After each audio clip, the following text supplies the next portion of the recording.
afternoon. I was worried the mic wasn't working there. Hello guys. How are you doing? Yeah, sorry for anyone that turned up at 2 and didn't see me here. I thought it might be worth trying 3 o'clock start, because I'm finding the 2 o'clock ones are pretty slow at the moment. Where's that gone? There you go. Wonder where that went. Yeah, I thought I'd try a 3 o'clock start, see how that goes. I don't know if it's going to be much better, because obviously I've not given anyone really any notice as to when I'm starting. Most people probably think that I'm just not playing today.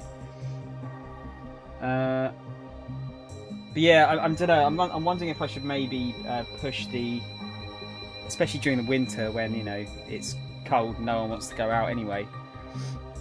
I've been tempted with pushing the start time back. I don't know how long, maybe a couple of hours. You know, maybe start at 4 and then finish between sort of 10 and 12. I don't know. It's getting back to that thing again, isn't it? Like, this is what I was like when I first started streaming. I couldn't decide what was the best time to start streaming at, and yeah, I'm now kind of running into that problem again. I'm really not sure. I suspect it's probably the games I'm playing more than the time that I'm starting. I think I'm just playing stuff that people just don't really want to watch. I mean, let's face it, this 428 Shibuya Scramble is about as niche as it gets. I don't think there's a lot more niche than that, is there? But hey, I've started, so I will finish. I'm not gonna stop. Before I start as well, I just want to say thank you to the Brothers Pab and Backer Crew for following the channel. It looks like I think Backer Crew looks like they followed when I posted the Twitter post earlier, and then Brothers Pab was the chap we raided last night. So yeah, thanks guys, appreciate it. It's been the follower tab is, well, sorry, the follower goal is totally wrong. I think we're at 374 now. But yeah, tough month, very tough month. You know, it's slowed right down. That's kind of one of the other reasons that I'm thinking of changing the time up. But yeah, not going to worry too much about that at the moment. I've just noted, just before I came on as well, some really fucking big news. Sony is finally allowing crossplay with games. Well, they've got Fortnite is going. I think they said it was going live today in beta. So holy shit, guys, we did it. We wore them down. I wouldn't be surprised if this is the only game they allow it with, though. You know, it'd be nice if they could get stuff like, well, it'd be nice if they could get fucking just everything in now. Because the amount of games that I want to play on Xbox, but everyone has got PlayStation, is unreal. Like, you know, it's not that I wouldn't play on PlayStation. It's just that I have an Xbox Live subscription and I don't have a Plus, and I'd rather not buy both if I can avoid it. But yeah, fucking good job, everyone. Let's just hope that that's not the last, or let's hope that's not the only game they allow. Because goddamn, yeah, it'd be nice to play. I mean, it'd just be nice even just to keep some old communities live. Because there's just some games where there's like a handful of people on each system. So to even be able to bring all of those together, I mean, if you just put PC into the mix, you've got you could get like tons more people in there. But yeah, I suppose we'll have to wait and see how they get on. That's a good that's good, isn't it? I already can't talk, and it's only the beginning of the stream. I think the sub goal's wrong as well. I think that's 23 at the moment out of 30. It's been going up and down all the month. Oh dear. Right, let's get into the game. I think it's... Yeah, that's the one I want. Yeah, there we go, 23. I'm, what is it? I'm just going to say... Hang on, where's the game sound? That might help. Is it correct? Yes, it is. Right, yeah, guys, what I'm probably going to do today... I'm hoping you're not going to hate me for doing this. I'm possibly going to do a full 6 hours of this, because it's getting very close to Fist of the North Star and Forza coming out. They're out next Friday, and yeah, there's another 6 chapters in this game. So ideally, I'd like to do 2 a day for the rest of this week. So if I can get it done by Friday, that would be amazing. I suppose there's not really a huge rush. Yeah, I don't know, because I've got I actually have Valkyria Chronicles on order as well, but I don't think I'd have time to finish it before those 2 come out. You know what? I'm going to change my mind. I think I might swap games at 6. Yeah, if I swap at 6, 3 hours each game. I think that's fair. Well, I'll tell you what. Let's try and if I get 1 chapter out of the way, and then I'll swap. That's probably the best way to do it, isn't it? And then yeah, I don't know. Might do Attack on Titan tonight. Really close to the end of Yakuza now. I think we're well.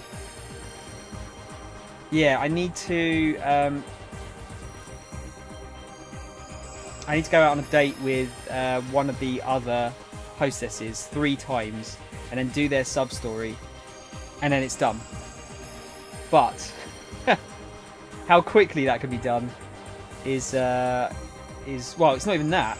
If I do that, I've then got the last sub stories I need to do, which is the 3, I think it's 4 Amon brothers. And if they're anything like the Amon brothers in some of the other games, they're going to give me a fucking rough time. You know what? I'm tempted to try and finish that off tonight, because then I can just concentrate on Attack on Titan.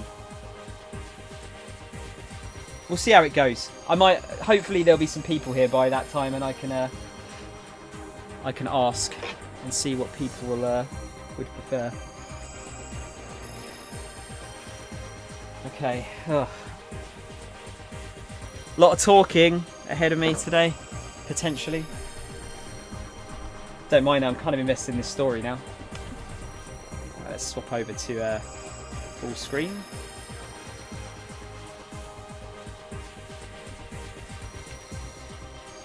Awesome. Now, where do we finish? Let's show me.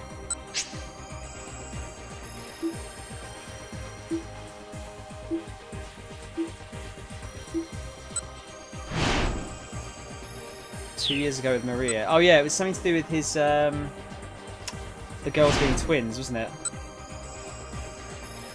And his wife just seems to be in it for the money, not to try and get the kids back. Who should we start with? So I'm just gonna get myself sorted here. Forgot to get some drink. Should be alright for at least an hour or 2. Let's continue Asawa's, because I want to kind of see where that's going to go.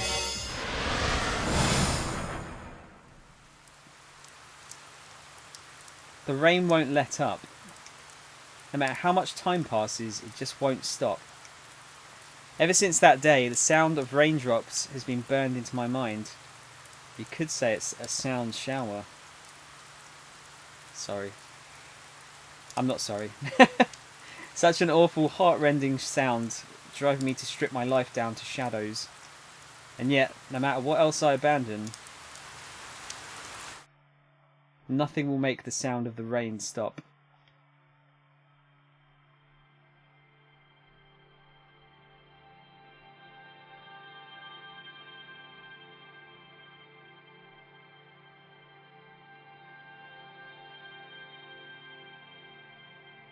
Osawa stared at a postcard that was nestled into the final page of the photo album. He'd purchased it 2 years earlier while on a trip with Maria to the Middle East. So the Middle East, originally used I'm assuming that's meant to say indicate rather than indicated. Originally used to indicate Iran, Afghanistan and the region surrounding them. In modern times the term refers to part of southwestern Asia, excluding India and Afghanistan, and the section of northeastern Africa along the Mediterranean coast. However, in Japan, as well as the US, the term Middle East is often understood to refer specifically to those parts of the region with a strong Islamic influence. He mentioned that he was being sent there on business, and Maria just blurted out, "I want to go with you."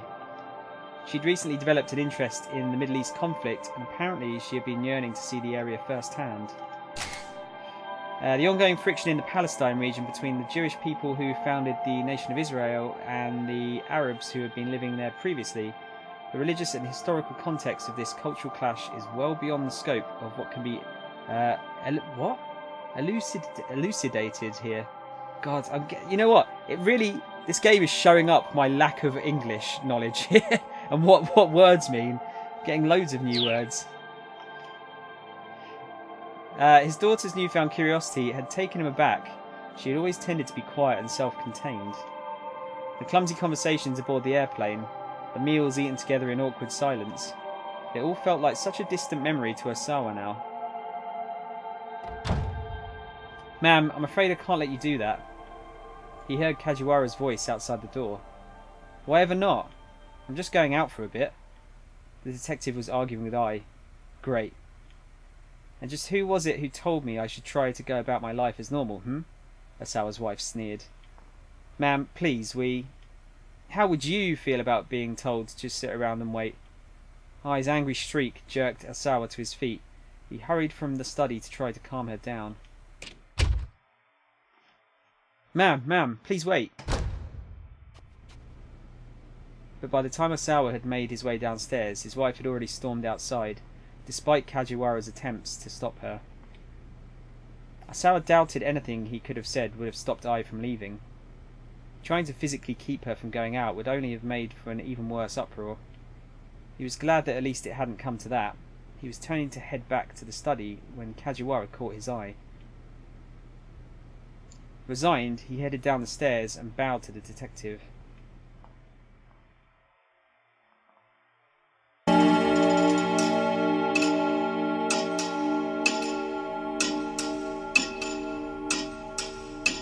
"Any idea where she's going?" Kajiwara asked. "I mean, at a time like this." Osawa shook his head. "I wouldn't know." "I didn't think so. You know, your wife really is something else." Osawa arched an eyebrow. "That's one way to describe her. A rather rude way, as a matter of fact." "Oh, no offence intended. It's just that, ever since this case started, you've both been holed up in your own respective rooms." The more Kajiwara spoke, the more irritated Osawa became. "What's your point?" he demanded. "I just mean, you haven't been having any, marital discourse." According to one survey, in roughly 6% of households, discourse between spouses is largely non-existent. Various reasons for this were offered by the couples in question. Many claimed they were too tired to have the energy to talk, or stated, "We wind up fighting when we talk," or "We have nothing to talk about." "Mind your own business," Osawa snapped. Kajiwara dipped his head differentially. The two of us not talking isn't a new thing anyhow," Osawa added. "I have a policy of not having pointless conversations." It's quite common for Kenji Osawa to make it through an entire day without having a single conversation. On many days, he opens his mouth only to eat or brush his teeth. His current record is a streak of 14 consecutive days, during which he didn't talk to anyone. While I understand not having pointless conversations, that's taking it a little bit too far. It didn't look as though Kajiwara quite understood. Microorganisms such as viruses don't have conversations, and yet still they continually propagate in order to survive. Thinking about viruses, Asawa was back in familiar territory, he felt a surge of confidence. Once you have a clear purpose, conversation is unnecessary. And do you have a clear purpose for the relationship with your wife, Mr. Asawa? Of course I do. To be a family. Arms crossed, Kajiwara struck a thoughtful pose. At least I've learned one useful thing today, Mr. Asawa. Namely, that you don't like to have pointless conversations. It's a good thing to know. Kajiwara uncrossed his arms for a moment, then crossed them right back again, furrowing his brow. But see, that's funny. You seem to have a tendency to have pointless conversations with me, and because you keep coming to talk to me. Asawa saw red. You don't leave me much of a choice. What is with the awkward posing in this? Tanaka poked his head out of the living room. Is something the matter? He asked. No. Asawa struggled to regain his calm. Perfect timing, actually. There's something I need to talk to you about. He turned back to Kajiwara. My apologies, Detective, but would you mind giving us some privacy? Kajiwara didn't move. Detective? Asawa gave the policeman a hard look and saw him crack a smile. Yes? What is it? Kajiwara said at last. Don't you play dumb with me. Give us some privacy. Is this a discussion I shouldn't overhear? Actually, yes. It's work-related. There are business matters I'd prefer to keep confidential. Ah, I see. Reluctantly getting to his feet, Kajiwara slipped away into the living room. Tanaka, Asawa began. About those emails. He stopped abruptly. You're so fucking creepy. Kajiwara had reappeared in the living room door, staring right at them. What are you doing? Asawa demanded. Oh. Should I not be watching? Asawa felt like he was about to burst a blood vessel. I mean, you never told me that I couldn't watch. Because it should be obvious. The detective made a scolded puppy face, then closed the living room door. Asawa let out a heavy sigh. He'd never been an extrovert, but he didn't recall human interaction being quite this draining. Anyway, sir, Tanaka prompted. You were saying? Yes, about those emails. Something doesn't make sense. I don't understand how Mr. Makino was able to get the antiviral agent to anyone on the outside. Sharing an Okoshi pharmaceuticals drug with external sources while it was still under development required the approval of an executive committee that included Asawa himself. There should have been no way the antiviral could be sent out without his knowledge. Tanaka hesitated a few moments before responding. Are you aware of the strife between the company president and the chairman? Asawa shook his head. He was a researcher through and through. Factional rivalries held no interest for him whatsoever. Makino effectively leads the chairman's team, and the antiviral agent is their pet project. Despite being the executive officer in charge of the project, however, Makino still needs the president's approval to... You know what? Forget about that right now. What do we do about security? In theory, it was physically impossible to get the antiviral out of the lab without detection. Entry to the biohazard laboratory, I was going to say laboratory, laboratory, where it was kept, required fingerprint authentication from both Asawa and Tanaka. So, fingerprint authentication, for anyone that doesn't know, is technology that allows an individual's identity to be verified by scanning the fingerprints. It is one element of biometrics, the measurement of physical characteristics to identify individuals. There are even devices that can identify people by checking the veins in the palms of their hands or the irises of their eyes. There you go, just in case that didn't explain enough. There's a really, really loud video to tell you what it's all about. Without the two of them there, nobody could even get into the storage facility. Because a dangerous virus is also stored there, the lab where the antiviral is kept is protected by an ID checkpoint, as well as a sophisticated 3-tiered lock system that requires fingerprint authentication. Multiple security guards are also posted outside the laboratory entrance 24 hours a day, making it all but impossible for an unauthorized person to get into the secured storage area. I'm kind of figuring out that I might be talking a bit too fast, and that I should probably slow down a bit, and then I might not trip over my words so fucking much. Tanaka followed his drift. Ah yes, I see what you mean. He inclined his head in thought as Asawa continued. Right, could someone... Oh Jesus. Could someone have overwritten the fingerprint authentication program? Let's check the entry logs for the storage section. We'll just have to ask Makino in person. Now, because there's no one in the chat, or I assume there's no one in the chat, I'm going to have to do these myself. But if there's anyone that would like to pick any options, by all means say. I'm all up for trying whatever you'd like, because we can always easily go back and check some of the other entries. But I'm going to go for B right now. Let's check the entry logs for the storage section. Anyone who wanted to get inside had to present their ID card to the security guard on duty. It should be possible to check the computer logs to see if there had been any suspicious activity in the system. Tanaka shook his head. I already checked the logs, sir. There was no evidence of anything suspicious. You're welcome to check for yourself, though, if you're that worried. No, I believe you. Yet the fact was that the antiviral had been used for clinical testing. Either Makino had taken it from the laboratory personally, or someone working on his orders had done so. But how? Was there really some way they could have bypassed lab security without anyone else knowing? Asawa couldn't think how it would be possible. Thanks for that, guys. You probably could have put that on like the last page somehow. The living room door opened with a soft creak. It was Kajiwara, and he looked stiff and pale. Something terrible has happened, he said. Visions of tragedy flooded Asawa's mind. Maria, is she... Kajiwara shook his head. No, it's not that. What is it then? Asawa asked, his voice trembling.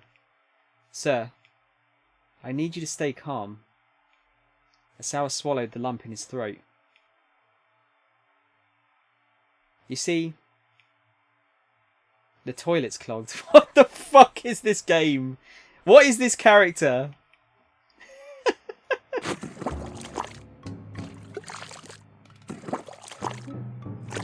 Shit is clogged. What? Are we really going to have to see, like, explain what a plunger is to people? A cleaning utility implement consisting of a soft hemispherical rubber suction cup attached to the end of a dowel. By pressing the cup over the opening of a drain that has been clogged, one can apply suction pressure to jostle the blockage free. Makes a variety of sounds when used, such as glub, glork, schluck, schlorp, schloop, and pop. Fucking hell. I can't tell if this game is fucking serious or not. I really can't. You hate doing that, Tron. You gotta stop having monster shits then, dude. Oh dear, how are you doing, man? Plunger in hand, Asawa stabbed vigorously at the recalcitrant toilet bowl, struggling to loosen the unseen blockage. What the fuck does recalcitrant mean? Kajiwara was at his side, wiping up the floor with a rag. How did this even happen? The detective groaned. Are you kidding? I was hoping you could tell me that. The plunger sucked and slurped at the porcelain basin. This was a first for Asawa. He'd never tried to unclog a toilet before in his life. Think of it as a blessing in disguise, Mr. Asawa. What the hell are you talking about? What about this constitutes a blessing? I just meant that at least this happened before you needed to do your business. Without the slightest hint of guile on his face, Kajiwara picked up his bucket and headed for the sink back in the washing area. Please stop that noise. Grumbling to himself, Asawa pumps the plunger over and over again. This was almost funny. Almost ridiculous, in fact. His daughter had been kidnapped, and he was stuck unclogging a toilet. He was quite possibly caught up in a major corporate conspiracy, and here he was, unclogging a toilet. Tanaka poked his head into the bathroom. Did you fix it yet? If you need to urinate, then use the restroom on the second floor. That's alright, here's fine. Tanaka stepped in beside him and abruptly shut the bathroom door.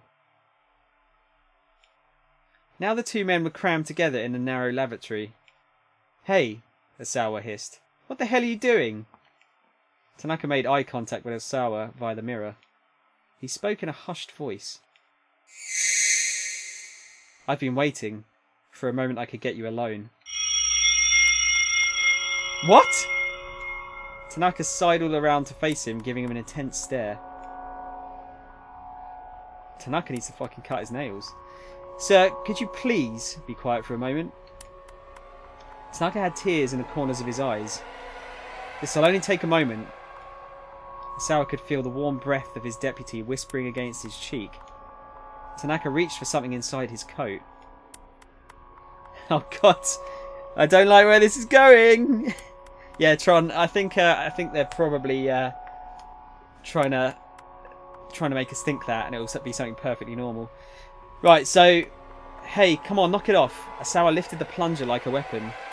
Look. If you want to talk, we can do it out there. Asawa shoved Tanaka out of the bathroom. Alright, do as you wish. Asawa closed his eyes. What do you reckon? I actually think the correct answer is probably going to be Asawa closed his eyes. Because... Sorry for the loud biscuit thing. I assume he's going to want to tell us some kind of secret so Kajiwara can't listen in on us. What do you reckon, Tron? Do you want to make a decision here?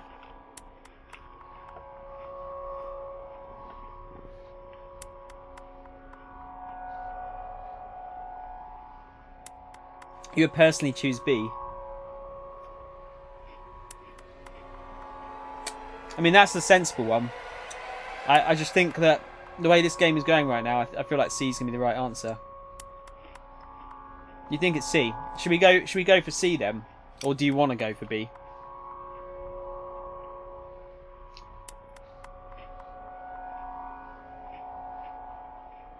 Yeah, because I would personally go for B.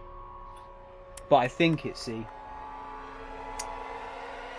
Go for C. Okay.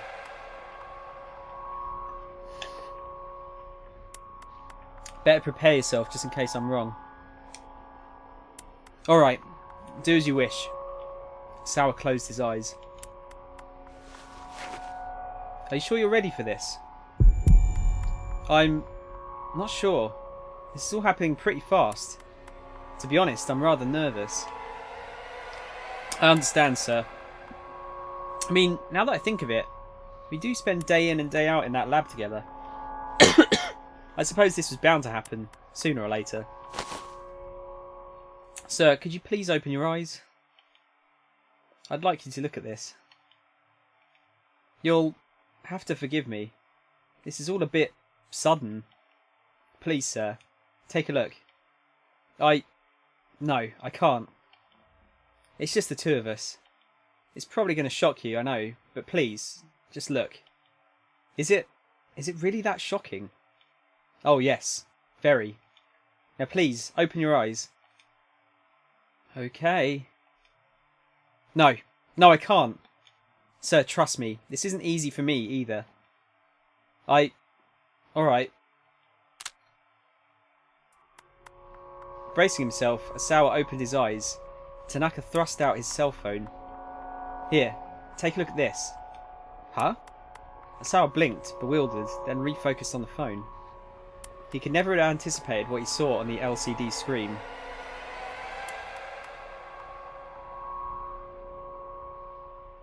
Right, okay. So that was the correct way to go. I knew they were going to just try and... it was like an... not an innuendo. Would it be a bit double entendre? Is that what you call it? I know it's meant to be said in a French accent.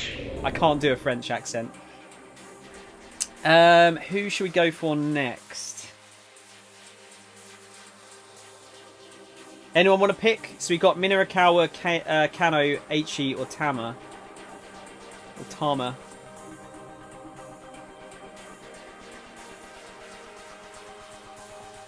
So we've got to do one of the other four before we can progress the Sours story.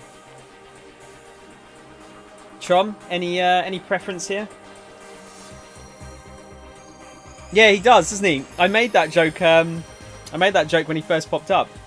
He's like he's scuffed Hideo Kojima, isn't he? Or Kojima's slightly less successful younger brother.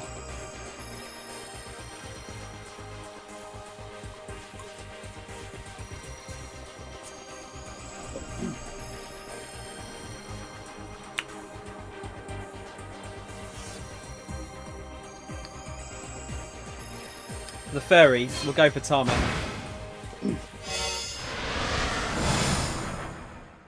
In 1 hour, the Burning Hammer sales demo will begin.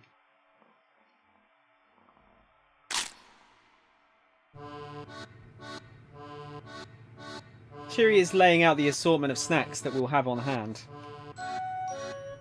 Hey Tama, you hungry? Why yes. Yes I am. I mean, that should be pretty obvious at this point. All I've had since putting on this stupid mascot costume is some Burning Hammer and a bunch of iced tea. Hey now, Chiri shoots back. What's with the attitude?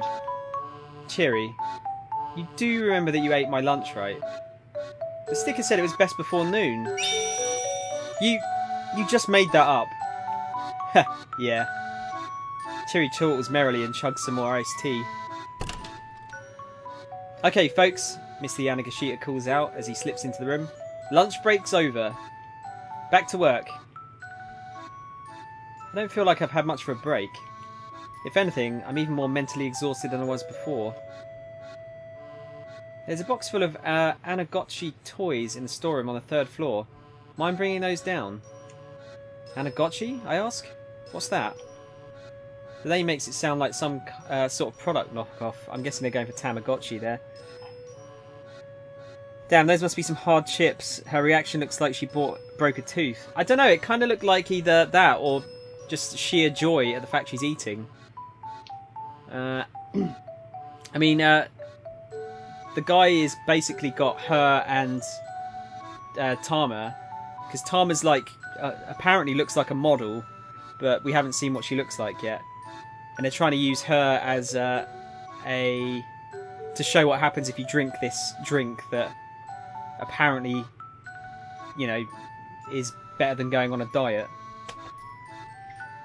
Although it can make you like black out if you eat it on an empty stomach. Mr. Yanagashita's face widens in surprise. You've never heard of them? It's a knockoff Tamagotchi. You know, Anagotchi. A portable electronic game in which you raise a conger eel, Anago, feeding it daily and cleaning away feces. Depending on how you raise your eel, it can wind up developing into various forms, from normal eel to ultimate eel sushi. You can also use the infrared communication feature to bring over friends for your eel from another nearby Anagotchi device. There is also a sister product, Trout Watch. By connecting the two, you can view a special event where the eel and trout characters go to a pub together. He looks like Hercule. He kind of looks like, yeah, like if Hercule wasn't the strongest man on Earth. You know, Anagotchi. It's a digital pet game where you raise an eel that lives in Tokyo Bay. Never heard of it, I say. Huh. Well, I guess maybe a lot of people in Japan haven't heard of it yet. But it's all the rage right now with the youngsters over in NYC. NYC? Oh, he must be in New York City. Is Pip popular in New York? Really? Anyway, I did some quick checking, and that's what I learned. So last month I bought a whole bunch of them. And once again, you were swindled. Yep. Ouch. Cheery dropping the hard truth. Mr. Yanagashita lets out a pathetic whimper. No! Just like that, his confidence evaporates. He starts muttering to himself. I thought it sounded a little fishy, really. I mean, think about it. Why would kids in New York be interested in raising eels from Tokyo Bay? He muses. And what appeal would an eel character even have anyway? None, that's what. I should have known that. I did know that. Sorry, I did know it. Then why'd you buy them? This farce is getting tiresome. Anyway, Yanagashita continues, it was going to cost way too much to keep them in storage, so I was just going to let the recycling guy take them. He hangs his head in shame. In a matter of moments, he's borderline catatonic. The type of eel that gives Anagotchi its name, Anago, can be loosely translated as the creature that lives in a hole. Mr. Yanagashita is probably wishing he could crawl into a hole right about now. Oh god. Cheery, on the other hand, flashes a big bright grin. Still, you know, eel's pretty delicious. Oh, Cheery, Yanagashita blurts. Thank you. He clasps her hands in gratitude. I wasn't exactly complimenting you there, boss. It's the same thing. There's a little bit of me in each of my products. Anagotchi and I are one and the same. A brief Anagotchi gameplay clip. The trick is to feed your eel proper food and give it proper exercise. Another important strategy tip is to make sure... I have a bad feeling about this. Another important strategy tip is to make sure to obtain the sharp chef's knife when you visit Kappabashi Kitchen Town partway through the game. Spidey, what's happened to your... You usually come in with an alert rather than an Obi-Wan. I keep thinking it's Hermione.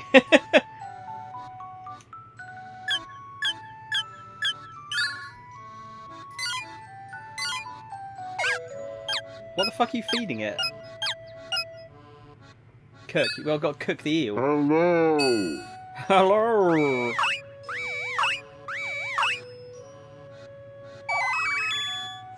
What the fuck? So the whole point of the game is to make a friend and then cook it. Okay. I got bamboozled. Why are you using bamboozled a lot recently? Like, I haven't heard the word bamboozled being used in about 20 fucking years.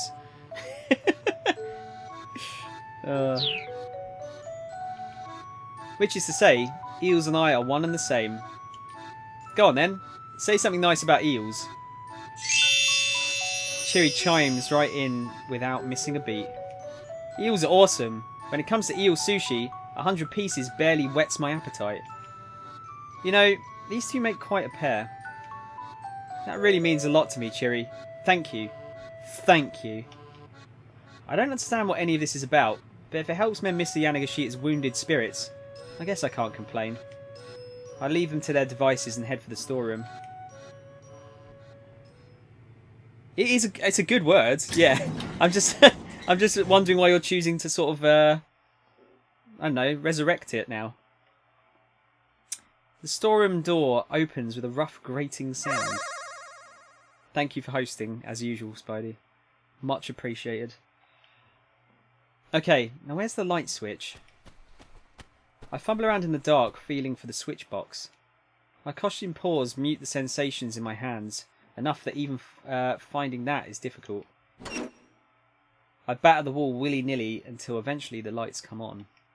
Apparently, I found the switch, even if I didn't feel it. Whoa. What the heck is this? The storeroom is practically overflowing with shoddy goods. A painting that looks like a child's scribblings. An oddly shaped hat bearing the words, "Grow 2 inches, guaranteed." A cheap looking pendant with a tag that says, it's set with a miracle stone. Make your jokes now about the fucking hat. Making me grow 2 inches, by the way. Befuddled's a good word. Yeah, befuddled's a good word. Does it have cleavage? Wait, what does what have cleavage? Wait, oh wait, hang on. No, I don't know. I don't think it does. No, I think I can see what you're looking at there. I don't think that's cleavage. It's not. I'm not resurrecting it. Never let the word die. Maybe just ignore the majority of my messages.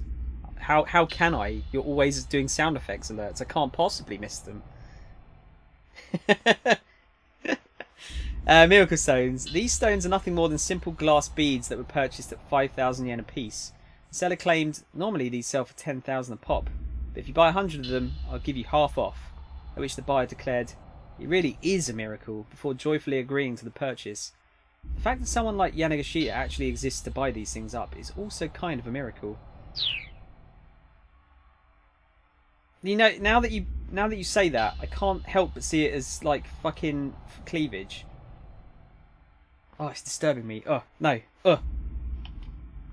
It's like this is the knockoff boneyard where cheap products go to die.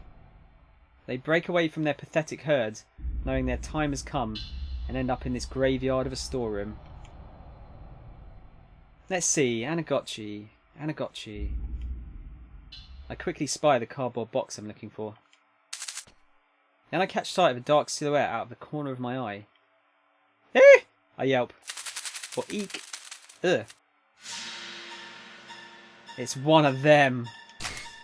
Black, flat, quick, long antennae. It's that antenna. It'd be antenna, wouldn't it? God, fucking hell. What is wrong with me? I can't read. Often spotted in kitchens, sometimes, somehow, their legs wind up in restaurant food. Ew. The size, the speed, the dark shape. It couldn't be anything else. It peers back at me from the shadow of the Anagotchi box, the faint light catching the luster of its carapace. Looks ready to leap out at me at any moment. I need to act fast. I challenge it to single combat, or I snatch up the cardboard box and make a run for it. I think I know what you guys are going to want here.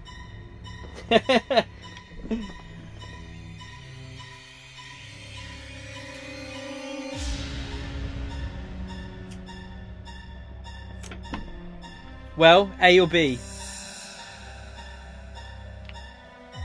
A, yeah, okay. I challenge it to single combat. It flitters aloft. Oh look, it's not cleavage, it's a pocket. Although, I don't know, it could be her cleavage coming through the costume. It's gunning for me, alright? Bracing myself, I step forward to confront it, which paradoxically helps calm my nerves. I get the sneaking suspicion that this isn't the first time I've done battle with one of these things. It's like I've trained myself to protect someone who's even more scared of them than I am. As I mull that over, the thing hovering in the air presses its attack against me. Now's my chance. I snatch up a nearby piece of cardboard and swat at the creature hard. It sails out the window in a graceful arc, then flitters away into the world beyond. Phew, at least we parted on mutually acceptable terms. I didn't have to squash it or blast it with pesticide. Hefting the box labelled Anagotchi, I scurry away from the graveyard of schlock merchandise. That music, by the way, would you believe it, is fucking copyrighted. So the video on YouTube got flagged again. So I unlocked the final Spider-Man suit. It's Peter in his boxers and mask. He can one-shot anyone, but can be one-shotted himself. Fucking stupid. I like that. I kind of like that. It's like that weapon in Breath of the Wild that did that. Is that the one where you have to get all of the do you have to get all of the secret photo opportunities, Tron? Phew, I made it. When I get back to the break room, Mr. Yanagashita is still clutching Chewy's hands. And eel's super tasty when you salt broil it too. Thank you. The tempura style is probably the best. Thank you. Well, Mr. Yanagashita's spirits have certainly turned around. Okay, got it. I held out the big cardboard box. Excellent, thank you. You girls are the greatest, Yanagashita shouts. His voice resounds with gratitude. Hey, that's it! I just got an amazing idea. Why don't the three of us start our own company? I'll pass. Chewie and I responded in unison. Man, you two shot that one down quick. Ah well, for today, let's just focus on selling Burning Hammer. Fuck you. By the way, I ask, where is the Burning Hammer? There wasn't any in the storeroom, and I don't see any here either. How's it going, Eternal? Oh, that's right. It's out back on the loading dock. We should probably go bring it in. Oh, and bring the Anagotchis with you too. Recycling guy is going to be showing up soon. Come on, let's go. Looks like the Burning Hammer is going to get recycled instead of the Anagotchis. Cheery and I follow Miss the Anagashita out to the loading dock. I have to 100% the game. Oh, no, so you have to 100% the game to get that costume. It's been taken away already. Yeah, I thought it was... oh, do you get another... You get another costume then, don't you, for the secret photos, I think? Could be mistaken. But the loading dock, it turns out, is empty. There's no sign of the Burning Hammer anywhere. It's gone, Mr. Yanagashita murmurs. Then his voice rises to a shout. It's gone! All gone! The Burning Hammer, it's all gone! Flying into a panic, he searches frantically from one end of the dock to the other, leaping into the air, even peering down into the cracks. But no matter where he looks, there's nothing for him to find. It was right here a little while ago. Like, right here. Right here. I hear the sound of an engine revving outside. Mr. Yanagashita cries out in alarm. We can see a truck starting to pull away. Its bed is piled high with cardboard boxes and other assorted trash. Hey, boss. Is that... Yes, there it is. Mr. Yanagashita begins racing after the truck. My Burning Hammer! His voice cracks as he cries out. Give that back! Give it back!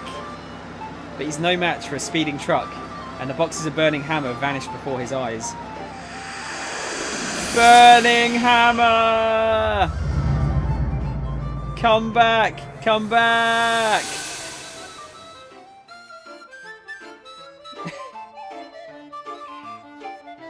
Yanagashita's wailing echoes from the surrounding buildings.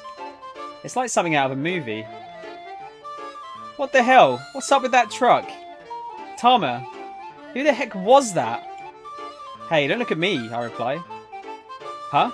With all those piles of stuff, it looked like just like the recycling guy. As soon as he says it, revelation dawns on his face. Recycling guy? He mutters. I can see the colour draining from his face. The words recycling guy give me an idea. If it was him, maybe he thought he was picking up the Anagotchis by We have to find it! We have to find that truck! The man is absolutely beside himself. Cheery, Tama, you two split up and try to track it down. Wait, why do we have to look for it? Again, Cheery and I speak in chorus. If there's no sales demo, there's no money to pay you. And then all the work you've done will be for nothing. Right, when he puts it that way, I guess there isn't much of a choice. Somehow or another, we'll have to find that truck. It can't have gone far, he continues. Now go hunt for it like your life depended on it. Cheery and I look at each other and sigh. Oh, you get the school shirt for getting all these secret pictures. Tired. Every time my mother leaves the damn house, the dog wakes me up from a deep sleep. Pomeranian always has to be around someone. So I've got to let her in my room, or she will keep barking and barking and barking and barking and barking if you don't pay attention to her. The Chihuahua isn't so bad, though. Oh, dude, see, the thing is, like, I would sleep through barking. I'm a very deep sleeper. Which is a problem a lot of the time. Solid, what's up, dude? How you doing? We're getting into some very... I mean, the game's already weird as it is. But it's getting weirder. And I still can't tell if it's meant to be serious or not. Because on the one hand, you got, like, potentially dying due to assassins. On the other hand, you've got this shit. It sounds like medieval pub music played by bards. It's some kind of Celtic song, Tron. According to the YouTube copyright police. I can't. I can hear it from the deepest sleep ever. God, that sucks, Eternal. At the very least, you know, if there's a fire in your house, you'll be fine. Whereas I will die. It's like a deep continuous bark. Continence is probably not the word. I think continuous is probably the word.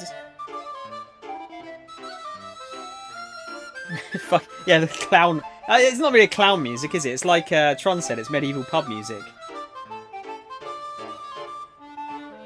Anyway, Cheery and I look at each other and sigh.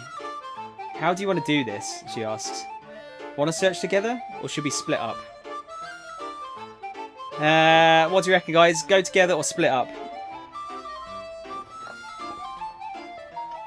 Well, you're saying that that me dying in a fire is a bad thing. It's good you put the kappa there, Spidey. Oh, conscious. Okay.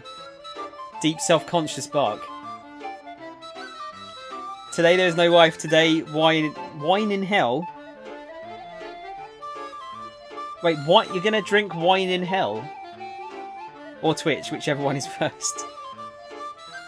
Can't spell that word worth shit. It's bad, isn't it? Like, I don't know if you guys find this, but so I'm gonna open some more. Need to open some more cookies. So, sorry, some chocolate biscuits, not cookies. I find myself like really bad at spelling nowadays because I rely on spell checker too much. I used to be quite good at spelling, so I'm gonna mute the mic for a sec while I just open this packet.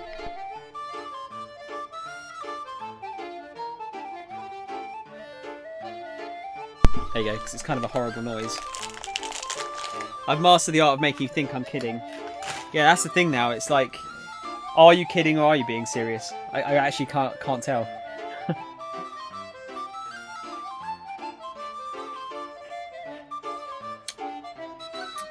Yeah, and spell correct sucks. Like, it will give you a way different word than what you want. It depends how badly you're spelling it, though, doesn't it?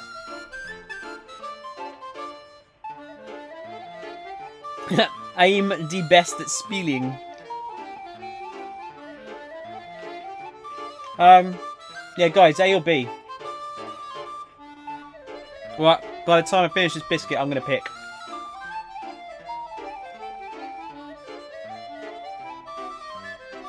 Both? Well, you want me to do both at once? Hey, there you go. No, sensible answer. Let's go together. And so Cheery and I head out in search of the truck.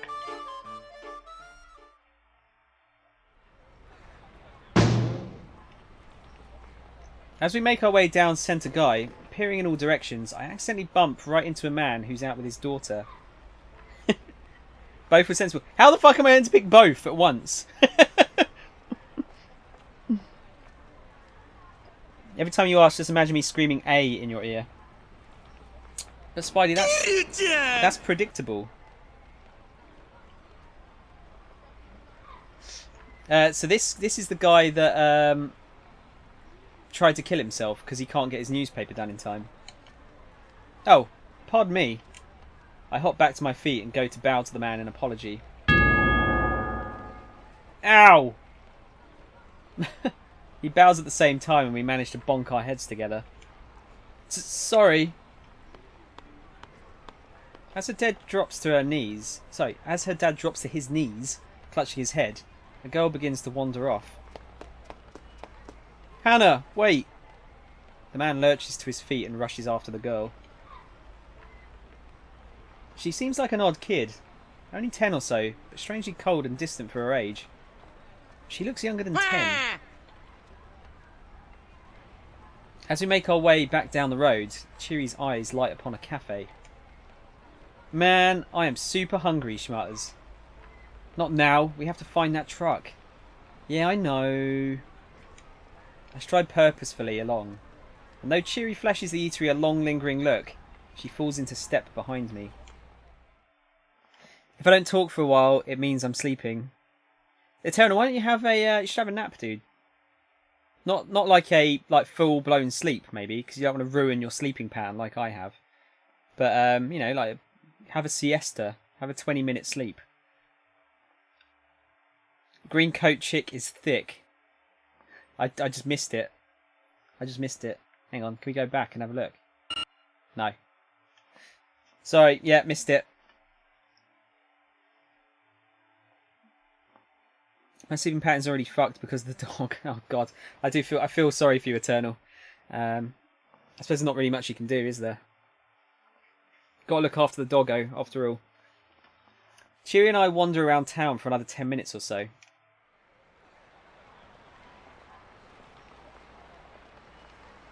We don't see any sign of the truck, though. Ugh, I sighed. Sorry, I sigh. It really is good and gone, huh? I turned to look back at Cheery. Huh? Wait, what? Cheery's gone. She must have slipped away from me at some point. I take a quick look around, but there's no sign of her. When did she split off? She was just here 2 or 3 minutes ago.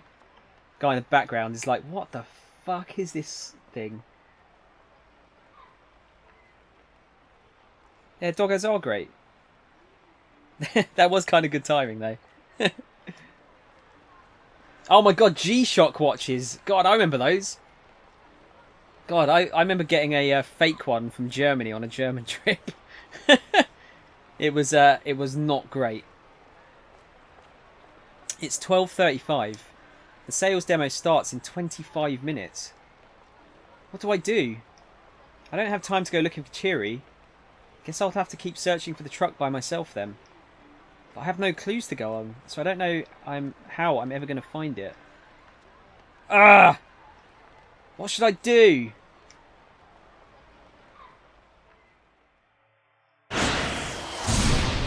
Okay, sweet. So we've got the right... Well, what I assume is the right choices there. Okay, guys, get ready to pick. So, are we going to go for... Well, assuming it loads. Are we going to go for Minorikawa, Kano, or Aichi? Asawa's story is still blocked off at the moment, so can't go that way.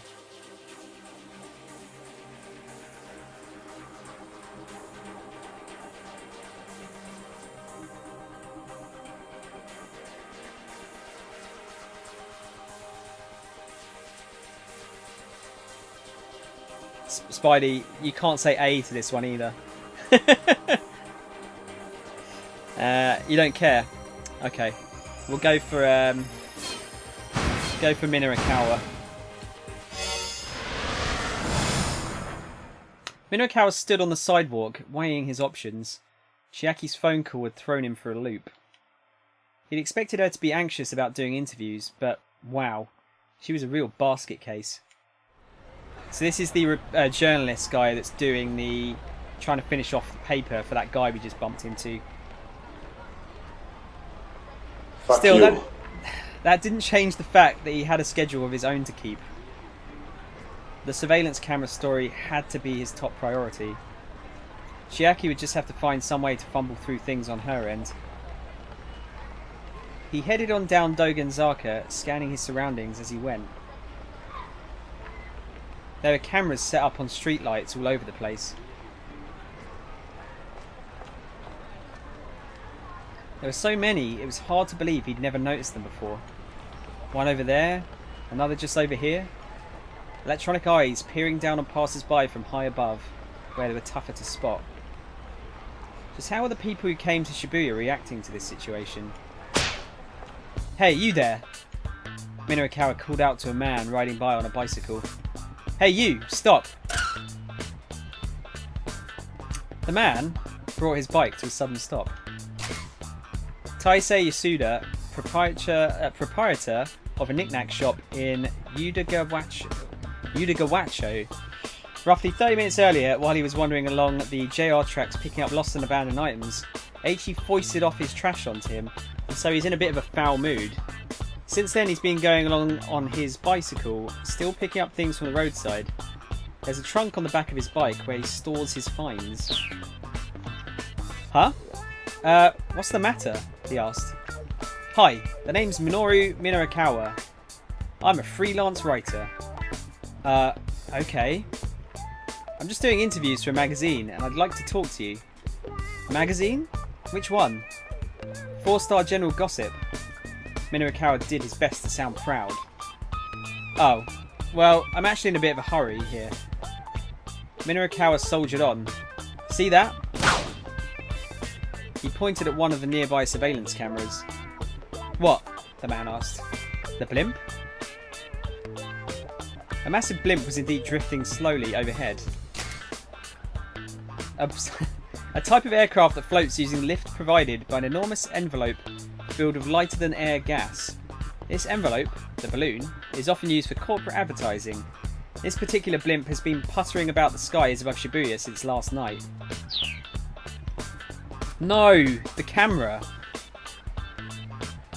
The camera watched them both in uncaring silence. Oh, that. What about it? What do you mean, what about it? Those cameras have been installed all throughout Shibuya. They're taking in anything and everything. Privacy be damned. A shocked pallor came to the man's face. Oh, really? He muttered uneasily to himself.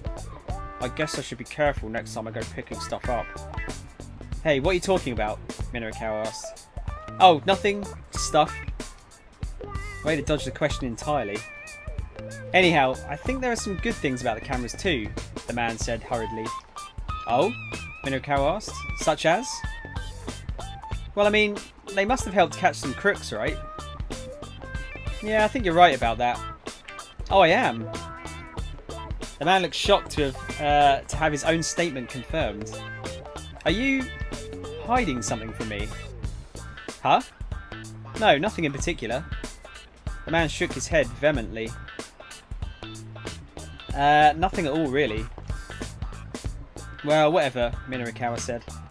In any case, even if the cameras are helping in arresting criminals, there are some places where people just don't want to be watched. What?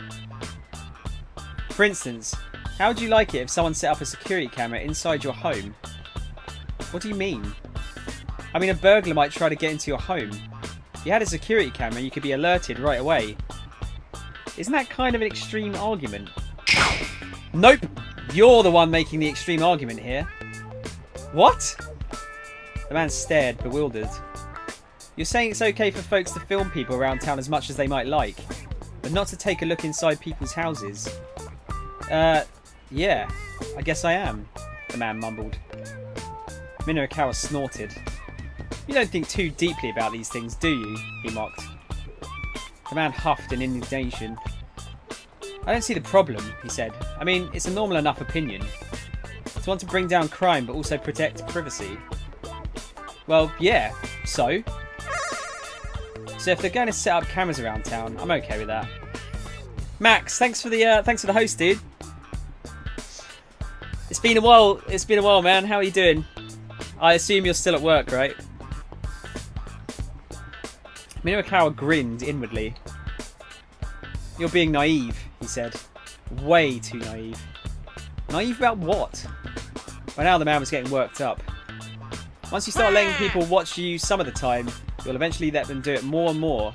That's how the world works. A simple change in camera angle is all it'll take to steal the last traces of your privacy away. That's kind of funny coming from you. Doesn't 4-Star General Gossip get all its scuttlebutt by invading the privacy of others? Since when are you people concerned with personal privacy? Hey, no, they sent me home. I'm actually here to get a haircut. They sent you home? What, wait, are you ill? Or do you have too much staff or something? And to get... Wait, they didn't send you home to get a haircut, right? Meaning what, exactly? Minorikawa asked. You know damn well what I mean. Have you no shame? I've got nothing to be ashamed about, Minorikawa exclaimed. If some celebrity scandal breaks, I write it up in the form of a top-class, socially conscious expose. That's the Minorikawa seal of quality. The man rolled his eyes. Please, as if anyone's ever heard of that. Your everyday freelance reporter would say something about how security firms have no right to use cameras to disrupt personal privacy. But not me. Oh no. I'm the only guy who'd write a first-class piece on the subject. And you want to know why? The man's only response was a doubtful look. Because privacy only exists for me to utterly demolish it. Minorikawa finished with a prideful grin. That's nothing but journalistic arrogance, the man railed. Oh yeah? Yeah, I'd rather have surveillance cameras any day. The alternative is some weird gossip piece. This time, Minorikawa didn't have a handy retort. An awkward silence descended over the pair. Right, I see, Minorikawa muttered to himself as he busily scribbled in his notepad. The man was visibly taken aback. Why the fuck do they have those giant cones, by the way? Like, that's overkill. Unless, like, the whole of Japan is actually, like, shrunk down and those are actually normal sized traffic cones. Wasn't feeling emotionally well. I'm here at the barber and then going to the gym. While I wait for my barber, I'm here to chill. Oh, dude, I hope you're alright, man. If you ever want to, like, chat about stuff, you know, maybe, you know, obviously in private, maybe. If you ever want to vent, just you know, give me a shout on Discord or something. Can always have a bit of a chat. Always helps to vent. Always helps to vent, I say. You say privacy with a short I. Yeah. Instead of, well, privacy. Privacy. You know what? I'd say it's probably one of those words, Tron, that I go between both. It just kind of depends on what my brain is feeling like saying at the time. It's like debris and debris. I think I meant, as an English person, I think I meant to say debris. Or, I don't know, I can't even remember now. But yeah, privacy. Probably privacy instead of privacy, isn't it? I don't know, fuck. Which one should I say? They're both right, but...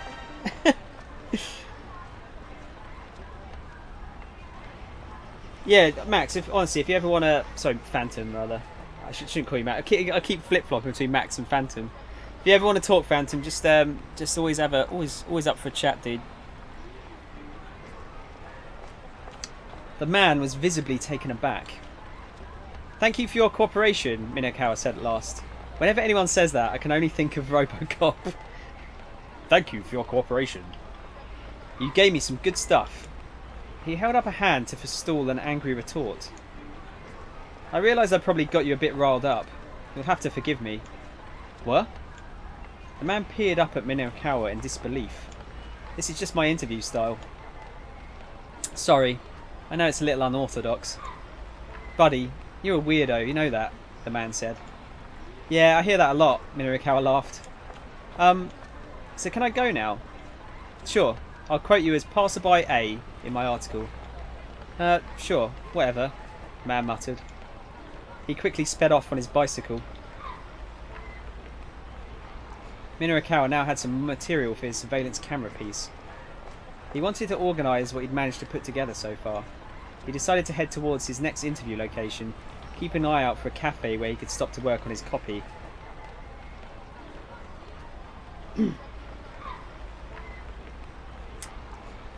I mean, any friend of my Hobbit friend is a friend of mine friend. That's a fucking confusing sentence. I know what you're saying there, dude. And sentence apparently is the new way I'm going to say sentence from now on. I guess long I is American. What, privacy? Instead of privacy. I don't know. Because I would think like privacy is correct. I would say privacy is correct because you'd say private. You wouldn't say privet, would you? So I would say privacy. I don't know. God, I don't know. Apparently I'm English. I don't even fucking speak the English language. He used the map included in the project proposal to guide him. It was hard to read the words and make out the details, but it looked like the Nakane building where the Burning Hammer demo was being held was just down Centre Guy. There was no indication of which floor the event would be held on, however. That made him a little anxious. He'd probably be able to find someone to point him in the right direction once he got to the building. He spied a cafe up ahead. "Coffee, please," he shouted as he strode inside. He slumped down in an open chair. Hopefully, he'd be able to hole up in here until 1 o'clock, working on his article. If he couldn't have it done by then, finishing the whole issue by the end of the day would be a tall order. He pulled a cigarette from his overcoat as he waited for his computer to boot up. Having a smoke was Minorikawa's little trigger for going into writing mode. Writing mode is the state of being in a mood to write some text. As Minorikawa goes about his job, he switches between writing mode, interview mode, food mode and sleep mode. When busy, he'll sometimes go into writing mode and food mode at the same time, sometimes even straying into sleep mode in the midst of food mode. When he's even busier, he'll eat and write mid-interview while nodding off. This is known as ultimate mode. I'm looking forward to the time where I fall asleep on stream. At some point. I am planning to do a 24-hour stream by the end of the year, so that could happen sooner rather than later. Yeah, English is a weird language, isn't it? It's a very weird language. He stuck the cigarette in his mouth and lit it up. With the first heavy draw of smoke, he felt his mind focus. The rough idea for his article came to his head nearly fully formed. All he needed to do now was get it all written down. Finally, his laptop finished booting up. "Took you long enough, pal," he muttered to the computer. His hands leapt to the keyboard like a predator pouncing on his prey. Why is the music getting awesome? In a matter of moments, he had hit his stride. His fingers clicked away. One by one, lines of text filled up his screen. A waitress stepped up beside him. "Excuse me, sir." But Minorikawa was in writing mode. He didn't even hear her. "Sir? Sir, I beg your pardon." Again, Minorikawa was deaf to the waitress's attempts to get his attention. "Sir, excuse me." The waitress smacked the table. "Quiet," Minorikawa snapped. He slammed the table right back. "Don't interrupt me when I'm working. Not if you know what's good for you." The waitress didn't so much as flinch. She leaned in aggressively, getting right in Minorikawa's face. Ikumi Omiya, employee at Kolabo Cafe. While appearing cute and demure at first glance, she's quite strong-willed and frightening when angry. She works nights at a place called the Scolding Pub, where customers rent private rooms in which they are scolded at length by attractive girls. One middle-aged businessman once told her, "Your face looks simply marvellous when you're angry." What the fuck? You have to be careful with those 24-hour streams, can really mess you up. There's a lot of people in this story. I feel like that a lot of these characters are probably just like mostly side characters. And yeah, Solid, I know 24-hour streams. I don't know. I don't know how I'm going to best prepare it, because I do need to make food after all. And you know, I don't really want to leave. You know, like a half an hour break while I'm making food, for example, at night. Not to mention the fact that, you know, I'm losing sleep. I'm gonna have to look into how to best plan it. But yeah, I'm thinking like at points, you know, like maybe every 3 hours or so, I'll line up some interesting videos that you guys can watch, and I'll go for like a walk or something, stretch my legs. Just get some cold snacks like a sandwich or some pancakes. Those are delicious while cold. Yeah, it's not a terrible idea, Spidey. I kind of want some warm food as well, though. There have been people who died while in stream because they do 24 hours really often. I mean, it wouldn't be a very often thing, Solid. I mean, I'm going to make it a target. So if we hit a certain amount of subs or followers by the end of the year, I'll do it. But yeah, I do understand. I've got to be very careful with it. It's sorry, I need to sneeze, and it's right on the tip of my nose, and I can't get rid of it. But yeah, I feel like making sure you get up and walk around is the most important thing. So like I said, as long as I kind of give my legs a bit of a good stretch every 3 or so hours, I feel like I should be alright there. But yeah, food is the main thing. And drink. I've got to make sure I'm well watered. 24 hours isn't that long. It's still like a shock to the body to stay up that long, I'd say. Especially if you're not used to doing it. And you know, I'd rather not die if that's all the same to you. I know, it's those 48 and 72 hour streams are the really dangerous ones, aren't they? I wouldn't do any of those. Not by myself, anyway. Sir, I hate to bother you, but I have to ask you to please refrain from smoking. Minoru blinked. Huh? This is a non-smoking establishment, sir. No smoking? Minoru asked. The cigarette bobbed in his mouth as he spoke. She's kind of cute looking, isn't she? The waitress pointed sharply to the sign on the wall.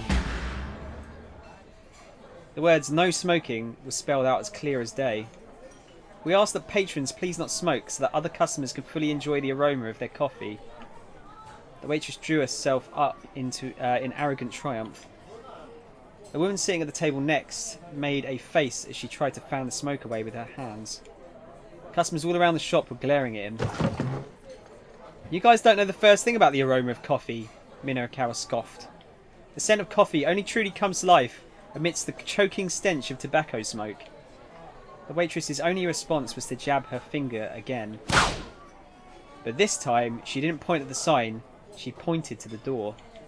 Sir, if you're going to smoke, please take it outside.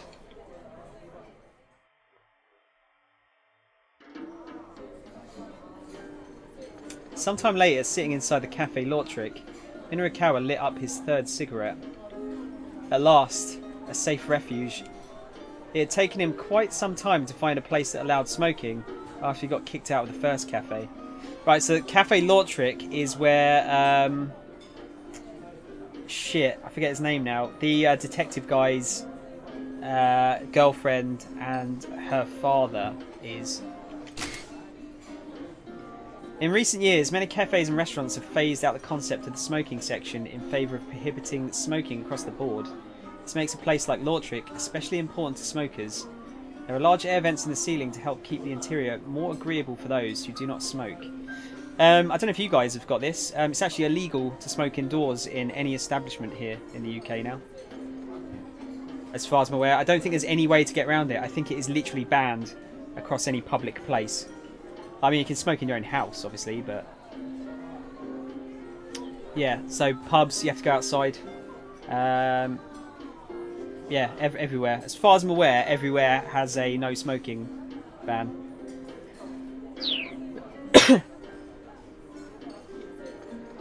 Now, he was in a rush to make up for lost time. His fingers flew over the keyboard at lightning speed. The more he wrote, the harder he focused.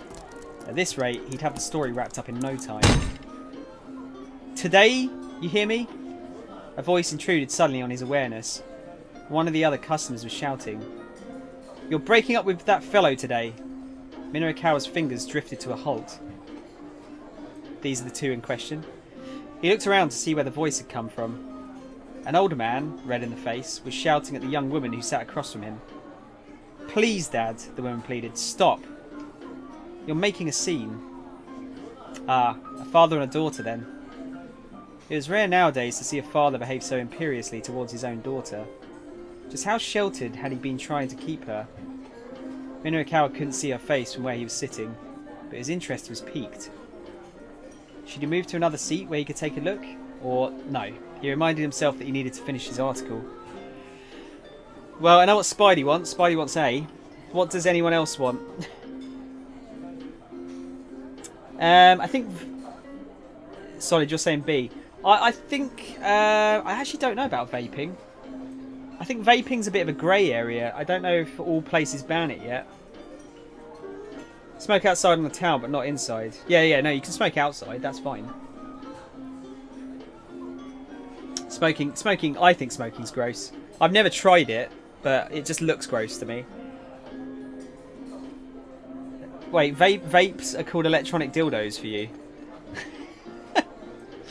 Fuck you. What are dildos called then? Vapes. We'll go for B. No, he reminded himself that he needed to finish his article. Besides, this young lady looked anything like her father. He'd just as soon pass. Minurikawa went back to his typing. It took a few minutes to re-establish his writing groove, with the two still bickering across the room. But thankfully, he soon regained his focus.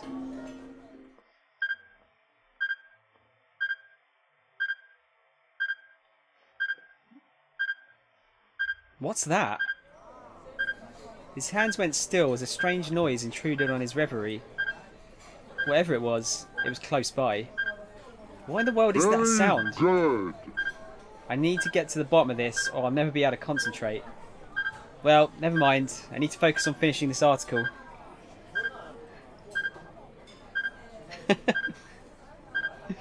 A or B, guys?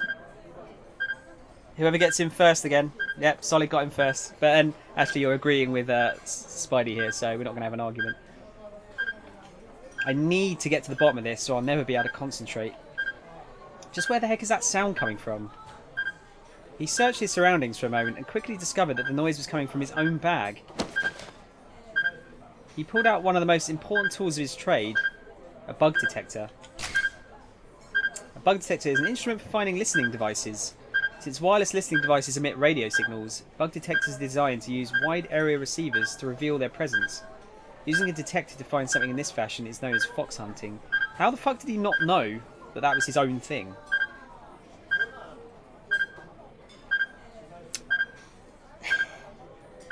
Eternal, I like my penis.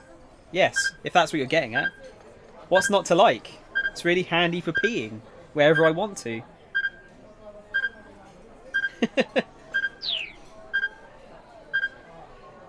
It was on and it had picked up a signal.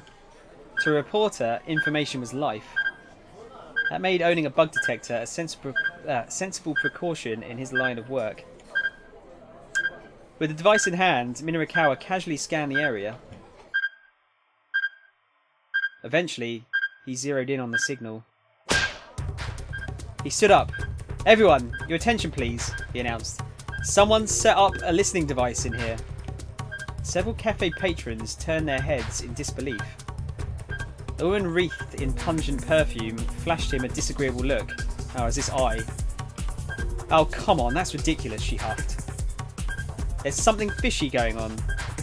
"The only thing fishy right now is you," the woman declared disdainfully.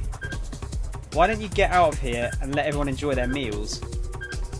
"No, I smell a scoop." "You what?" "You, what's your name?" "None of your business, that's what. Now hurry up and stop that awful noise."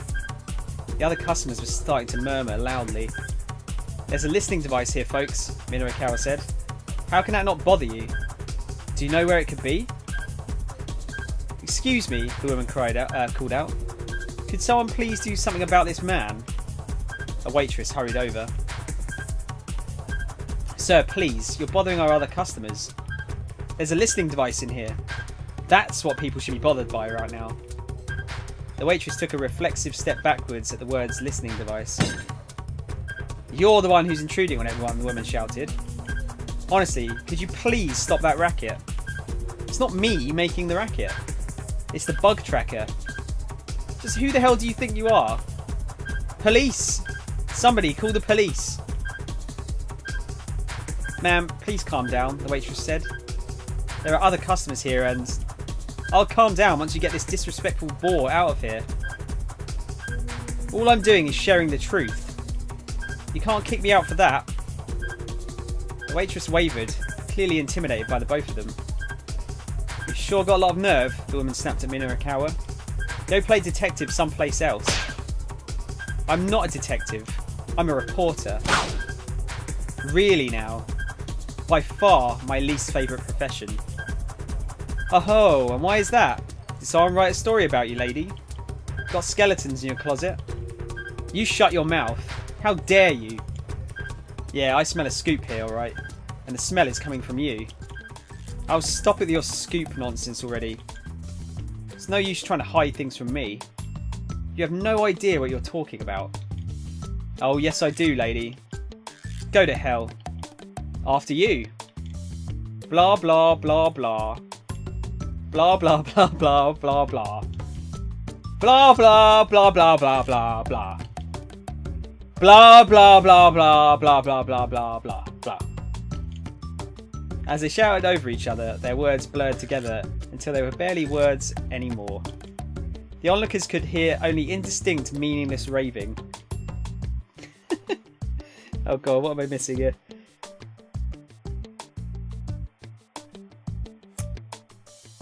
Yeah, I kind of looks really, really ugly, I think, when she's angry. And still, the yelling went on and on and on. Eventually, there came the sound of approaching sirens. But even when a police cruiser pulled up outside the cafe, I have a bad feeling about this. the two didn't slow their bickering. Oh, that was a bad ending. Okay.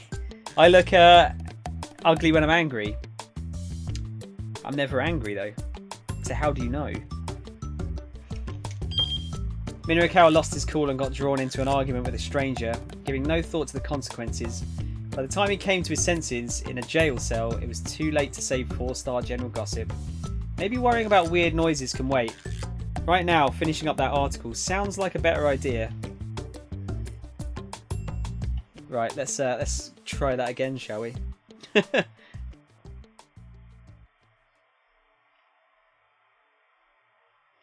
Hey, Eternal, at least I can sleep properly. Hey! Get wrecked! It does sound like a bomb, doesn't it? Well, never mind. I need to focus on finishing this article. Minoru tried to immerse himself in his writing again. Before long, he stopped worrying about the curious sound.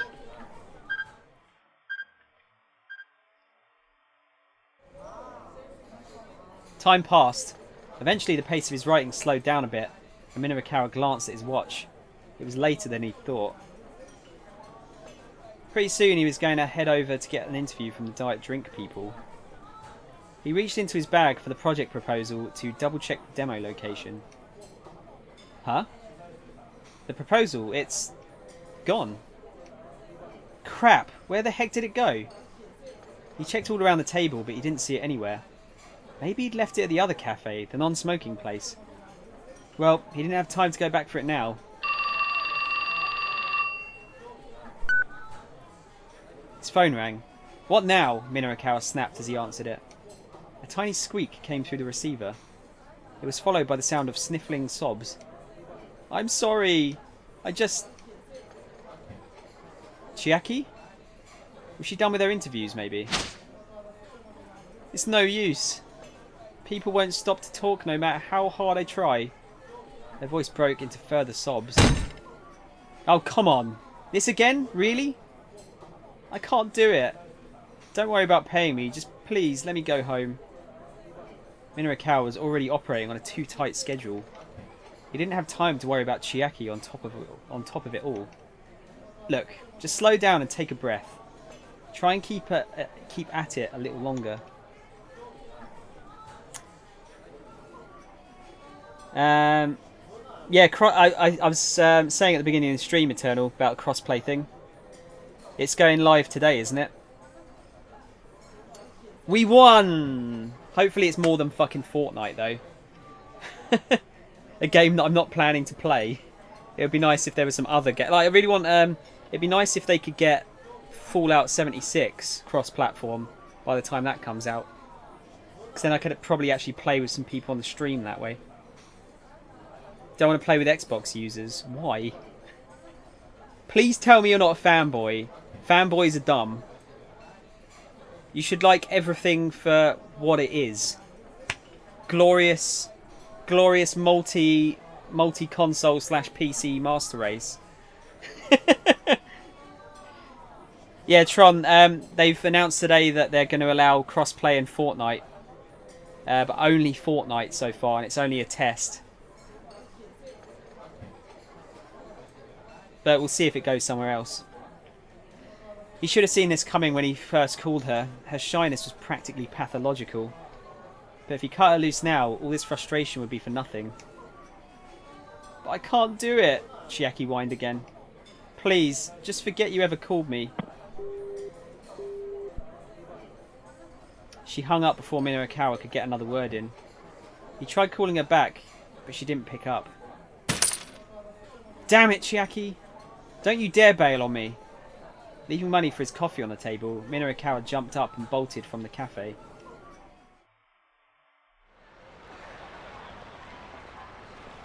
The plaza outside Shibuya Station was as crowded as ever. Minorikawa looked around, but there was no sign of Chiaki. She bailed. Minorikawa dropped to his knees in despair. His last hope had up and left. There was no one else he could even ask. Damn it! Alright then, fine. I'll do it myself. He dragged himself back to his feet. Alright, listen up. He shouted at the passing crowd. I'm doing street interviews here, starting now. You guys, shut up and help me. I mean, don't shut up, but help me. Isn't that a bit disrespectful, jumping up on that statue like that?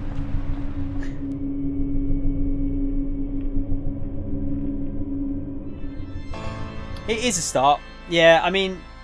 Oh god. He wound up blowing way too much time just to get 2 pages worth of content, leaving himself unable to finish the other articles. In the end, the issue of 4-star general gossip never made it to the newsstands, and Heaven Publishing went down for the count. And the owner killed himself.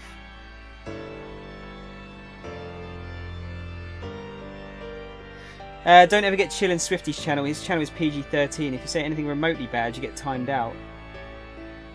Yeah, I haven't been to Swifty's channel for a long time, actually.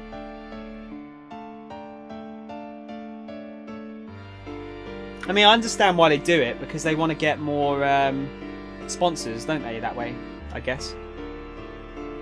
I swear way too fucking much. So, I don't think I could do it. I don't think I could do it.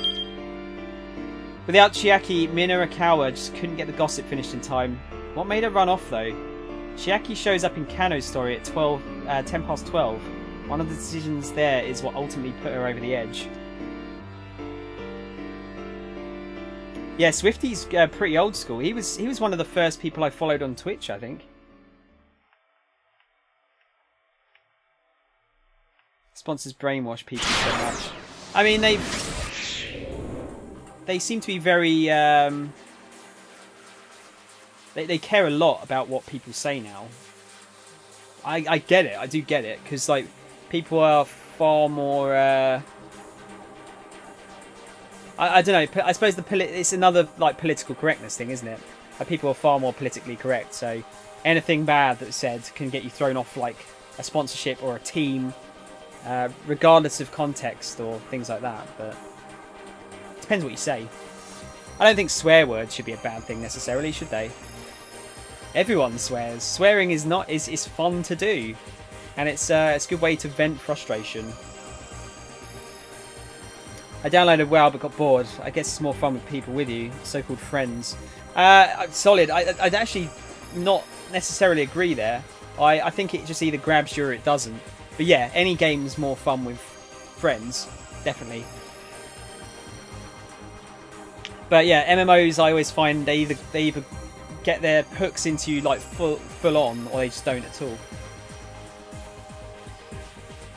Right, so we need to do Kano's story to progress Minorikawa's. Kano had been watching Syndicate members hand off the attaché case for an hour and a half. Yeah, so he's been chasing after this case for ages. He still had no idea where this relay might be headed. The man he was tailing now was about 10 metres away. Close enough that Kano could close the distance and apprehend him at a moment's notice. But his orders remained the same. Follow and observe.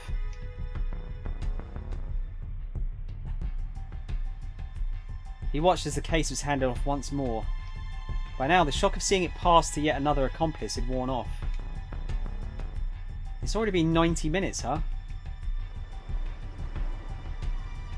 It was Sasayama. At some point, he'd crept up on Kano from behind. They don't seem like they're trying to get away at all, Kano said. They're just walking. What could they be up to? Sasayama shrugged. Yeah, it's weird. Can I recall Dick Dictum number 89?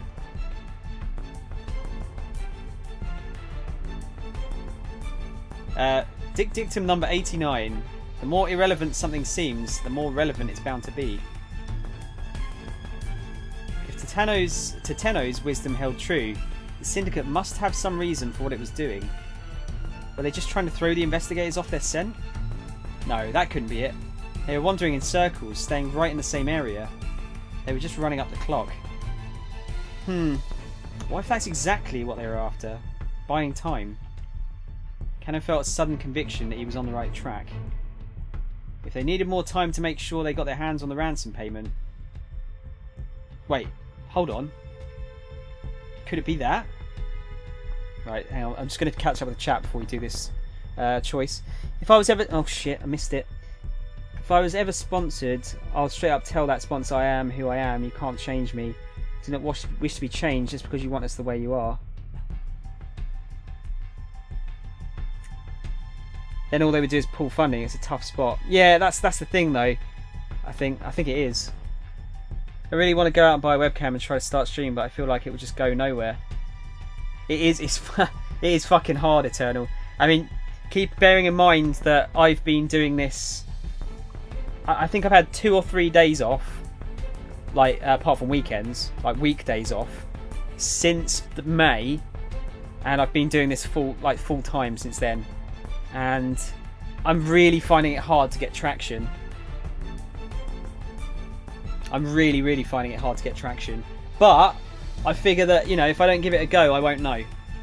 And I really like to do this as my job if I can. I just feel like it's going to take. It takes years to get going. I think it really does take years. I think you have to get really fucking lucky to get sort of popular in a couple of months. I basically think you have to get discovered almost. It's kind of like I mean, I'm not like blowing my own trumpet here. It's kind of like getting discovered as an actor. I think you have to be almost like stumbled upon or discovered by someone, and then put out there. But there's so much competition. It's so much competition.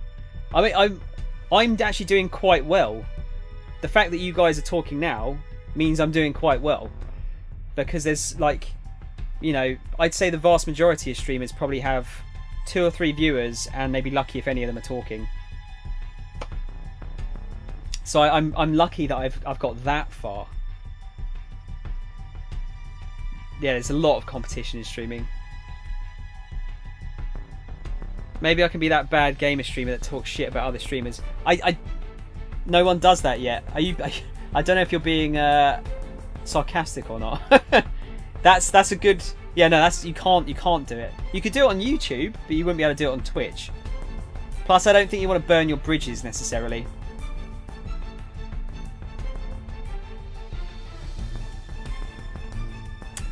Wait, what's that?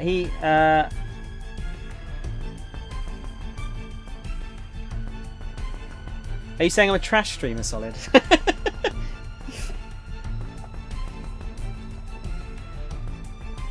I'm being serious. Have a talk with Twitch and ask me if I can be that guy. I think people would like that. Would you play a character though, or would you seriously be having a go at people? Because yeah, I feel like that would actually cause you some like real life problems if you actually did that as a real thing.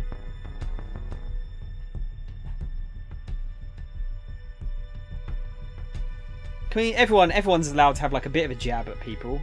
Like certain streamers that I think like, how the fuck, how are these people able to do this full time, no problems, when they're so fucking toxic? And yeah, I can't get going. But then yeah, it's like people like toxic, like again, not naming names, but it's entertaining to watch a toxic person, isn't it? So Eterno has no chill. Maybe it could work. It would work. I just think you might. well, assuming you were allowed to do it, and you weren't playing a character and you were being serious, you could have some people from those fan bases like coming after you to a certain degree. And it might cause you some real life mischief.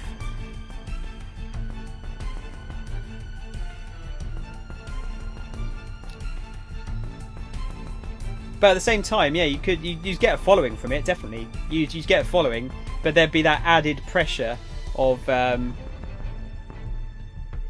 you know, there's going to be a good chunk of people that hate you from other fan bases. Tron, I have. He is very entertaining to watch because he's so like he's always going off on one, isn't he?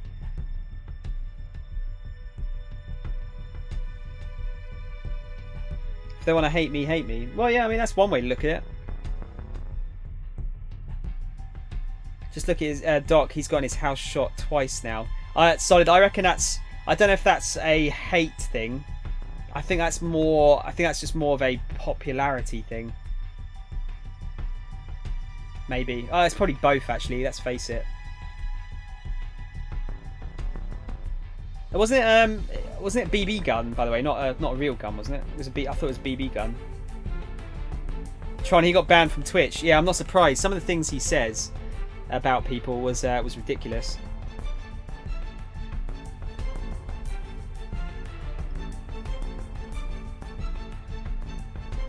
They also may be fake. Wait, that also may be fake, is what people are saying. That's also fake. Oh, you mean the windows being shot out? I mean, it could be. I doubt it. It seemed like he was visibly distressed by it, so I don't think it was, because that looked like he went like proper out of character there, and you know, he's got a kid and a wife. He'd be worried about it, right? And it was loud. Yeah, it was really loud. Wait, Tron, LTG. I think he's I think like DSP. I think they both play a character now. I think they originally it was kind of, I think it might be half and half. I think there's definitely a character there, and I definitely think they play up on it because they get so many viewers because of it. I'd be very surprised if it's not a character. Because I don't understand how someone could be that... Well, in one case it's that like nasty to people, and in the other case so oblivious, like saying that it's the game's fault all the time when it's not, you know. It was loud as hell, so BB gun is out. I think that was the sound was the smashing of the glass, I thought.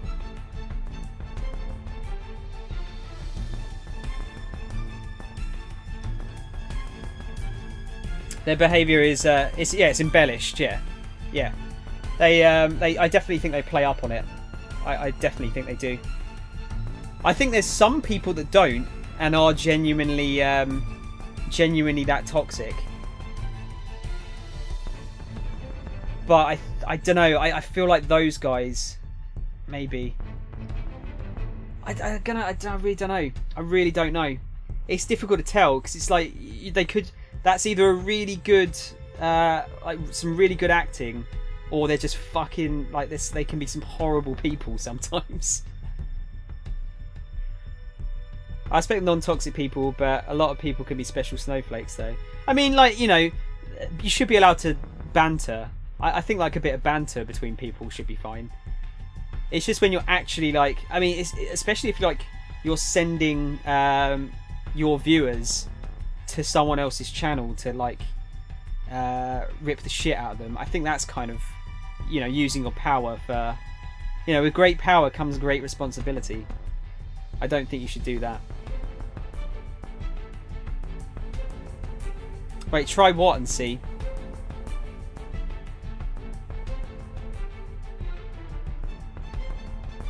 No, Tom, no. What? No quoting Spider-Man. What? Why? Why am I bad? But no, I think it's an interesting talk. I think it's a really interesting discussion. It's one of those things I'd love to talk on a podcast with someone at some point. So it'd be nice to get some like different viewpoints from people. I mean, an old friend that I haven't talked to in a while at the store, I told him, "What the fuck is up, man?" He looks at me and tells me, "Watch my language," so I walked away from him. That pisses me off. I was greeting him and he tells me that shit. Nah, fuck him, he's not a friend now. It's Eternal, I think you were both in the right and the wrong there. In terms of the way you're telling it, at least. Because how were you saying, "What the fuck is up, man"? Were you saying it in a nice way? It's probably the way I read it was probably bad, wasn't it? What the fuck is up, man? You're saying it in a nice way. Okay, that's fair enough. At the same time, I think, like, I don't know if you should, like, you know, just ignore him just because of that, though.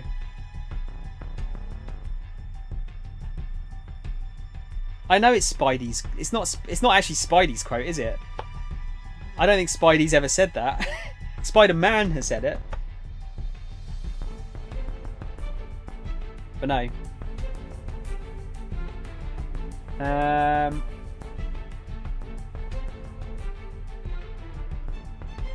By the way, I think we're going to go for A here. I think we talked long enough here. I'll continue the story for a little bit, and we can always chat some more when there's another choice. Could it be that the real case had already been switched out? It made a certain amount of sense. By handing the case off to one accomplice after another, they were leading the detectives to pay more attention to the individuals than the case itself. That could enable them to swap the case while all the focus was elsewhere. Kano shared his hunch with Sasayama. I see. I mean, it is a possibility. Yeah, we might be following the wrong case. There was palpable tension in the air now. "Kano," Sasayama said, "you've got to report into Kuze." "On it." Kano's hand flashed to his wireless, but Kuze was dismissive. "No, that's the case, I assure you." "No offence, sir, but how can you be sure?" Kuze sighed. "Because that's my job. There's an ID tag in that case that allows us to keep tabs on it. There's no way these crooks could have whipped up a duplicate." "ID tag? What ID tag?" "Wait. No, that's right. Kano had forgotten all about that detail in the wake of his all-nighter." "All right. Don't you all-right me. Clearly you weren't hired for your brains. Focus on what you're good at." Kuze ended the call. Still, Kano couldn't shake his conviction that something was off. "I'd rather chat than this damn game." Oh, come on, man. I'm still planning to do that podcast at some point, once a week, so then we can have a proper chat. Have to get one of you guys in on the podcast to chat. The man with the attaché case made his way back to Shibuya Station. "The heck?" Sasayama grumbled. "He's right back where we started." Kano felt his frustration growing. It honestly looked like the syndicate was just randomly lugging the case around town. Near Shibuya Station, a girl approached the suspect. Fuck you. She was Japanese and entirely unlike any of the other criminal accomplices. She spoke to the man while showing him something on a notepad. He glanced at the pad, but did not slow down. This will be Chiaki then. Within moments, he had left her behind. It looked like she'd just passed him a message. "Well, that's sure fishy," Sasayama muttered. "What? The girl?" asked Kano. "Yeah. Want to go hit her up?" Sasayama could only mean one thing: questioning her. Right, we're gonna question her because this is the we need her to get confidence to talk to other people. Fucking sound man! If you didn't have those sound bites, I wouldn't do it so randomly at the perfect time. It's fun though, right? I do wish that people would use more of them. I need to write up a command to show up what all the sound effects actually are, because there's so many. No, she quit because she couldn't get anyone to stop, could she? So if we stop for her and talk to her, she might get a bit more confidence and maybe ask us some questions. Yeah, let's go see what she knows. We'll make a damn command show soundbite. So don't worry, I will. It's I've got to put a Nightbot command in to show it because there's no the actual was it the Garomi bot doesn't have a command for it. Sasayama and Kano hurried over to the girl. Excuse me, miss. We'd like to ask you a few... Are you happy with your life? The young woman shouted. She thrust her notepad in Kano's face. Tell me this. Are you happy with your life right now? Huh? Looking at the notepad, Kano saw the same question written there in big bold letters. The girl's eyes widened in surprise, as if she hadn't expected the two men to actually stop and listen. Right now, sir, she continued, more quietly. Are you happy? If so, if you could please take this survey about, you know, about your life. Are you happy with it? Wow, she's a fucking amazing journalist. The more she spoke, the more flustered she became. Sasayama stepped in. Hey, I need to know, did you speak with that Western fellow just now? Huh? No, that isn't what I'm asking. Sir, are you happy with your life right now? Are you happy with your life right now? Kano got a sinking feeling in his stomach. This kid was looking for religious converts or something. You did speak with him, didn't you? Sasayama snapped. What did you tell him? The girl's rambling abruptly ceased. Her already ruddy face went even redder, and tears welled up in her eyes. Poor kid, Kano thought. She's just out here trying to get people to listen to her survey questions. There's no way she's part of this kidnapping plot. Look, miss, he said. For the time being, it would be a good idea for you to leave the area. Afraid I'm not at liberty to explain. The girl's only response was to start sobbing outright. I can't do this anymore. I want to go home. Kano and Sasayama exchanged awkward glances. I want to go home. I want to go home. Passers-by began shooting curious looks at the trio. Kano, you get back to work, Sasayama said. I'll escort this girl to the train station. He didn't quite manage to stifle the embarrassment in his voice. Right, Kano said. He hurried away, his eyes already searching for the suspect they'd been tailing.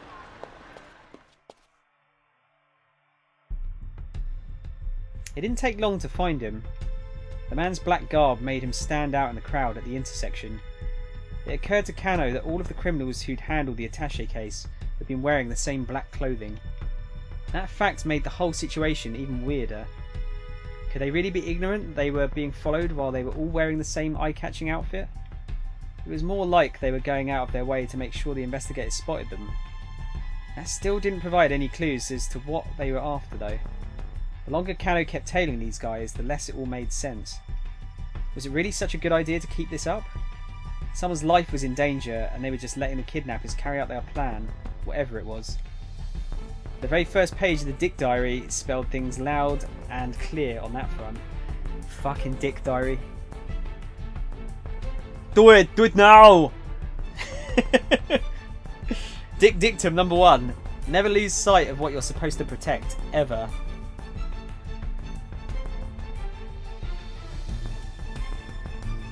Yeah, that Kiri surprised motherfucker when Tom was playing Yakuza was dead on perfect. Tron, you know that got featured in one of those Twitch compilation videos, right? Yeah, Spidey did it. It was fucking amazing. It was like dead on. It was so dead on. By the way, Tron and Eternal, have you given a soundbite you wanted to be added to the stream? Because as subscribers, you get that. I can't remember if you did or not. Right now, the single most important thing was ensuring the hostages' safety. This was a situation where Tateno would have stuck to his guns for sure. Kano thought back to that day 3 years ago.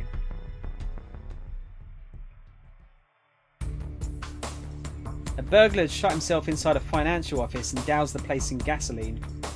Kano had just been put on police box duty and was ordered to the scene because his box was just down the street from the standoff.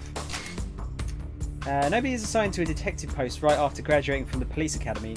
Detective positions can be quite hard to come by. Candidates are selected for detective training only after accumulating enough experience working at the local police box, a very small type of neighbourhood station manned by only a handful of officers. See, that's a really good idea that they don't really do anymore, do they? Like a police box. Several officers had surrounded the building, keeping close tabs on the situation. The suspect was shouting nonsense through the entrance on the first floor. Things were getting heated. A crowd of alarmed onlookers had started to form as well. "Step aside," a voice said suddenly from amidst the throng. A middle-aged man in a rumpled business suit had approached Kano as he hovered nervously at the edge of the scene. "I'm sorry, sir," Kano said. "You have to stay back for your own safety." He attempted to usher the man back into the crowd. A no-nonsense look crossed the newcomer's face. He spoke in a low voice. "I'm Detective Tateno from the Shibuya precinct. What's the situation?" "Oh, sir, I'm so sorry. Yes, of course." Kano stammered, then quickly explained. He hasn't taken anyone hostage, but there are still people on the upper floors of the building.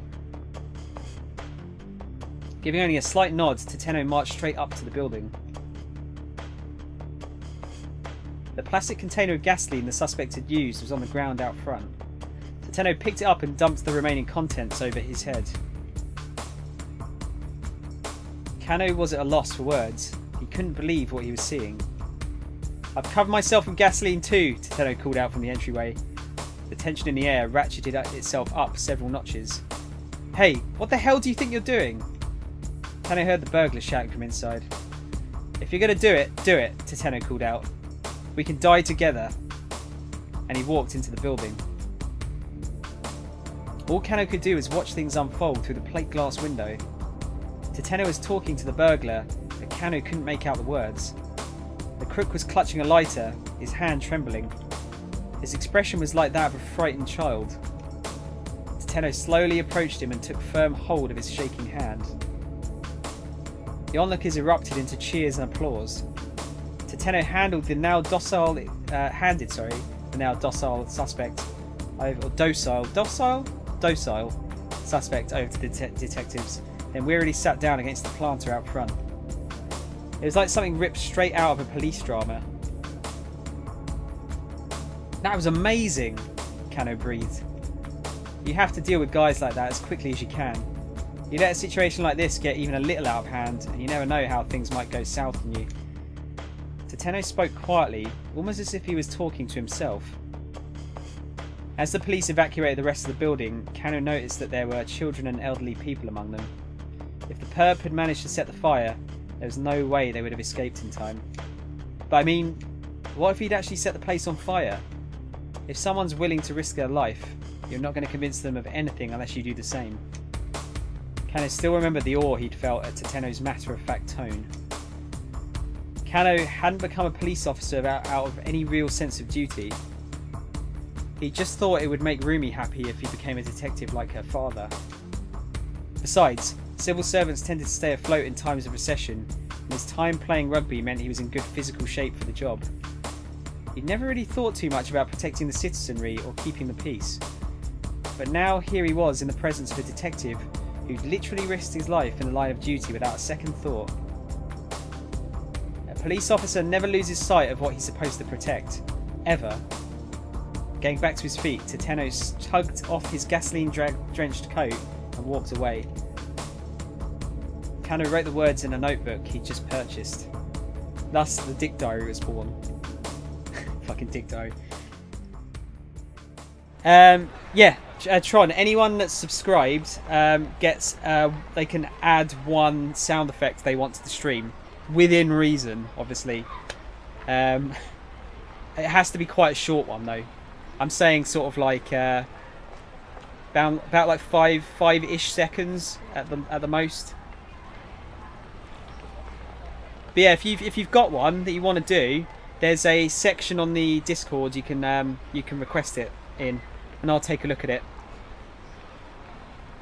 Ideally, if you can find it already clipped, that would be amazing. because making the clips is a bit fiddly. Think back to the way Tateno had put his life on the line to rescue a bunch of strangers. It made Kano feel all the more raw about just tailing these syndicate members. Letting the crooks just wander around wasn't going to bring Maria Osawa to safety. Of that, Kano was now certain. Shoot, it's bleeding pretty bad, he heard someone say behind him. He turned and saw two young mans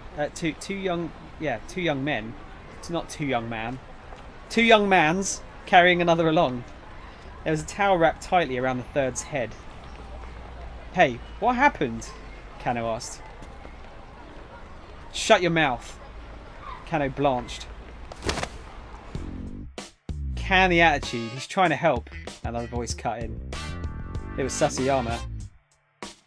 Had he finished dealing with the girl by the station then? What happened to your friend? Out of my way, man. I ain't afraid to kick your ass. Look, cut the crap and let me take a quick look. Sasayama unwrapped the towel from around the young man's head. Ooh, that's... Hang on. Ooh, nasty. I actually had a sound clip for that. The young guy was a little more than a kid. His head was soaked red with blood. He appeared to be unconscious. They couldn't just leave him like this, but they were in the middle of a job. They should probably call juvenile affairs. Or, they were in the middle of a job, but they couldn't just leave him like this. They should probably take him to a hospital. I don't know. I feel like we shouldn't really leave the tail here. I think A might be the answer. Yeah, I think A as well. They couldn't just leave him like this, but they were in the middle of a job. They should probably call juvenile affairs.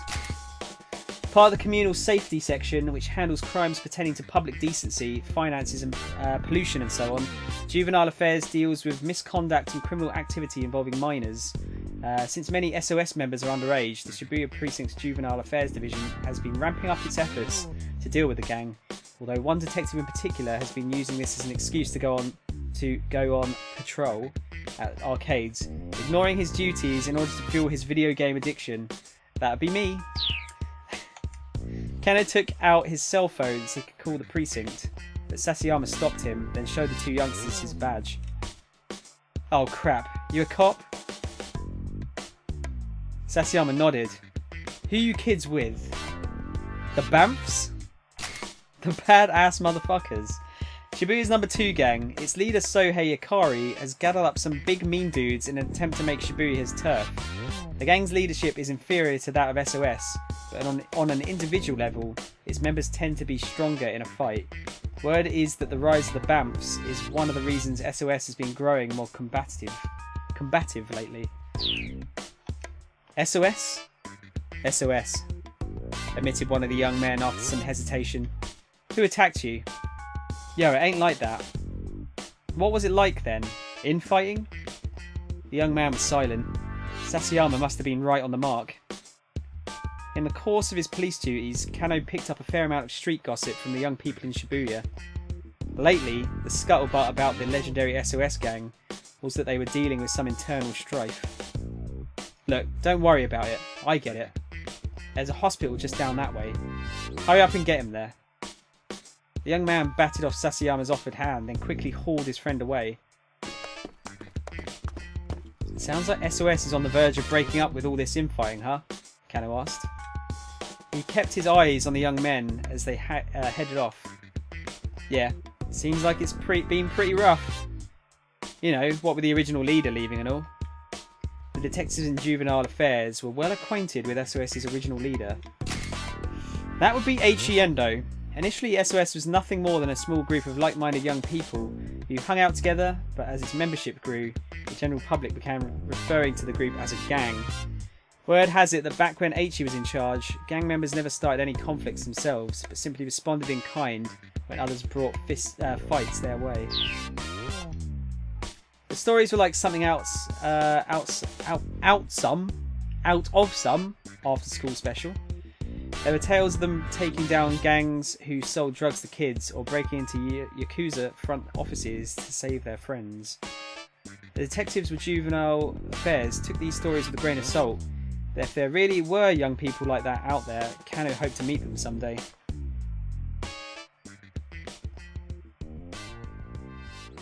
Is that the end of his hour? No. The detectives had to hurry to catch up with the man they were tailing. He was still strolling along, seemingly in no particular hurry. They kept him in sight as he crossed another pedestrian overpass and circled back around. Still following the same MO, huh? Sasayama grumbled. Guess so, Kano said. How'd things go with the girl? He was careful not to take his eyes off the mark as they talked. I managed to calm her down and get her on a train. She was going on about how she wanted to go someplace far, far away. But whatever, it's all good now. I feel kind of bad about the whole thing, Kano said. Well, she's not pertinent to the case anyhow. Guess it's back to dogging this guy. Sasayama nodded towards the suspect, looking none too pleased. So, Sasayama, I'm thinking the attaché case is going to get handed off again any moment now. Huh? Sasayama peered at the mark. He was scanning the plaza he'd just entered, apparently looking for someone. I take one side, you take the other? Kano suggested. Sasayama's eyes went wide. Say what now? That way we apprehend both perps involved with the handoff. Sasayama didn't reply. Look, HQ isn't thinking about the hostage's safety, Kano said. But that needs to take priority here. Sasayama's face took on a rare solemnity. Disobeying a direct order is not something to do lightly. A detective's behaviour is governed by the Local Public Service Act. Article 32 states that a detective is to faithfully follow the orders of his superior in the course of his duties. Violating this is punishable by a warning, reduction in pay, suspension from duty or dismissal. In the event of a warning, not only is the individual expected to submit a formal letter of apology, but pay rises may be delayed or performance bonuses cut. Then, after a moment, he added, "But I'm on board. I'm sick of all this wandering around anyway." That's the Sasayama I know, Kano replied with a chuckle. Sasayama gave him a silent thumbs up.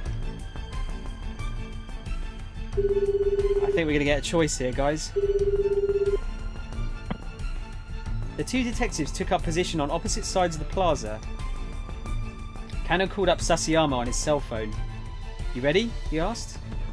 Just give the word. There were only two non-Japanese people in the nearby crowd. Both were eyeing their surroundings anxiously. Kano was certain the handoff was about to take place. And then... Well, well, well. If it isn't Mr. Toyama.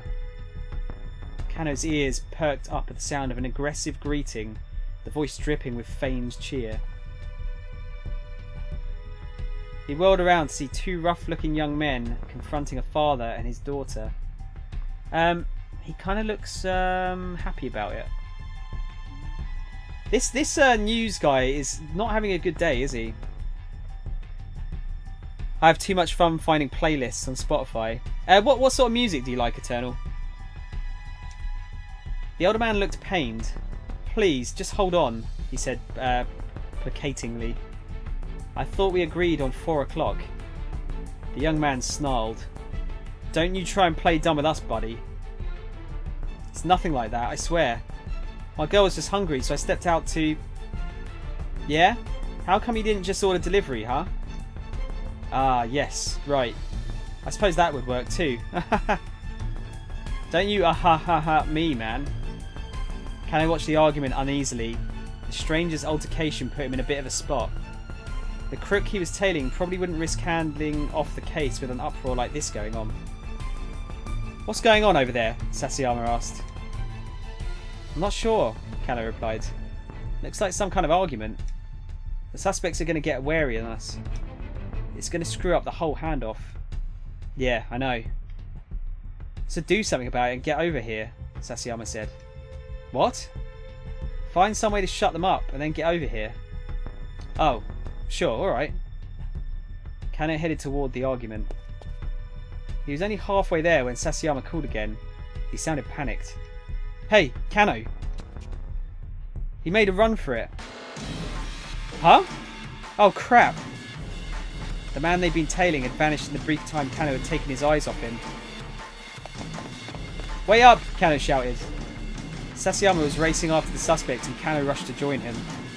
The man was surprisingly quick, however, and neither detective managed to catch up. In fact, they soon lost sight of him amidst the teeming crowds. Frantically, they dashed through the streets as fast and as hard as they could. I think we get a bad end, aren't we? We lost him, Sasayama admitted at last. Damn it! He stamped his foot on the asphalt in disgust. Director Kuze? Kano gasped over the wireless. I'm sorry, but we lost the man with the attaché case. There was a heavy sigh on the other end of the line.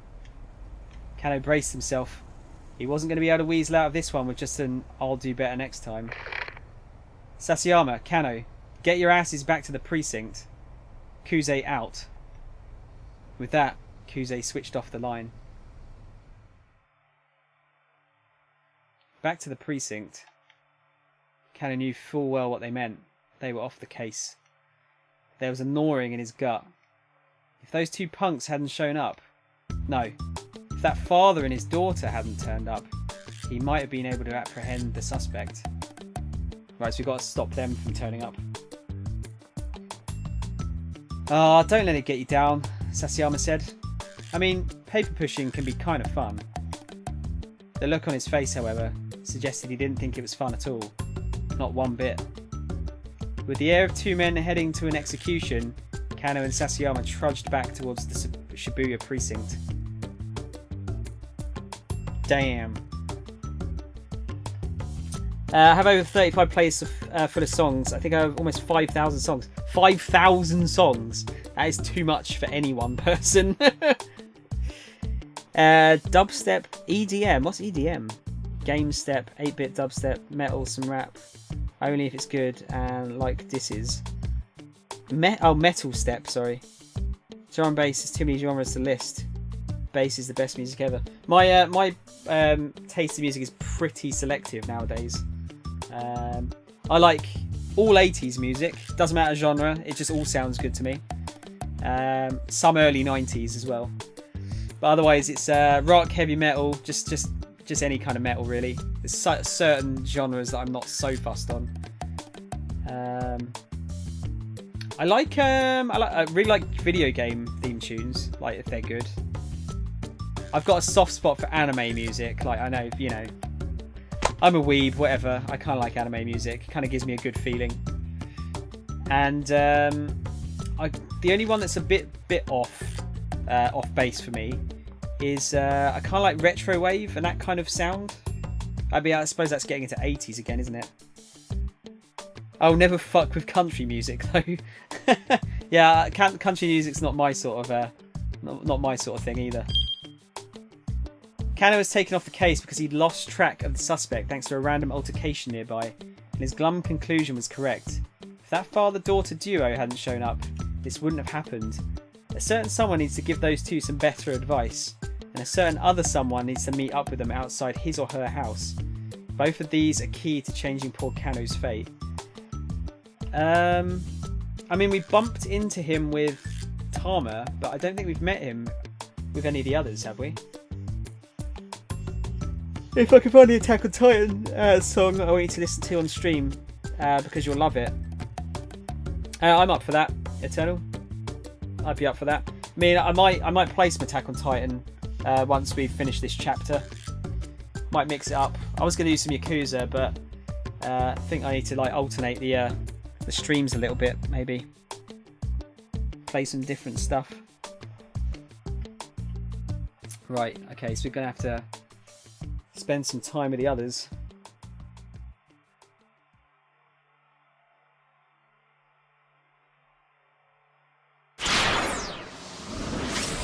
Can you save that for later, Eternal, and I'll play it at the beginning of the Attack on Titan stream? Is that alright? Right, it's H.E.'s the only one we haven't started yet.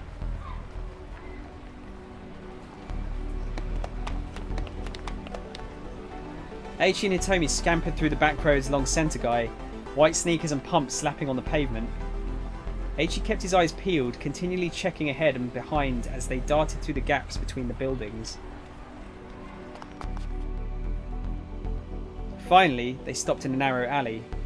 "There's no way he'll find us here," he said. "No one knows about this place." He took another look around, then let out a sigh of relief. It seemed they'd managed to shake the gunman for now. Yeah, so these guys have got an assassin chasing after them.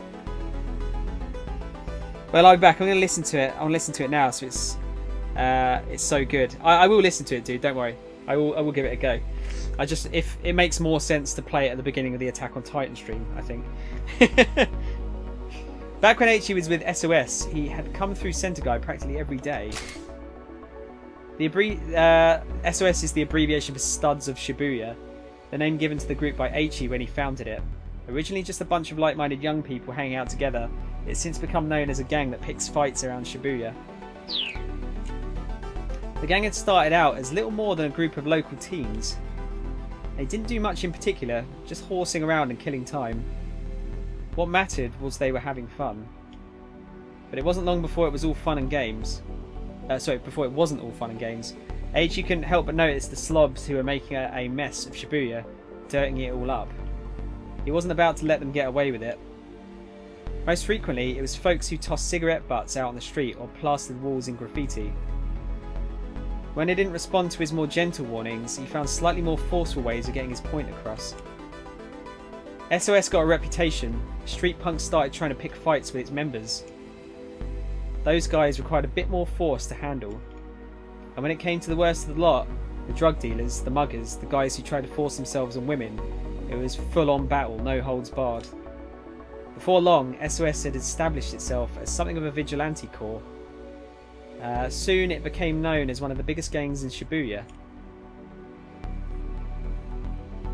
"Let's lay low here for a bit and see what happens," Aichi said. The alley where they hid was like a dimly lit chasm, obscuring them from view. The only problem now was figuring out what to do next. They needed to find that blue van again, which meant figuring out the best way to get back to Dogenzaku without the man with the cane catching them once more. "Aichi," Hitomi whispered. "I think I can handle myself from here." She got to her feet and gave Aichi a deep bow. "Whoa." Aichi held up a hand. "We've been over this already. You're not going to be okay. That guy has a gun. If he let her go up against that assassin alone, he might as well be the one to pull the trigger himself." "Thank you so much for everything you've done for me," Hitomi continued as if she'd heard him. She hadn't heard him. She started to shuffle out of the alleyway. "Hey, what did I just say?" "Really, Aichi, I appreciate your concern, but I can't in good conscience put you in any danger anymore." "But I mean..." Aichi tried to press the point, but Hitomi cut him off. "There's no good reason for you to risk yourself to keep helping me." Her tone was resolute. But Aichi was determined to help her anyway. He refused to back down. Fuck you. Aichi knew she had a point. He decided to back off. I hope you have good bassy headphones because it's really bassy. You're going to have shivers, that's for sure. I do, but I don't know. Well, we'll just have to try it, won't we? I don't know if these are that bassy, actually. I don't think I don't have them plugged into an amp or anything to make them bassy. I'm sure I'll still enjoy it though. I'm gonna say determined to help her. I think. Do I have a good sound system? I've got a sound bar for my TV. That's all I've got, dude.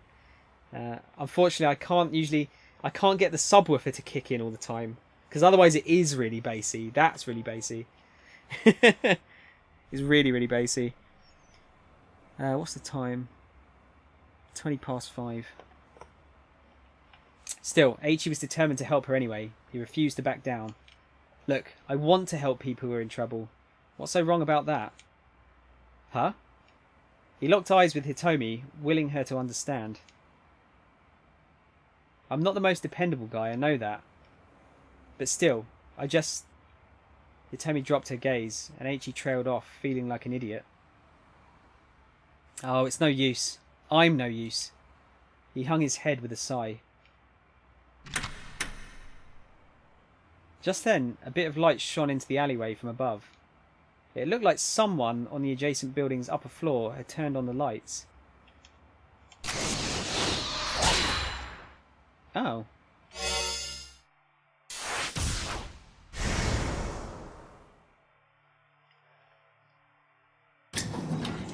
Oh, okay. The storeroom door opens with a rough grating sound. Okay. Now where's the light switch? Hang on, can we skip these to get to the bit we need to?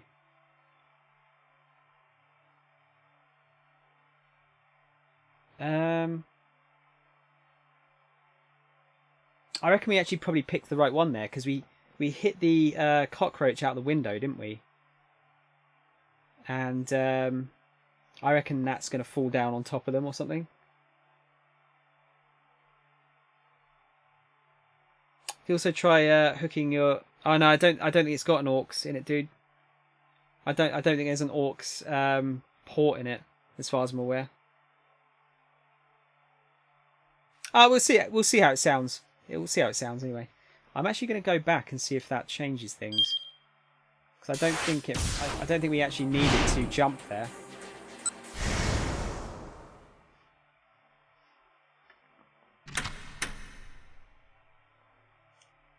Let's see if it lets us. In a Kane building, this multi-tenant building had 7 floors, but a decade-old urban legend tells of a mysterious 13th floor. A diet aid sales demo is being held on one of the upper floors today. Xenon007, thanks for following, dude. It's been a long time since I've had a follow on the stream, so I'm very, very grateful for for the follow. How are you enjoying the playthrough so far, dude? By the way, if you want to lurk, absolutely fine. You don't have to talk.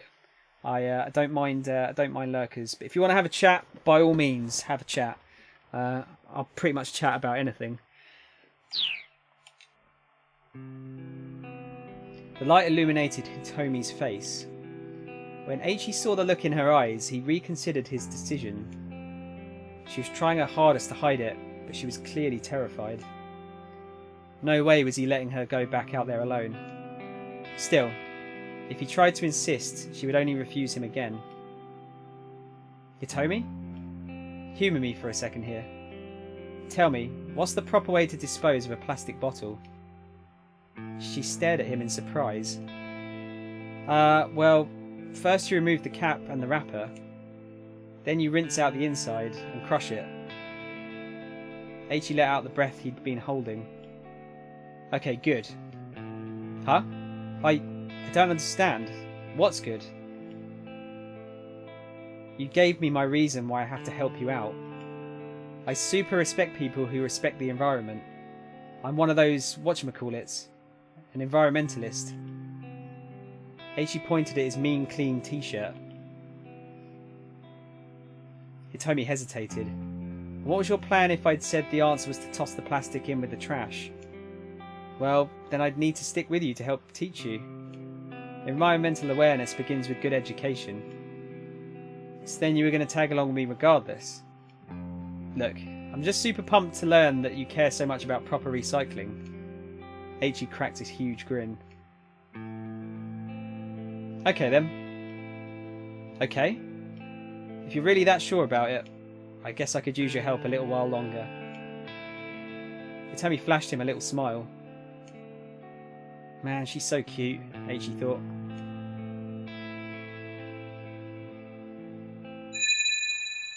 Then, something else caught his eye. Huh? What's that there? It looked like something black was stuck to the top of her head. Oh god, here we go. Eiichi, what are you staring at? You've got something stuck there. What, on my head? Without thinking, Hitomi reached up and plucked it off. It was about 10 centimetres long, its body a glistening black, sporting feelers and several pairs of legs. It began to writhe and wriggle between Hitomi's slender fingers. Ah! Eiichi yelped. It's a cockroach! He jumped backwards, but Hitomi didn't so much as flinch. Phew, sorry. That gave me a bit of a start, he continued. Guess it must have fallen from one of the windows up there. Still, Hitomi did not move. Hitomi? She didn't appear to hear him. Hello? Hitomi? With muffled gurgle, Hitomi passed out on the spot, her body as stiff as a mannequin. What? Hitomi, are you okay? Hitomi! Hitomi! Hitomi! But no matter how loudly Eiichi called her name, Hitomi would not come to. So is that a bad end?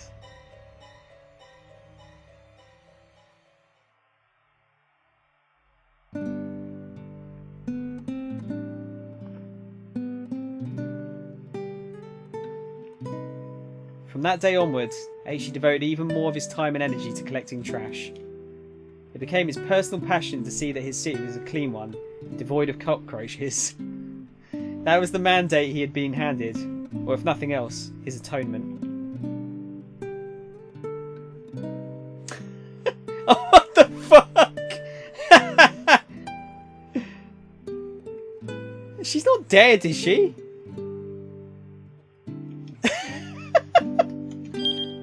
Hitomi passed out after a cockroach fell onto her head from out of nowhere. Well, not out of nowhere exactly. Hitomi and Eiichi were right underneath the Nakane building where they're selling Burning Hammer. A cat and a cockroach had been fighting it out on one of the upper floors. The cat was victorious, but if it had run away instead, things would have turned out differently down below. Right, so that's why it was making us change over.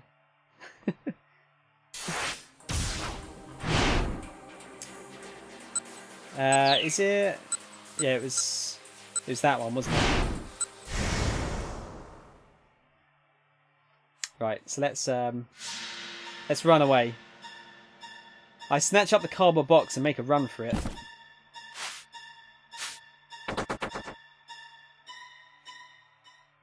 I think that's all that changes, isn't it? Yeah, so I can just go straight back to Eiichi's section.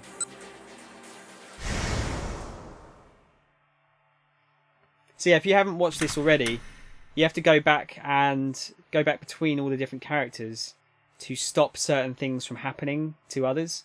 So now that we ran away, that cockroach will not fall on Hitomi's head, and we can continue Eiichi's story.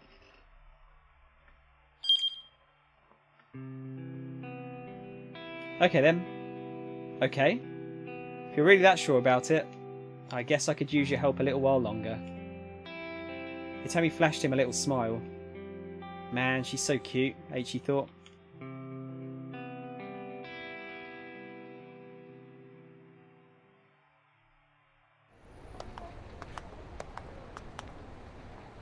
Sneaking out from the alley, Eiichi and Hitomi began to make their way along the side streets back to Dogenzaka.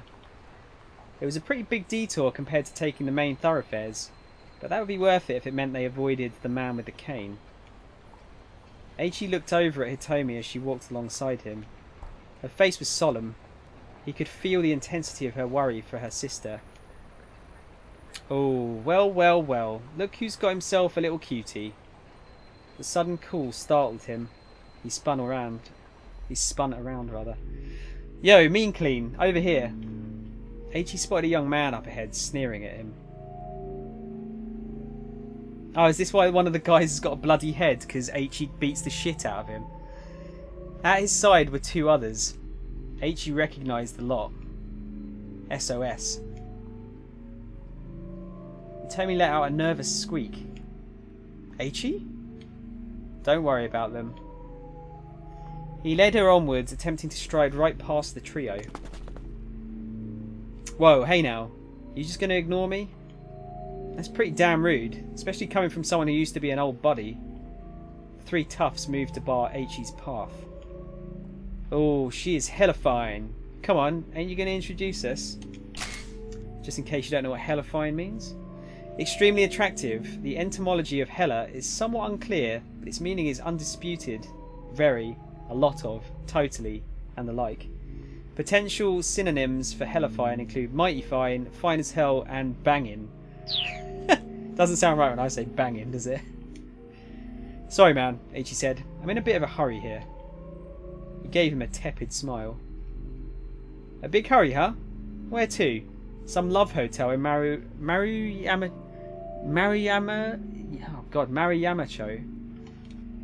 Too rich, another chimed in.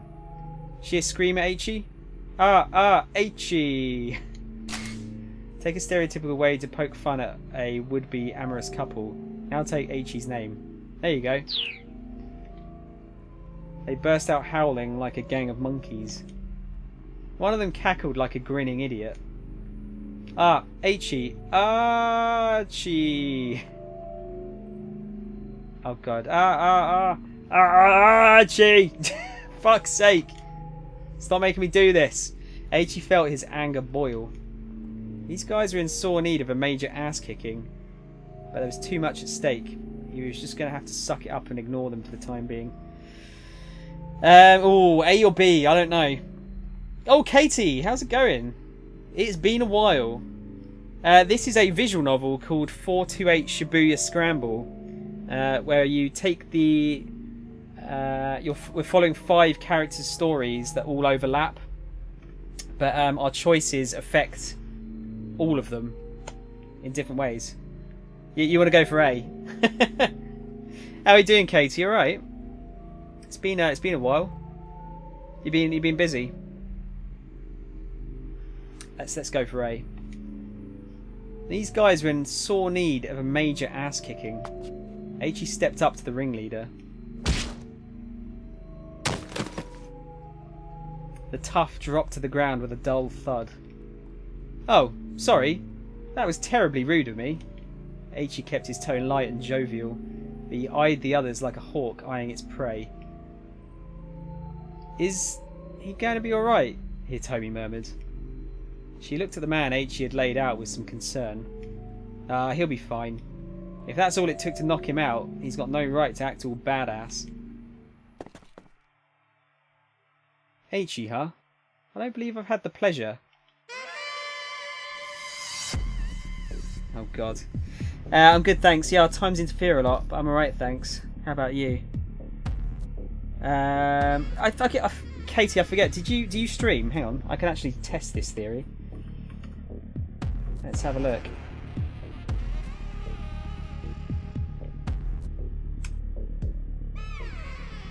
Oh, you're playing Destiny 2. Okay. I might as well. I'll give you a shout out. Might as well. I've got the shout out command. I might as well shout you out. I don't know if anyone's watching apart from you, but I don't talk about streaming in other streams.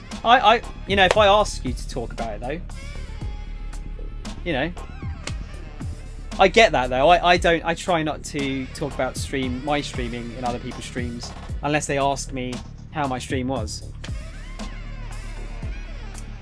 How's Destiny 2 going? I still haven't given it a go though.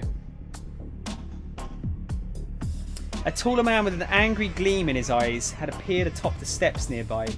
He must have turned up during the commotion. He radiated a distinct aura of menace. That's me, H.E. replied. And just who are you? For once, it was someone he didn't recognise. The name's Yoji Kiryu. Oh, Kiryu? Yeah, Kiryu! Used to roll with a gang from Ikebukuro until a few months ago. Known as the killer whale of Bukuro, he answered any and all resistance with his fists. His crazy antics led to him being kicked out of the gang, however, and lately he's been hanging around Shibuya. New expansion is very good. See, I keep meaning to pick it up. I kind of want to play through Destiny 1's campaign first, because I didn't do any of the expansions for that. But I'd probably restart if I was to do it.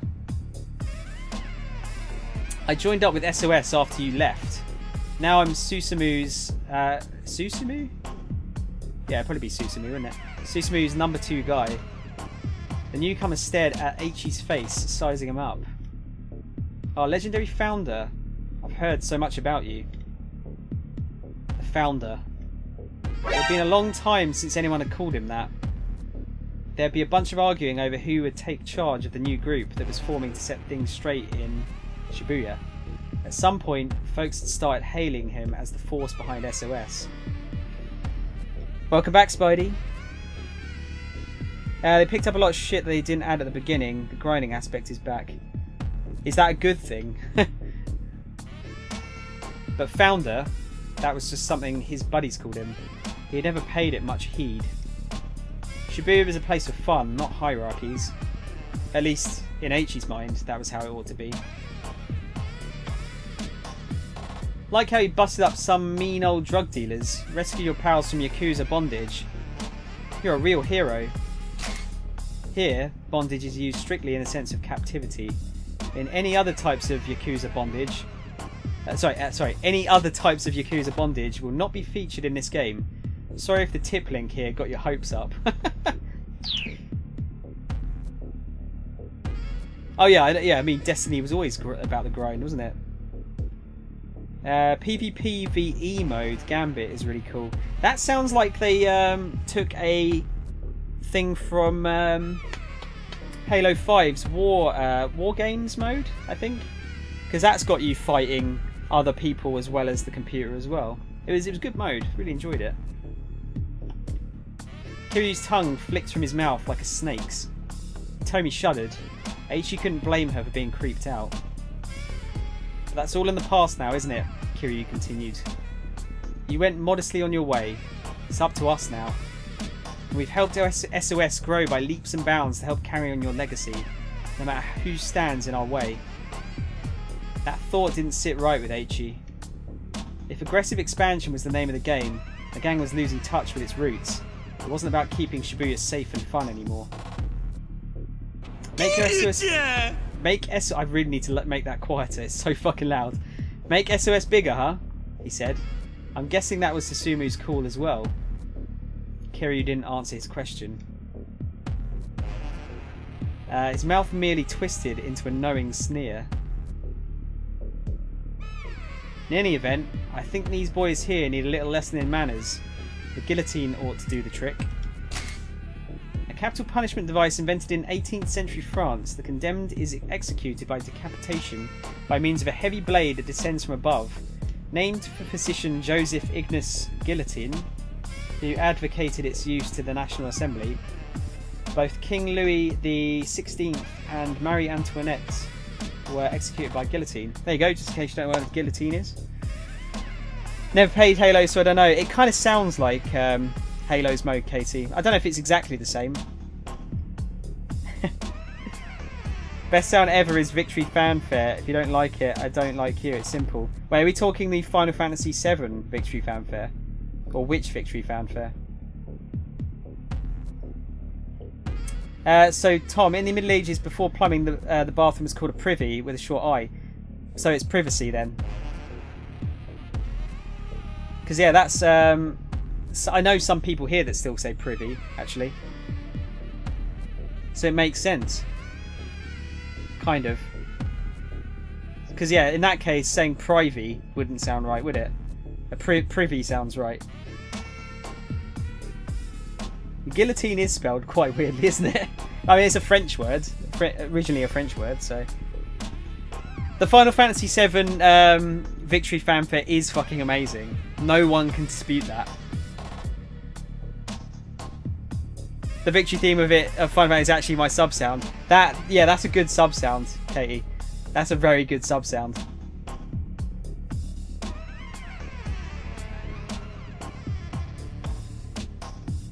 So it's privacy then, instead of privacy. I suppose either way works though. But as an English person, I should say privacy, because of privy. Right? The other gang members started in alarm. Whoa, hey, just calm down, man. Please, anything but the guillotine. Kiryu pointedly ignored their pleas. Whoa, hey, what's the guillotine? Aichi asked. Kiryu smirked.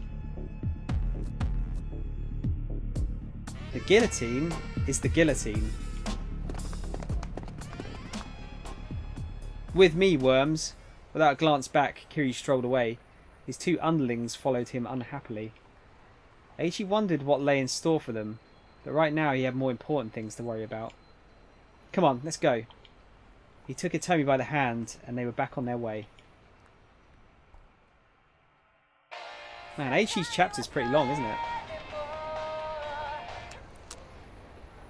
I don't remember it being called Privacy with a short I. I don't know, it might just be an English way of pronouncing it, Spidey. I don't know. I'm pretty sure both privacy and privacy are both correct, though. Oh, Hitomi perked up. That's me. She reached into her pocket and took out her cell phone. Huh? She stared at the screen with consternation. What is it? Aichi asked. It's an email. From Mr. Tanaka. Who's Mr. Tanaka? He works with my father. I'm not sure what I should do. Aichi remembered that the criminal had warned her against contacting her family or the police. She seemed reluctant to even open this message. I'm sure it's fine to just read an email, he said. And besides, he's not the police and he's not your family. Yeah, you're right. Hitomi scanned the message anxiously. It sounds like he's worried about me, she said. Then does he know? About the kidnapping? Yes, I know my father trusts him. And he's always been so... Hitomi cut herself short. Still, it was clear to Aichi that she and this Tanaka person had some sort of close relationship. I wonder if it's safe for me to let him know what the situation is. I think it should be, Aichi told her. I mean, the kidnappers aren't going to know you sent an email, right? Hitomi began typing out a response. Aichi watched over her, wild speculations running through his mind. There was no way a mild-mannered young lady like her could be dating one of her father's co-workers, was there? We're going to have to swap over here, aren't we? Before we swap over, I'll just see how this plays out, just in case we got it right. Kiryu-chan! I do love Majima, but I think Kiryu's my main man. Unless she was all about finding herself a sugar daddy. No, he was being ridiculous. Aichi banished the thought from his mind. Besides, Hitomi's personal life wasn't the problem right now. The problem was that psycho with the cane and the gun. Is something wrong? Hitomi asked. She'd finished sending her email. Oh, no, nothing. Nothing at all. Aichi did his best to look nonchalant. It was a good thing she couldn't read his mind. Aichi's jelly.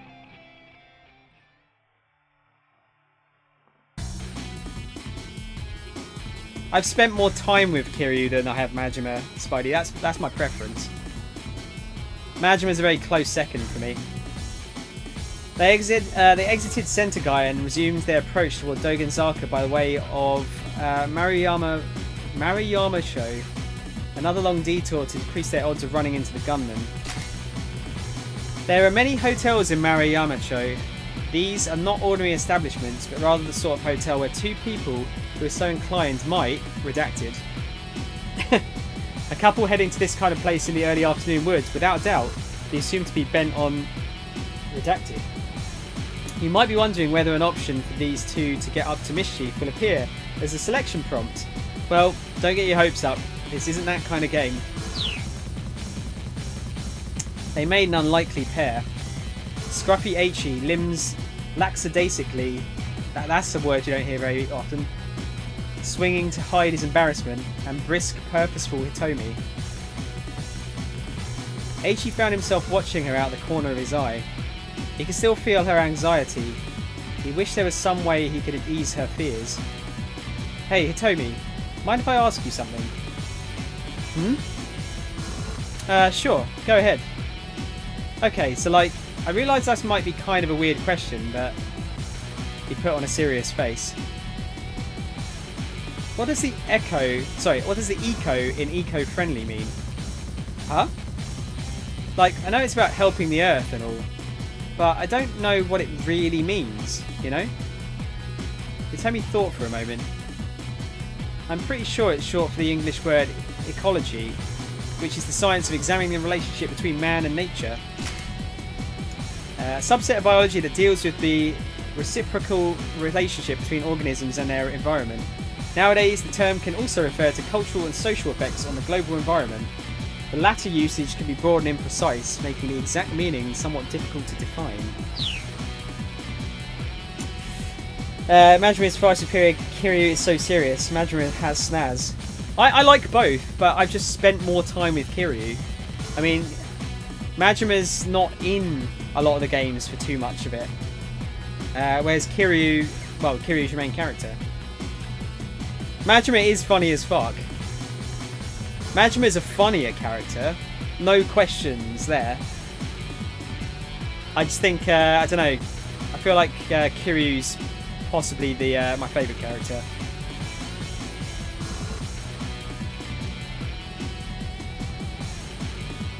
Yeah, I know. I can picture the voice from the sound effect. All right, science. Pleased with himself, Eiichi chattered on excitedly. A faint smile crept back onto Hitomi's face. Say, you ever hear about the clean river here in Shibuya? A clean river? In Shibuya? Really? Ask 100 youngsters outside of Shibuya station the same question and you'd probably get that same answer 100 times. Yeah, the Shibuya River. You know, that drainage channel we saw earlier. Wait, that? That's the clean river you're talking about? By no reasonable definition was the Shibuya River what anyone would call clean. That's the one, Eiichi grinned at her confusion. See? The river used to be clean a long time ago. I read about it in this old book called Science Strikes Back. A popular monthly magazine, abbreviated SSB, the series has been running for 29 years now, but the Strike Back appendix is still immensely popular with children. The woman who handles the home deliveries is known as the SSB lady, and children wait excitedly on the 25th of each month for her to make her rounds. I used to have that book, Toby chirped, her eyes wide with excitement. You're talking about that bit with the river that got turned into a song, right? The famous 1912 song Haru no Agawa, The Spring Brook, with lyrics by Tatsuyuki Takano and music by Teiichi Okano. It's said that the song was inspired by the view of the upper course of the Shibuya River during Takano's childhood. In modern day, there is a stone monument bearing the song's lyrics along the Odaku line between Yoyogi Hachiman and Sangyu Bashi. Fucking hell. Stop with that fucking Japanese names of places. I'm struggling here. Yeah, that's the one. You read it too. I did. Eiichi felt a giddy rush at this unexpected connection they shared. Imagine if there was still a clean, beautiful river here in Shibuya. It'd be the perfect place for taking a romantic stroll. Hitomi looked up at Eiichi. She seemed to share his joy in this idea. Wouldn't it be amazing, Eiichi said, if that dirty little channel could be clean like it used to be? It would. Maybe as amazing as the look on Hitomi's face right now, Eiichi thought. Hitomi, tell me some more ecology stuff. Hit me with whatever you've got. She seemed happy to oblige. And so as they walked along, Hitomi explained the bits of knowledge she'd picked up over the years. Eiichi was quiet, hanging on her every word. Man, their story is fucking long, isn't it? Eternal, it's rings. It's exclamation point rings is the currency. I just haven't put in any kind of system yet. Those fangs, getting head from her is a no-no. Fucking Eltron. Bring the entire stream down with you, why don't you? I've got a snaggle too. The return to Dogenzaka became an impromptu environmentalism lecture. Hitomi continued until she'd exhausted her ready knowledge. I just don't get it, Eiichi grumbled when she paused at last. I mean, why is it a bad thing if the planet gets warmer? Wouldn't that make winter in places like Hokkaido way easier? No, you see, because if the whole planet gets warmer, it will cause the whole ecosystem to collapse. Eiichi racked his brain. And the ecosystem is what again? Is that like a solar system? Images of the cosmos filled his imagination. No, not really, Hitomi said. So is it more like a sound system then? Not really. Oh, but anyway, you're saying the problem is with the, what was it again? Carbon dioxide. Yeah, that stuff. I'm going to have to cut down on that. Sure. That settles it, H declared proudly. No more soda for me. Soda? Hitomi asked. Yeah, it's carbonated, right? Hitomi burst out laughing. What? I'm serious. You don't think I can do it? I'm sorry, Hitomi said, catching her breath. It's just... Her face froze, her mirth abruptly vanishing. Oh no. Huh? Eiichi stared at her face in alarm. What is it? Oh, fucking hell. He turned his attention in the direction Hitomi was looking. The man with the cane was bearing down on them. Oh, come on. You've got to be kidding me. He grabbed Hitomi's hand and ran. This time, he headed for the main road, hoping to get lost in the crowd. Hitomi struggled to keep up. She was exhausted after all their earlier running. You can do it, he told her. The guy's got a cane. We can outrun him. The assassin was still hurrying after them. Once you get around the next corner, we'll be out on the main road. Yeah, okay. She strained to get the words out. Bit by bit, her feet were slowing down. It was another 50 metres or so to the main road. Eiichi realised that they might get caught before they got there. Sorry, Hitomi, he exclaimed, but I've got to do this. He scooped her up in his arms. Eep! By the time that the squeak had escaped her mouth, Eiichi was already running full out. Eiichi, please put me down. Don't worry, you're super light. Eiichi glanced back and saw the assassin, now far behind, break off his pursuit. But just as they rounded the corner, he heard the man called out to him.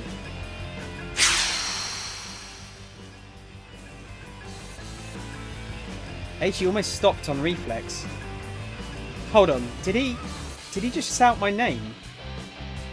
How the heck does he know my name? Quaking with unease, Eiichi slipped into the crowd.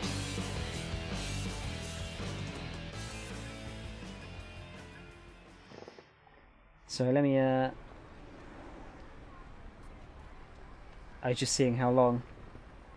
Be right back in a few, gonna restart computer. No worries, man. How many rings do I have, actually? I should have the most, obviously.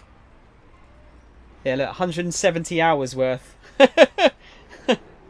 No beating that, guys. You're not beating that. Eiichi, could you please set me down now? A meek voice pulled him from his panic. Huh? He looked down at the girl in his arms. People in the crowd all around them were watching and chuckling. I mean, I'm really happy you saved me and all. But being carried around like this is, Hitomi was blushing beet red. But Eiichi's expression had gone pale. Eiichi, wait! Had he really heard that right? That's what it had sounded like. He set Hitomi back on her feet, then used his shirt sleeve to wipe the sweat from his face. You okay? Hitomi asked. When we were running just now, did that guy say anything? Not that I heard, no. Huh. Had he just imagined it then? Maybe. Eiichi was sure he didn't recognise the man. There's something weird about that guy though, Hitomi murmured. She furrowed her brow. No matter where we run, he keeps catching up to us. It's almost like he knows where we're going. She was right. Finding a particular pair of people in a place as big as Shibuya bordered on the impossible. And yet somehow the assassin had tracked them down several times now. Yeah, Eiichi said. It's like he's got some way of locating us or something. He got a sudden idea. That's it! What if they're doing the whole tracking thing, but like backwards? What? Hitomi's eyes widened. Okay, so you know how in police shows they always stick a tracking device in the bag with the ransom money like that, but backwards? Sorry, like that, but backwards. Okay, so backwards isn't the right way to describe this, but Eiichi doesn't realise that. He does seem to know what a tracking device is, at least. A radio transmitter that can be located by the signal it emits. The Japanese police sometimes refer to this as a beeper, not to be confused with the English slang term beeper, meaning a pager. Well, so they reckon that one of the police officers stuck a tracker on her, maybe? Backwards? Yeah, like instead of putting the tracker on the money, they put it on you. Itomi frowned.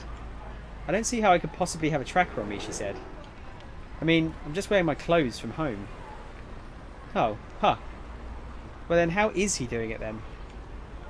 Barely a moment passed from the moment he got the words out of his mouth. Once again, the man with the cane stepped out on the road ahead of them. It really did seem as if he'd known exactly where they were going to be. How the hell is this happening? Aichi groaned. He reached for Hitomi's waist, ready to pick her up again. It's okay, I can run by myself. Aichi took her by the hand instead, and they raced into another alley. The Japanese public seems to be very unconcerned about the fact there's a guy waving a fucking gun around, though. It's a bit strange. This guy just will not give up. At the far end of the alley, he could see a forklift parked beside a pile of cardboard boxes.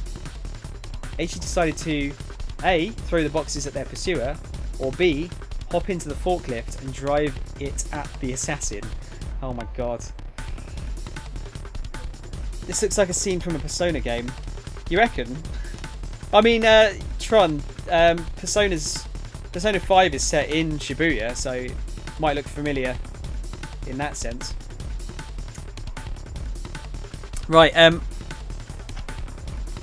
I am going to go and have I'm not going to have a quick pee. I'm going to get a drink because my mouth is getting really, really dry.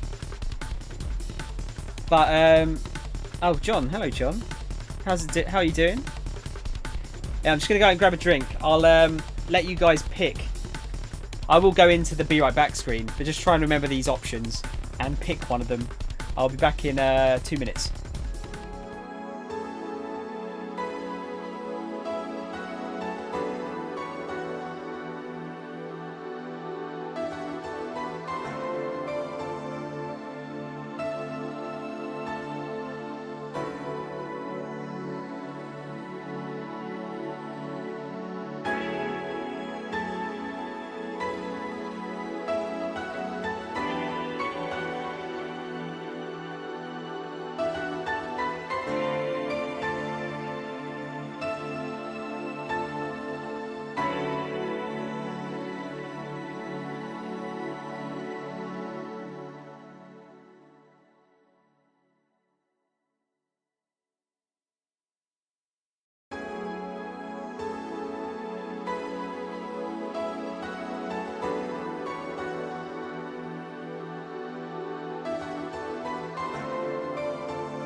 By the way, what's Bumble Scum, by the way, John? You ready for transfers to an alternative world? Why couldn't I fucking say that word? All Persona games take place in Tokyo except 4. They all take place around Shibuya though.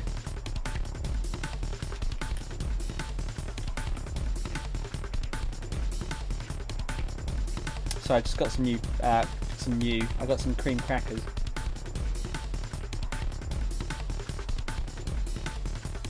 Just a new pet name, Bumble Scum.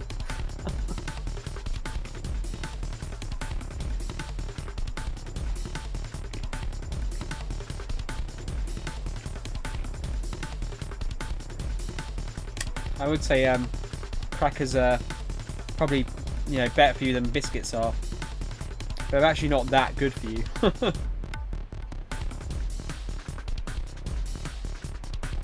A cream cracker. Well, the cream is the hint that says it's not good for you, isn't it?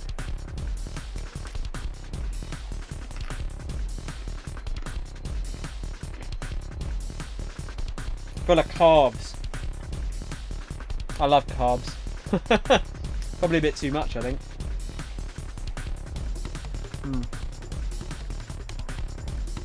I've got to get my pictures taken tonight. I need to send off. Pictures to this Shenmue 3 Kickstarter backing thing. So running very close to the deadline. Cream cracker sounds funny to you. Do you not have cream crackers, Tron? Or are they called something else? You can also say, if you ever hear someone say, I'm cream crackered, that means knackered. Bit of Cockney rhyming slang there. Knackered means tired. My computer's finally fixed now. I can engage more. Oh, and hi, I'm back. What happened to your PC, Jumbo?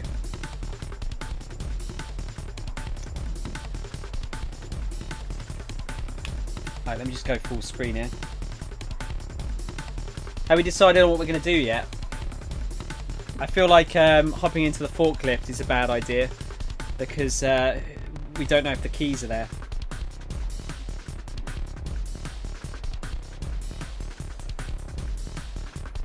What do you reckon, John? A or B?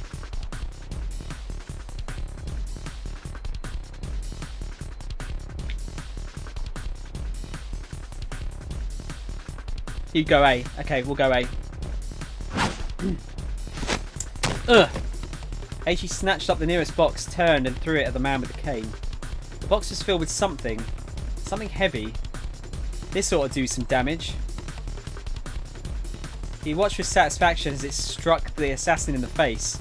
The man staggered sideways. Here, have another. Oh wait. Oh no. Are these the boxes of the burning heat shit? Here, have another. One by one, Aichi held every box in the pile. And one for the road. The last box wasn't properly sealed. It broke open as it struck their pursuer, sending several bottles flying.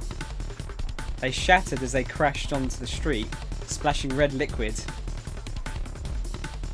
The assassin dropped to one knee, scrubbing at his face with his hand. Aichi looked on in surprise. He couldn't possibly have hit the guy that hard. Peering at the man more closely, he saw that he was spattered in red liquid. Apparently the stuff in the bottles had gotten in his eyes. Now's our chance. Aichi took off with Hitomi, leaving their pursuer kneeling in the alley. Yeah, that could be bad for Tama. You've not seen this game before. I hadn't heard about it, John, until I saw it was in the coming soon section of Boomerang. And I thought I looked it up a little bit more and looked at some of the reviews, and the reviews have been really positive for it. So I thought, why not give it a go? Haven't really done many visual novel games. Oh, you got a broken stream. Broken screen. So the PC wasn't broken; it was just the screen, was it? That reminds me of an ad I saw in the supermarket. It showed a Caucasian woman eating a cracker. The ad said, "All crackers love cheese."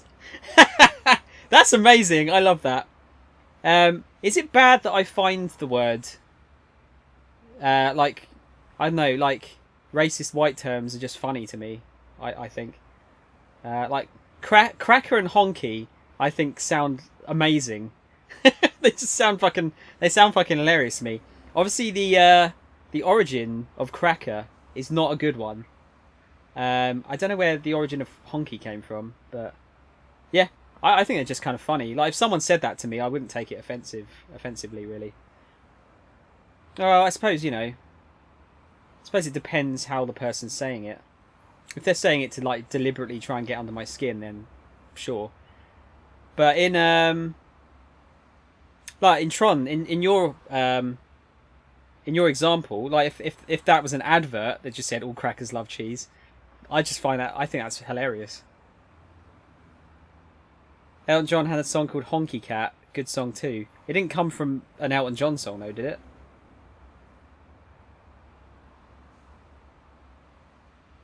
Is it something to do with piano? 'Cause, like, is that like honky tonk and piano? Is that kind of a mix there? I don't know.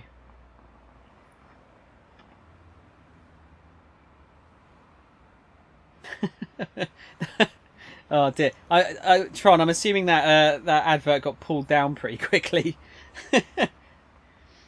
Their ragged breathing echoed through the maze of side streets. All that work just to wind up fleeing for their lives again. H.E. ground his teeth in frustration. There were two main... Oh god, why is it getting us to change off here? There are two main types of teeth grinding. The subconscious act of gritting one's teeth together while asleep, or gritting one's teeth together as a response to anger or frustration. Here we have an example of two. At roughly this same time, Minoru Minorikawa is grinding his teeth while trying to keep to his schedule. Should we swap over to him and see what's going on? We can't, because we haven't fixed his problem yet, have we? Okay, we'll have to keep that in mind. Hitomi, he groaned when they slowed down to catch their breath at last. I'm so sorry. Hitomi was nonplussed.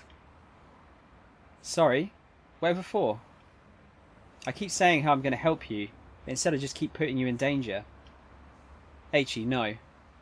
If you hadn't been with me, I'm sure I'd already be No, Eiichi hurried to cut her off before she could finish. Don't go there, please. He sighed, then spoke again more quietly. I just want to help you. Clenching a fist, he looked up at the sky. A tiny sliver of blue was visible through the narrow gap between the buildings. Hitomi hung her head. Honestly, I can hardly believe how much you've done for me. I do appreciate it, but still. The lengths you've gone to. Eiichi looked at his feet, then drew himself up. Well, I admit it's not just because of some gut instinct, or your love for the environment, he said. There's another reason I'm doing this. There is? Eiichi paused, searching for the right words. I've got a little sister.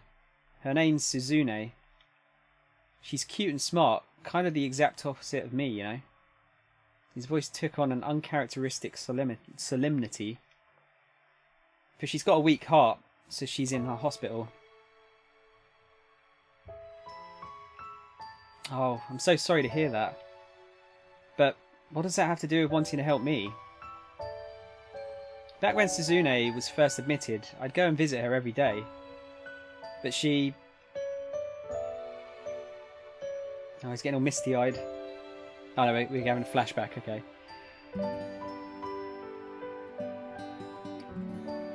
Eiichi, you don't need to come visit me every day, you know. The quiet hospital room made Suzune's voice sound all the more frail. What are you talking about? Eiichi said. You know I'm worried about you. I'll be fine on my own, really. Eiichi had heard that line before. The more she insisted she was fine, though, the more reluctant he was to leave her. Besides, aren't you the amazing guy who helps hold Shibuya together? They need you out there. Eiichi didn't know how to respond to that.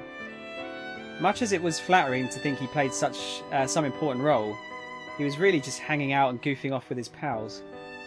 It certainly wasn't anything for his sister to be proud of. I'd rather you spent your energy helping people who need it more than me. What do you mean people who need it help more?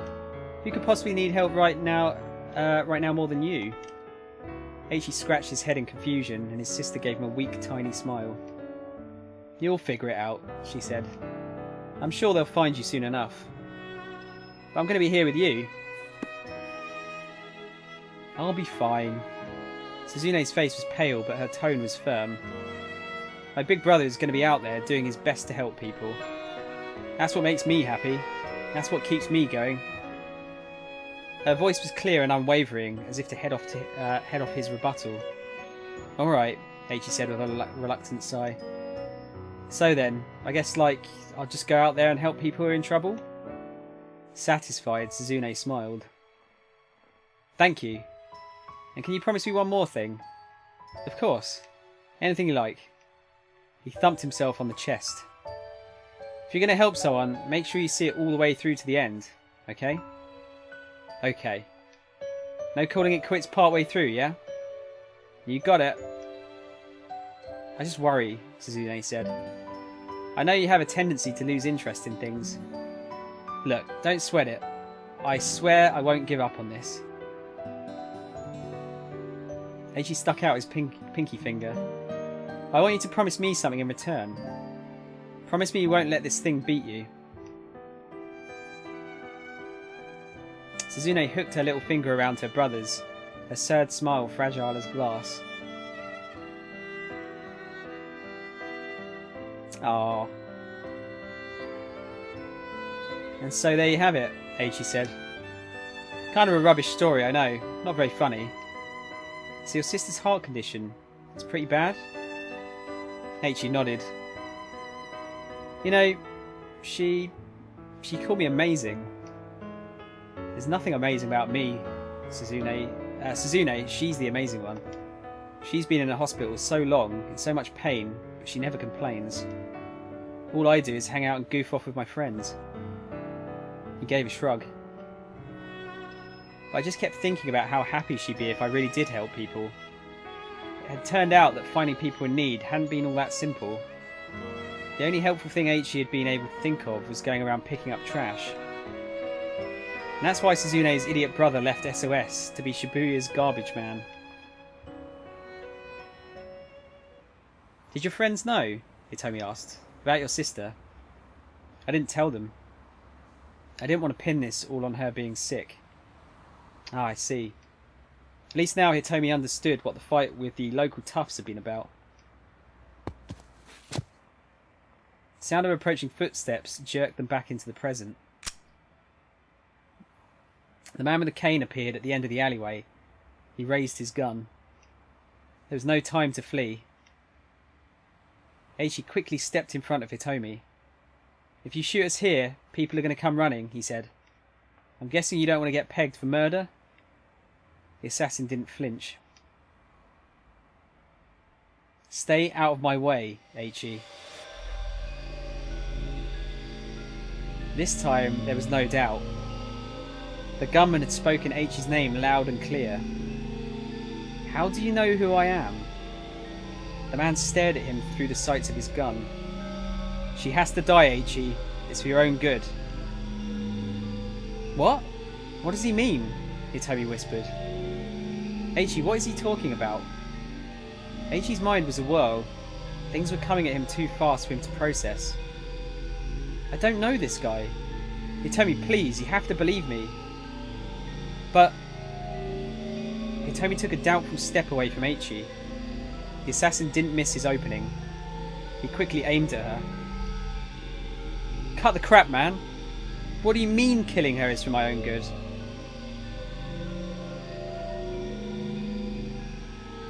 Once she's dead, you'll understand. It's getting creepy. The gunman's finger tightened on the trigger. That's got to be the end of his chapter, right? Yeah, okay. Right, that's one down. Sorry, Tron, let me catch up with what you're saying. It did, lol, it was all over Facebook. Next week it's gone. Like, if it was just a cracker, it would have been fine. It was the woman accompanied with the slogan. Got people triggered. It's... Yeah, I mean, it's... At that point, it's like, why is one racist term alright, but another's not, I guess. But, you know, it doesn't bother me. It wouldn't bother me at all. I think that's an amazing advert, but... Yeah, I suppose, you know, people are going to react to, especially racist words, people are going to react to stuff differently, aren't they? But again, I think it comes down to context, doesn't it? In that case, it's just for fun. It's not, well, again, yeah, that is probably a dodgy conversation to get into, isn't it? But yeah, it wouldn't bother me. I don't like the new Twitch phone update. You can't just send an emote. I never managed it. What, really? They changed it? I haven't actually checked it. Gotta do things, catch you later, take it easy. Thanks, John. Have a good one, man. Whatever you're doing. Yeah.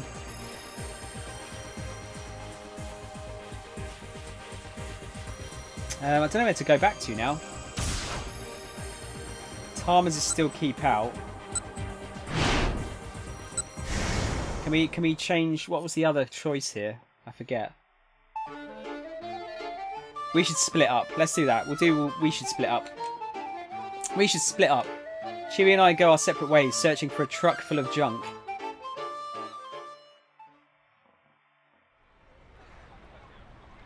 I'll make my way to centre guy. Oh, he's just bumping into this guy again. Hang on, is this... Oh, hang on, we got a new... This is new, because we've got a new blue tag there. I'm so focused on searching all over as I walk that I lose track of where I'm going, and I wind up bumping right into a man who's hurrying along with his daughter. Teruo and Hana Toyama. They came to Centre Guide to eat lunch. Before that, they were at Heaven Publishing in Shibuya 1 Chome. While wandering around distractedly looking for somewhere cheap and tasty, Mr. Toyama bumped right into Tama. America's so political, everything bothers people. Bunch of crybabies. I think it's just in general, dude. Like, people... Like, I think, you know, certain words said in certain ways should be taken offensively. But I think a lot of stuff is just said as a joke, almost. And, you know, shouldn't be taken too seriously. I was watching... there's a comedian over here called Frankie Boyle. I don't know if you've heard of him. He is... really like out of order. He'll like say the most out of order jokes you'll possibly ever hear, but because he's like, you know he's joking, and he's not targeting any specific set of people. He goes after everyone. It's fine. That's what I mean. It's a context thing, isn't it? How you say it, and in what relation you're saying it to, it totally depicts how it comes across. Plus, I think people just take things a bit too seriously. Like, you know, if someone offends you, don't just roll over and start crying. Just stick up with it for yourself a little bit.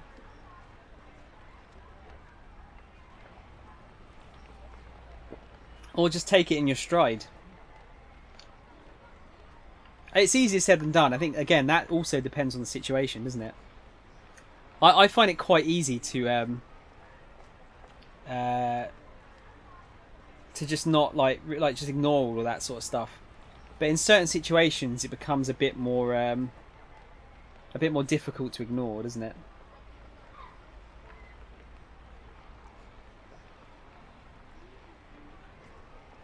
Shouldn't ban certain words. I know. I mean, I don't think. Yeah, either joke about everything or nothing. Exactly. Yeah, I agree with that. I do agree with that. And I mean, you know, like there's been bad jokes. I mean, like people doing like 9/11 jokes like a couple of weeks after it happened, weren't they? But I think that's, in that example, that's like a way that people can deal with the grief, isn't it? Plus, yeah, you're. I think one of the main things that like you learn in life, and which I struggle with because I do try to do this, is you cannot please everyone. It is not possible to please everyone. People are just going to disagree with each other, and that's fine.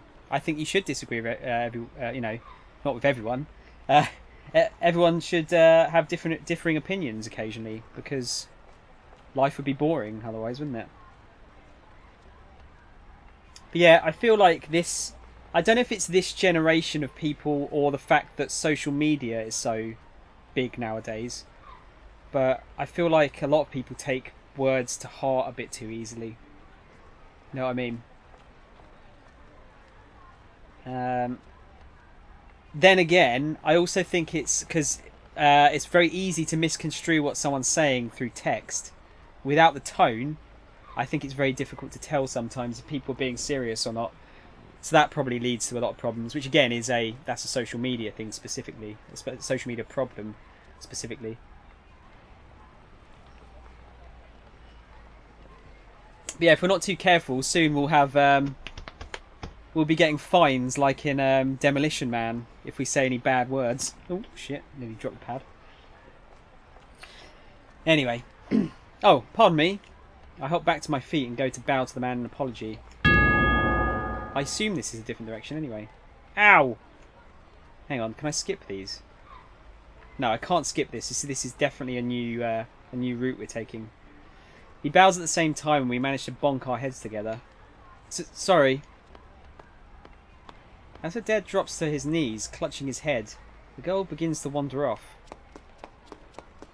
Hey, Hannah, wait!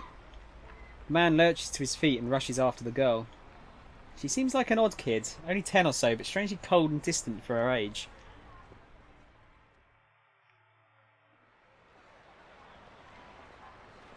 Nursing my own sore head, I make it all the way to Shibuya Station, but there's no sign of the truck.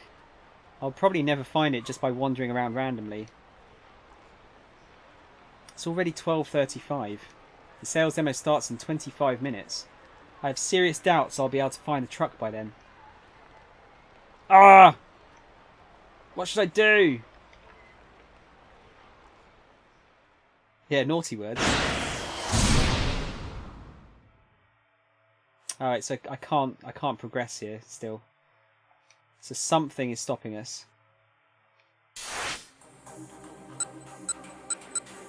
Is there a different... Oh, we already did both decisions there, didn't we?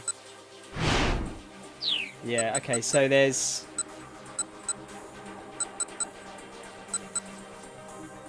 There's someone else that needs to change that. Lab security? I don't think that's a thing. Minorikawa?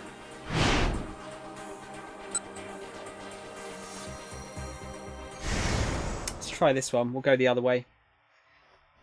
See where it takes us. It was rare nowadays to see a father behave so imperiously towards his own daughter.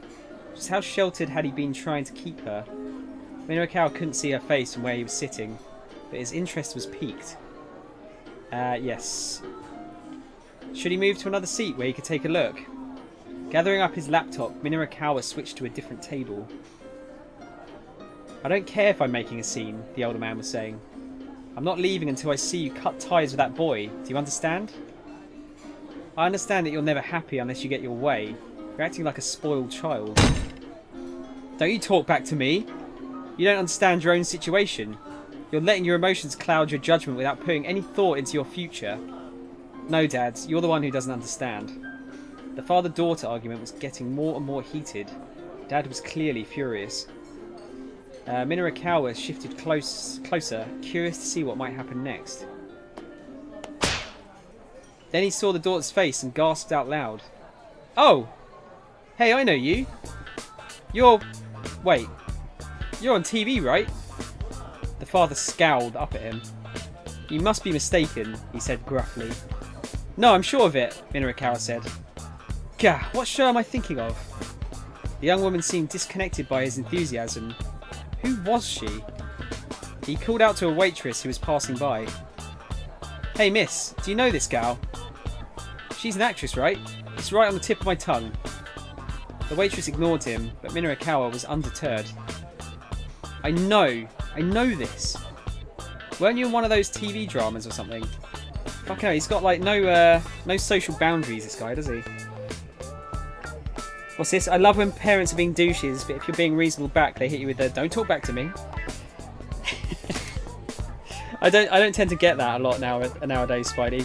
I don't really disagree with my parents a lot of the time. Minorikawa is probably thinking of a series starring Masami Nagahama, possibly Operation Kolkhoz, The Last Frenchman, Touched by a Tuna, or Sailor Moon Pies. All of which received high viewer ratings and are fondly remembered in the public consciousness. Touched by a Tuna. Right, we're leaving, the father grumbled. He rose from his seat, radiating aggravation. Huh? The young woman said, but... Not waiting to hear her objection, he grabbed her by the hand and stormed out of the cafe. Hey, hold on, Minorikawa squawked. His plea fell on deaf ears. All he could do was watch them go and shuffle back to his seat in disappointment. Damn it, what was her name? I should have asked for her autograph. Mumbling under his breath, Minorikawa went back to typing. Okay, that might have got us back to where we were. Yeah, back to the beeping again. I think we've done all of this. Or not. What? It's not letting me skip, so... What's that? A strange beeping sound broke Minorikawa out of his writing reverie. Upon looking up in confusion, he found his attention drawn to a young woman at another table. And then one of these, and one of these. Oh, and this, and this, and this, and this, and that too. She finished with a broad grin. Oh, God. Okay, so splitting up means that Chiri is here. Let me just repeat your order back to you.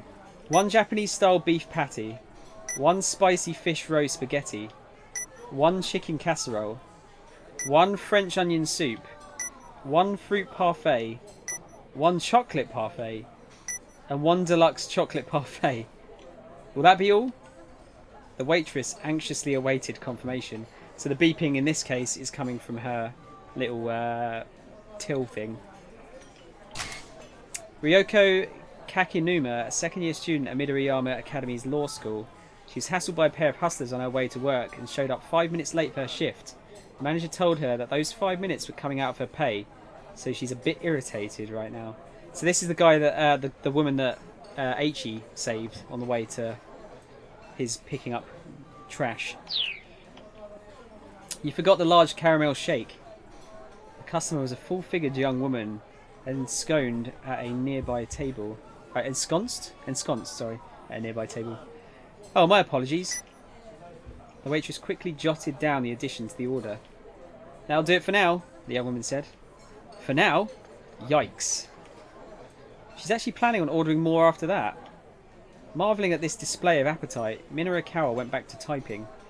This reminds me of a story where one of my old bosses, we went to this food place and they have one of those like food challenges. And I think it was called like the triple chili challenge or something. And it was some chili fries. It was a chili burger. And there was something else as well. And it was like fucking massive, this thing. It was like a fucking tray of food. And it was like hot food as well. It was pretty spicy shit as well. And he got up on the leader table. He was like, "Wow, dude, how the fuck did you do that?" Like, it was really impressive. It was really, really impressive. I think he was like 4th on the leaderboard or something. Not the highest. He just took his time. I think he was just happy to have that much to eat.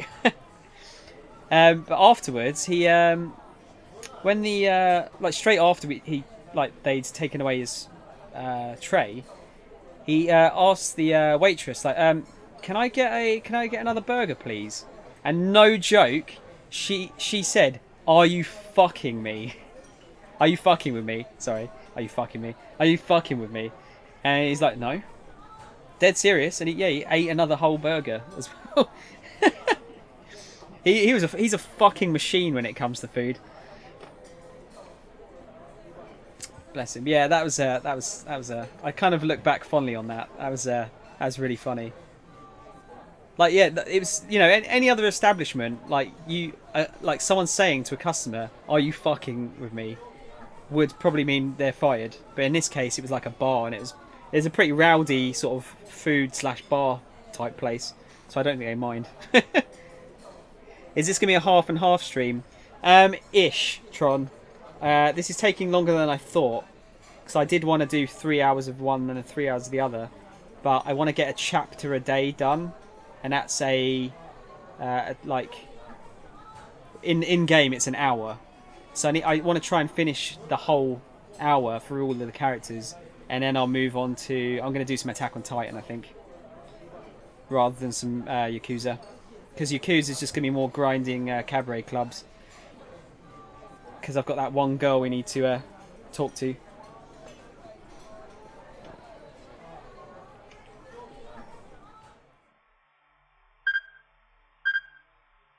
Oh, now his thing's going off. Now what? He heard the strange beeping sound again. Subtly different than the first time. And this time it was closer. Seriously, what the heck is that? Oh, is this gonna... Wait, is this gonna go somewhere else then? Because it says we've not done either of these. Does this mean we're gonna go in a different direction? Let's just do the finishing the article one. Well, never mind. I need to finish. Focus on finishing this article. Minoru immersed himself in his writing again. Before long, he stopped worrying about the curious sound.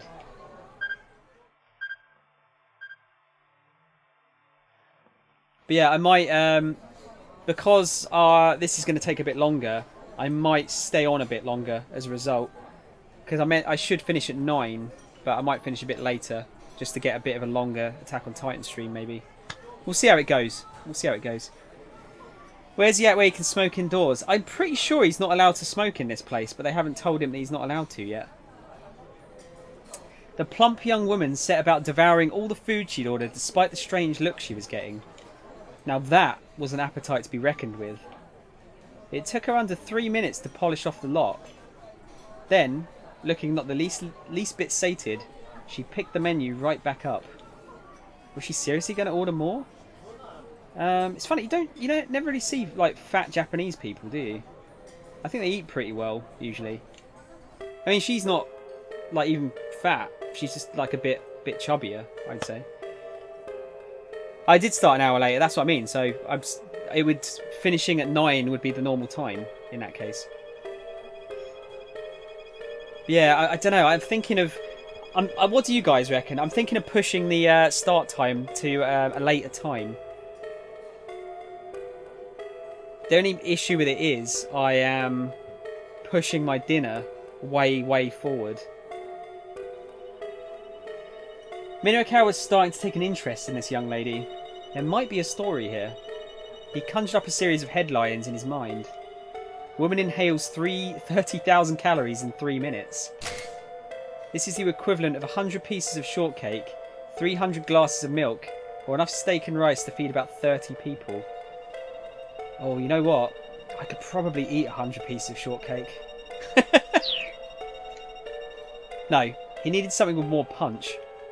Food for thought, an expose on obesity. No, that was no good. He wasn't writing for a fashion mag here. A gourmet day in Shibuya. That was it! He'd be able to whip something up if he went with the foodie angle. Minoru got up from his seat. That's pretty impressive, he said to the hungry diner. Do you always eat that much? The young woman glared back at him. Not always, she said. Suddenly tension filled the air. Oops, was that way too blunt of me? I mean, she is a young lady after all. Maybe I should change up my approach. Who the heck are you anyway? The woman asked. I'm a freelance writer.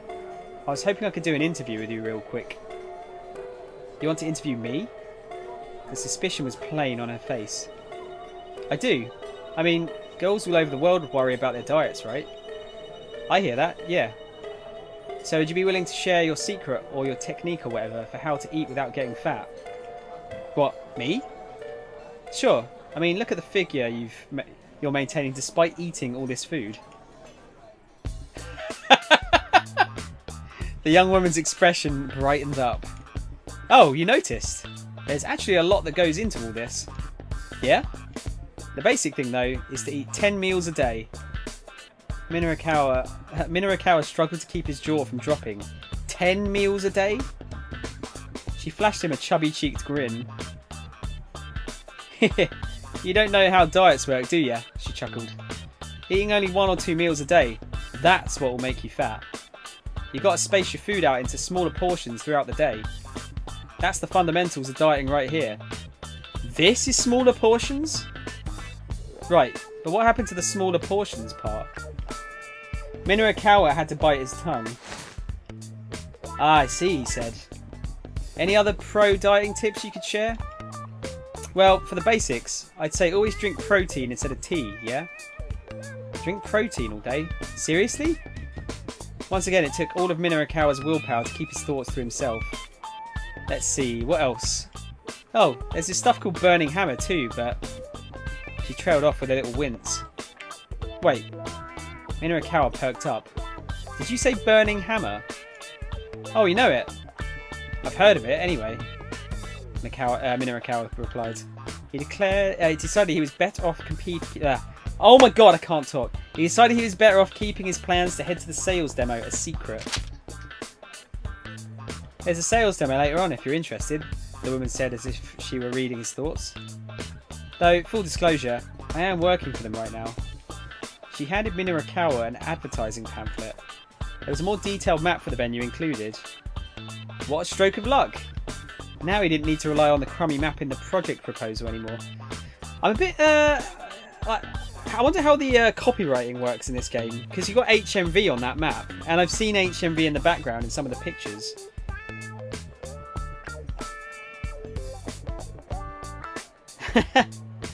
Take the venue from her, it's deadly. Oh dear. She's going to put the whole, like, not out of business, but she's going to, like, put all of the other diners out of having any food.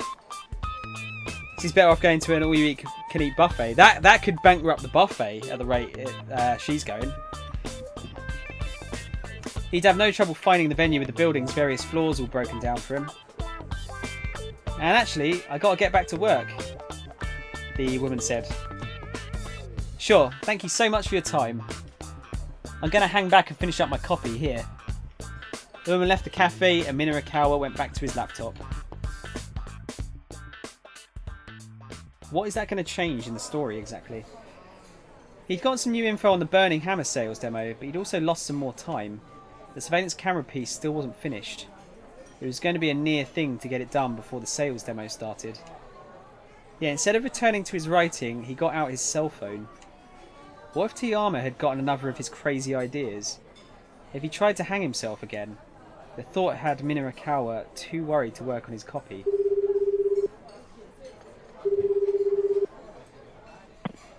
The phone rang several times before someone picked up.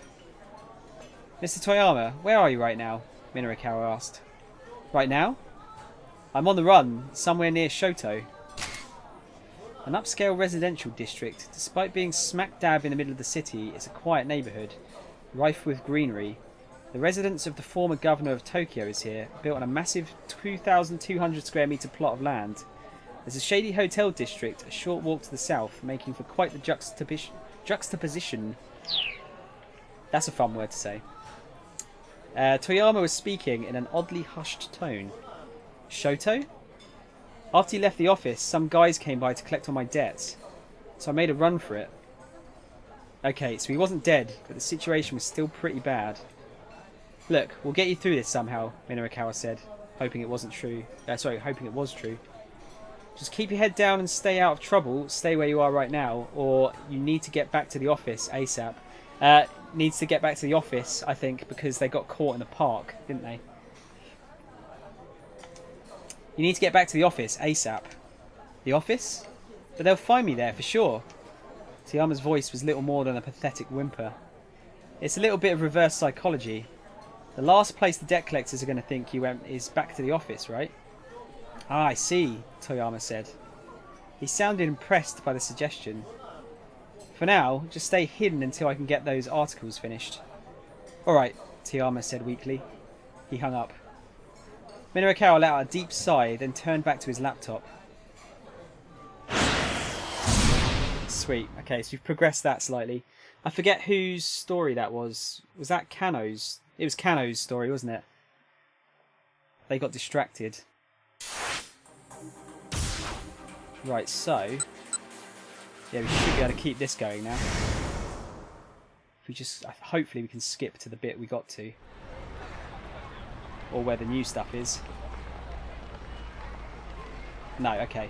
Thinking back to the way Tateno had put his life on the line to rescue a bunch of strangers made Kano feel... Sorry, Tateno, rather.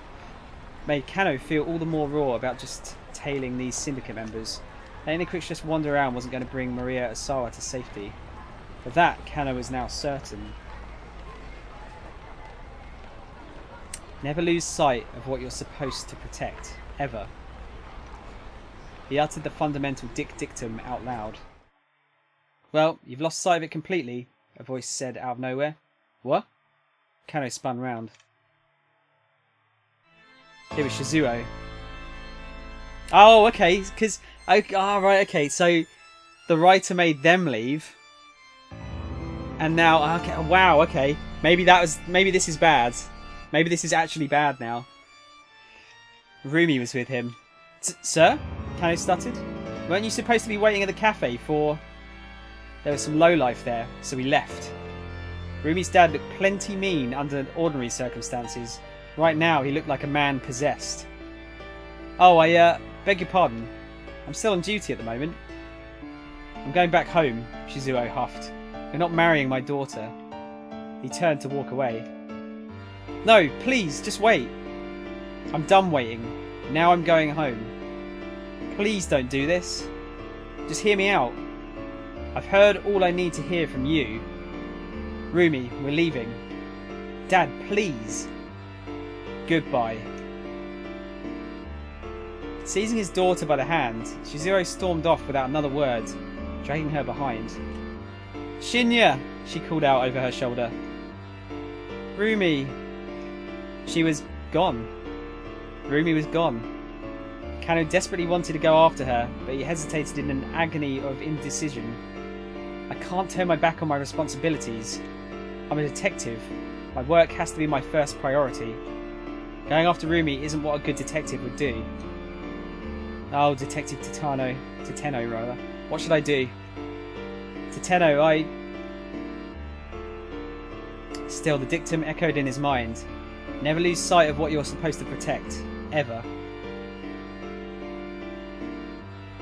Never lose sight of what you're supposed to protect. Never lose sight of what you're supposed to protect.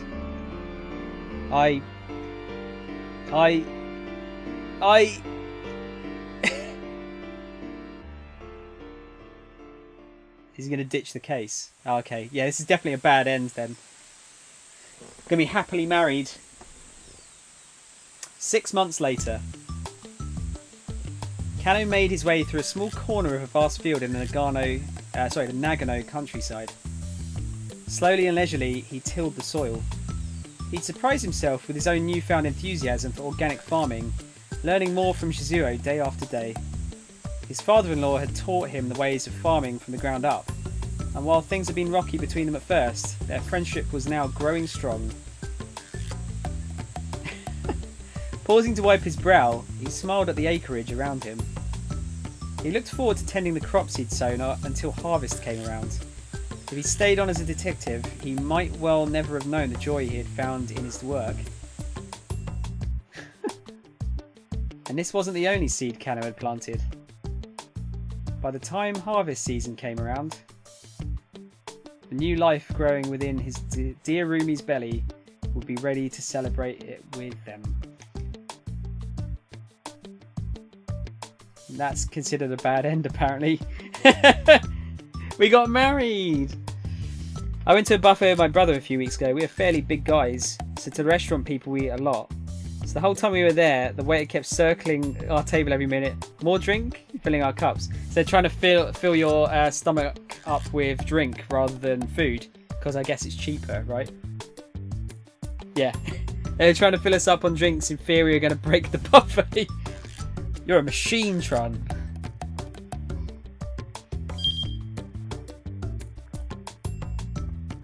Kano went after Rumi and Shizuo, proving his devotion and earning her hand in marriage.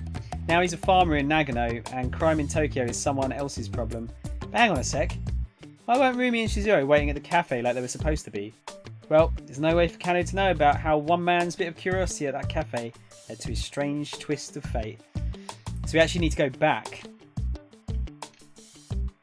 to Minorikawa And which decision is it we have to change? It's this one. We got to go back to the other one.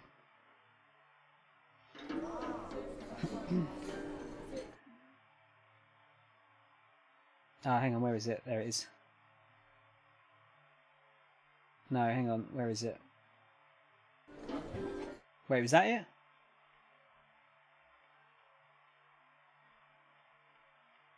No, can I not change that then?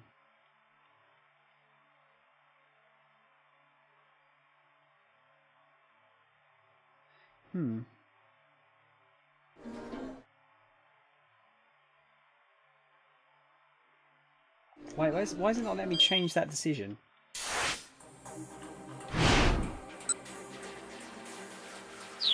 Or is that set in stone now? I don't know.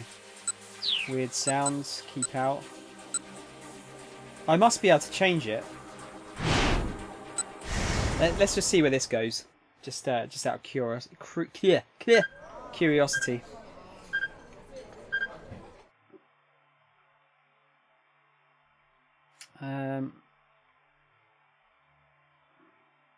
Yeah, no, we've already done that one. I don't want to change that one again.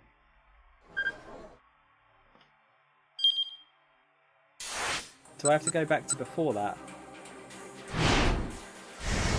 Let's try that again. We'll just skip it.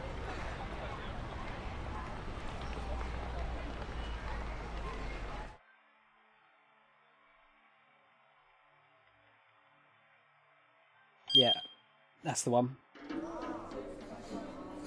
Oh wait, is it? Hang on. Oh, okay, I just had to go forward a little bit more. There you go.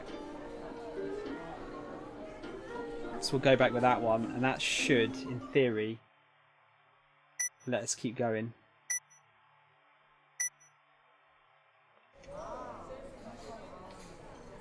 Yeah, okay, that's still a thing. Right, so now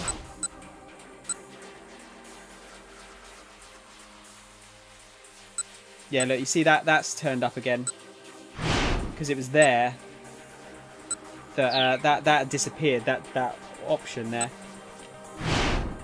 Right. So now we should be able to progress. Hopefully, I can skip to the bit we need to. Yeah, cool.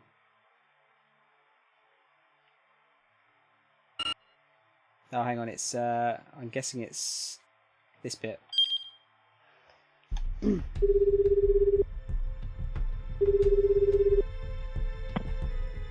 The two detectives took up position on opposite sides of the plaza. Kano called up Sasayama on his cell phone. You ready? He asked. Just give the word. There were only two non-Japanese people in the nearby crowd. Both were eyeing their surroundings anxiously. Kano was certain the handoff was about to take place. Fuck you. And then fuck you. Well, well, well. If it isn't Mr. Toyama... Ah, shit. Okay, so it didn't work. I'm guessing we have to talk to him from a different character's perspective.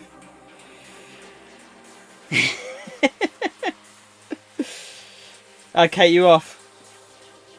Thanks for spending some. What's your fucking mouth, buddy? Thanks for spending some of your time, your precious time in my stream, my humble stream, Katie. Hope to see you again soon. Enjoy the rest of your day.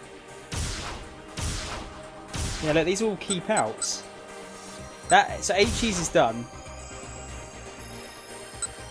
How do we get out of that?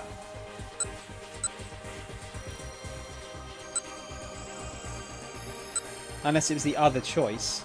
Oh, hang on. There was a jump, wasn't there, somewhere? For someone that didn't work before. Wonder if that works now. Was it that one? I think it's that one. Well, it could be that one.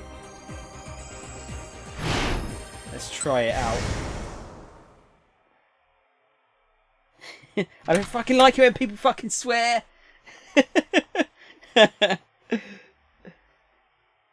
I wish my junk was that long. Oh no, okay, it's not that one. Okay. It's the second one. I think it's this one.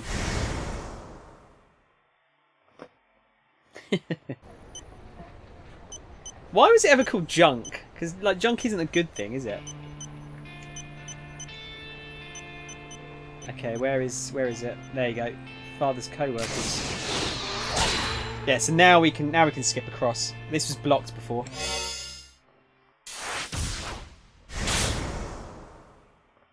Hopefully this should solve our problem. Here, take a look at this. Huh? Oh yeah, Tron, you remember this? You can finally see what's going on with this bit now. Wait, what is this?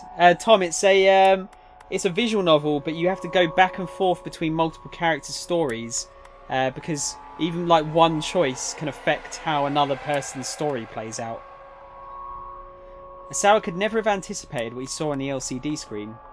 It was an email from Hitomi. Stifling an exclamation, he scanned the contents of the message. There's a man following me.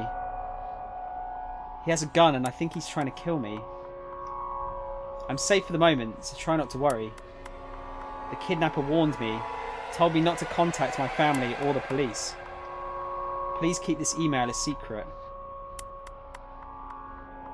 But didn't Hitomi give the kidnapper the ransom? Asawa said. What could anyone want with her now? Tanaka shook his head, uncertain. He wouldn't know any better than I would, I suppose. I don't know why I emphasised the he there. I saw that the italic word and thought that it was... anyway. Do the police know about this? And if so, why haven't they said anything? He felt himself start to tremble as he searched for answers in Tanaka's silent gaze. Who does that with their toilet rolls? Do you think this could be related to that other thing? I doubt it. If it were, why would they got after Hitomi? Why would they go after Hitomi? I suppose you're right, but Asawa was shaking outright now.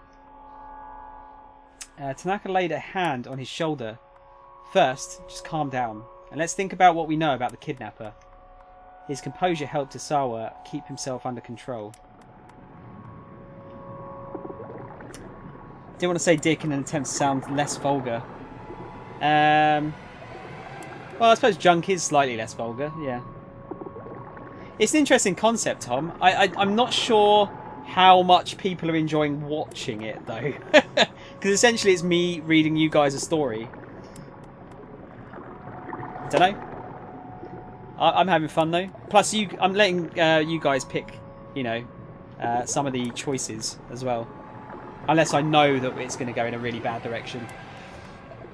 They've taken Maria, the Vice Director continued quietly, along with a ransom of 50 million yen. And now they're after Hitomi? His gaze sharpened. Sir, do you think this could be someone who holds a personal grudge against you? A grudge? Asawa considered.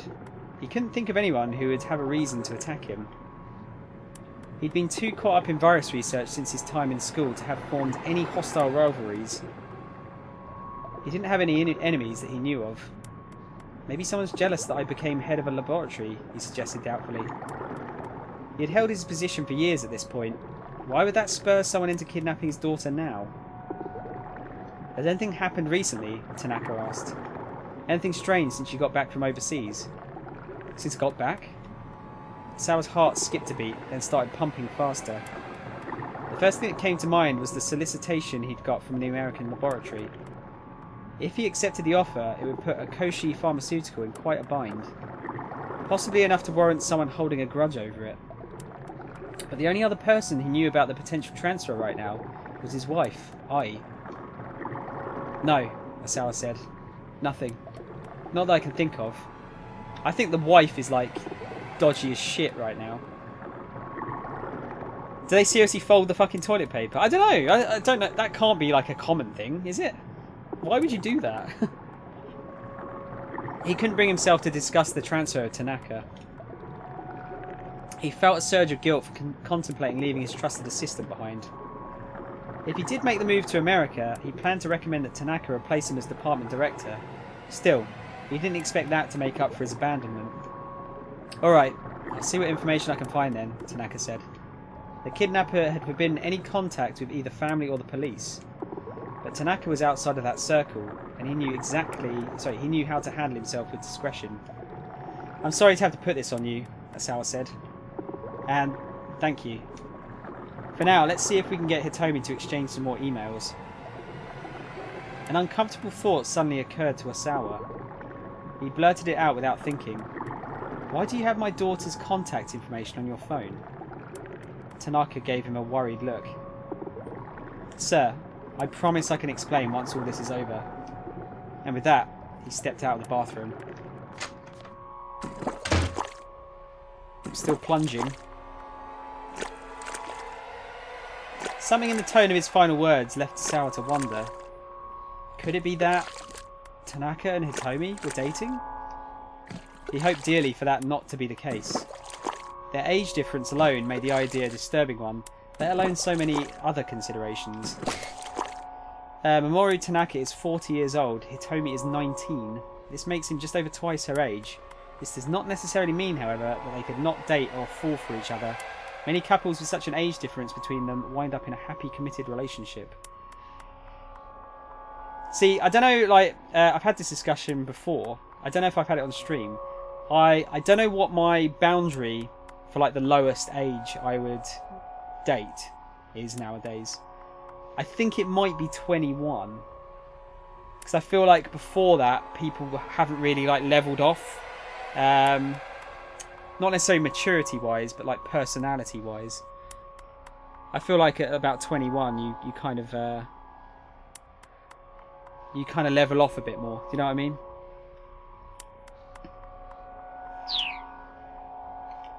Trying to put aside his paranoia, Asawa resumed his struggle with the clog in the toilet. Most toilet clogs are caused by a build-up of flushable paper products or by solid objects inadvertently dropped into the toilet bowl. But shockingly enough, on very rare occasions, they can be caused by someone taking a dump that happens to be that big that it gets stuck in the pipe. Apologies to anyone who might be eating right now. That's probably happened to a lot of people. Who cares? It's about to get muffed between my ass cheeks and in the septic tank. It doesn't go into the septic tank, dude. Oh wait, hang on. I'm thinking of the tank above the. What's the tank above the toilet called?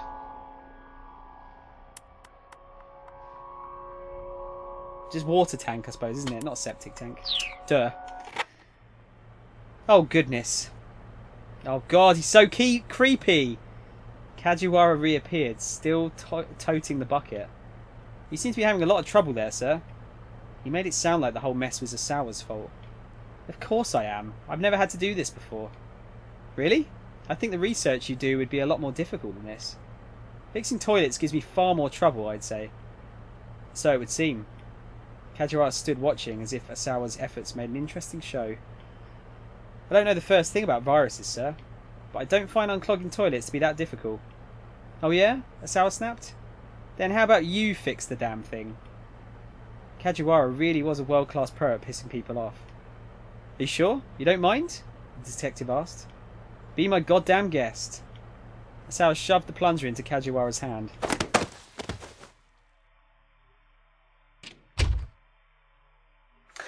Leaving the detective to handle this toilet, Asawa marched back to his study. He turned on the CD player and lay back on the sofa, squeezing his eyes shut. He was seriously on edge. Kajiwara had totally broken his stride. What now? The door to the study slid slowly open. It's Detective Kajiwara, sir. Please don't come in here without asking. My apologies, Mr. Asawa. I just wanted to inform you that the toilet has been fixed. And you touched the handle with those fucking gloves, dude. Right, fine. Asawa hardly cared. He just wanted the guy to give him a little piece. Oh my, is that really all you have to say, sir? Nary a compliment or encouraging word? Maybe a good job, Kajiwara, or you're getting a promotion, detective? Asawa blew out his breath in exasperation. How? How are you a detective? I'm not sure I get your meaning, sir. You are completely clueless. I'd like to ask your superiors to replace you with a detective who knows how to take his job seriously. Mr. Osawa, with all due respect, it's unusual for a precinct detective like me to be stationed here at a victim's home. What's your point? Not to brag, sir, but I happen to be an exceptional detective. Kajiwara beamed with pride. In fact, I made an excellent showing in this Superstar Detective contest we had on our police social media service. So again, assuming you don't know what, assuming you've had your head in the sand, don't know what a social media service is, an online platform whose primary feature is allowing people to connect with one another. The police-exclusive social media network that Kajiwara belongs to, Poxy, is very strictly regulated, with any abusive language, slander, sexual content, or lame jokes deleted almost immediately. Lame jokes, really? Yeah, I'm just talking about the water tank. Don't mind me, Tron. My understanding of a toilet is clearly not that great. I just piss into the fucking thing. That's all I do. For a moment, Osawa thought the bolt of incredulous anger that shot through him was the onset of a stroke. How could a single person be so utterly infuriating? And you can't tell anyone about this, Kajiwara went on obliviously. But this summer, a new detective manga is starting up based on me. Planned for serialization in the MPD's monthly PR magazine, the chapter titles have already been decided. Chapter 1, The Fabled Detective Kaji. Chapter 2, Kaji Howls at the Sun. Chapter 3, Kaji Rides the Rails. It's probably KG rather than Kaji. Chapter 4, Kaji at Daybreak. Chapter 5, Detective Carjack. It's probably Car then. Chapter 6, Kaji, Queen of the Street. Chapter 7, Look Out Kaji. Chapter 8, Kaji on the Edge. Chapter 9, Dance Kaji, Dance. Chapter 10, Space Detective Kaji. And so forth and so on. Fuck. Sarah spat out a peal of feigned laughter. A manga? I can tell you all about the plot, sir. Would you like to hear about it? I would not. It's about a telecommunicating detective who solves major crimes using just his wits and his computer. Sure you'd like to hear about that, sir. I really wouldn't. I know I may not look it, but I'm pretty handy with computers. Kajiwara's eyes drifted over to Osawa's desktop. His hand darted to the mouse. In a matter of moments, he cleared the screensaver and booted up a web browser. Hey, Osawa barked. Don't touch that. But he was too late to stop the detective. The monitor showed the page for AyaNet, a fan page devoted to Aya Kamaki. Osawa's imminent rage stroke was beginning to make his vision grow fuzzy. You come to this site regularly, sir? Regularly? Ah, well, I'm not sure I'd... Osawa trailed off, feeling the heat of a blush flare on his cheeks. There's a lot of stuff on this site. Is there a section you primarily spend time on? Well, I mean, for my part, I really only go to the fan forums for folks 40 and over. Aha! With a twinkle of curiosity in his eyes, Kajiwara appeared at the computer screen. Having his privacy invaded to this degree was the ultimate disgrace. Alright, Osawa huffed. You're an amazing detective, Kajiwara. Just incredible. I see you in new light now. Now would you please get the hell out of my room? He tried to usher Kajiwara back out the door. Or, please leave me alone. He got up to leave the study. What do you reckon, guys? A or B? I can't tell if he's dodgy or not. He just seems to be really annoying.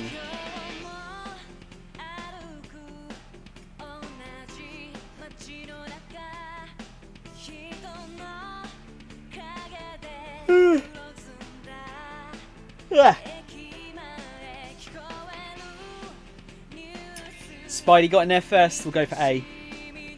Now would you please get the hell out of my room? He tried to usher Kajiwara back out the door. Alright, sir, the detective said. Alright, I understand. I'll leave. But before that, Kajiwara slipped his hand into his pocket. I don't need a damn banana. It's not that, Mr. Asawa. I have something that I think may be important to you. He held out a small plastic bag. Inside was a scrap of paper of some sort. What's that? Asawa asked. This is what was clogging the toilet, sir.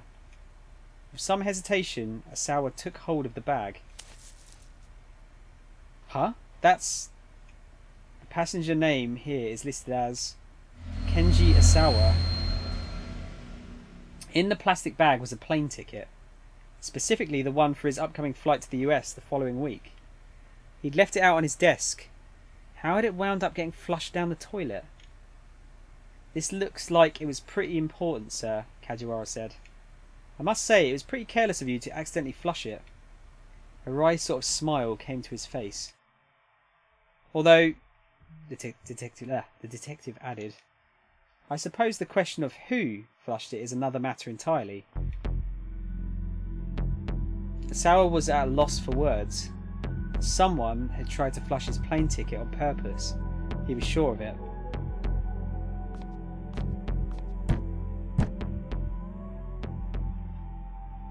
He knocked on the door to Ai's room, but there was no response. It didn't look like she'd gotten back home yet. Asawa let himself in.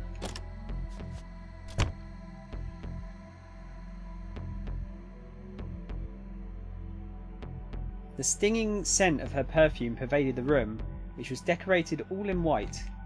Clothes were strewn all about, as if to put her slovenliness on display.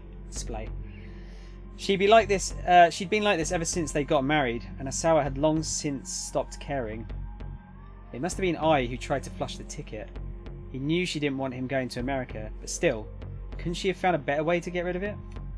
Thanks to her, he'd been stuck hunched over the damn toilet fighting with a plunger. Asawa sat down on the bed amidst the brand name clothing. Then he spotted something odd down by his feet. It was a gold cigarette lighter. Just when had I picked up smoking, Asawa picked up the lighter and set it on the shelf next to the bed. He started out the room, but stopped as he noticed a scrapbook on the bookshelf. The rest of the shelf was filled with fashion magazines, so the scrapbook definitely drew his eye. Curious, he took it down and opened it. The book was filled with articles and write-ups about the results of Asawa's research and the company's various achievements. Flipping through the pages took him on a trip down memory lane. There was even an old company memo welcoming Tanaka on board as his new vice director. There was a photo of Asawa shaking Tanaka's hand at the party celebrating his new position. It was a little peculiar to think that she had bothered to keep something so trivial. A series of magazine articles was nestled between the pages further into the book. These hadn't been clipped out for inclusion in the scrapbook itself. Asawa glanced through them. Floundering Akoshi Pharmaceutical arranges marriage of political convenience. It was a self-indulgent piece from some rag called 4-Star General Gossip, from right after he and I had gotten married. When the piece had first run, he'd been too furious to read it. Now he gave it a quick looking over. It was pretty much exactly what he'd expected. It talked about how one of the corporate directors had sacrificed his own daughter in order to keep one of his researchers on board, referring, of course, to Makino offering Asawa Ai's hand in marriage. Allowing someone else to come to harm for one's personal gain. In this case, the term is used figuratively, not literally. Rumours abound of marital strife between the newlyweds. The article went on to talk about how Ai had been dating another man before she and Asawa had gotten married. The whole timing was a bunch of puerile rubbish. Any marriage involved some kind of calculated self-interest after all. Whatever the reasons for their union, nothing changed the fact that Ai was now his wife. With a faint sigh, Asawa put the scrapbook back on the shelf. Feeling disconsolate?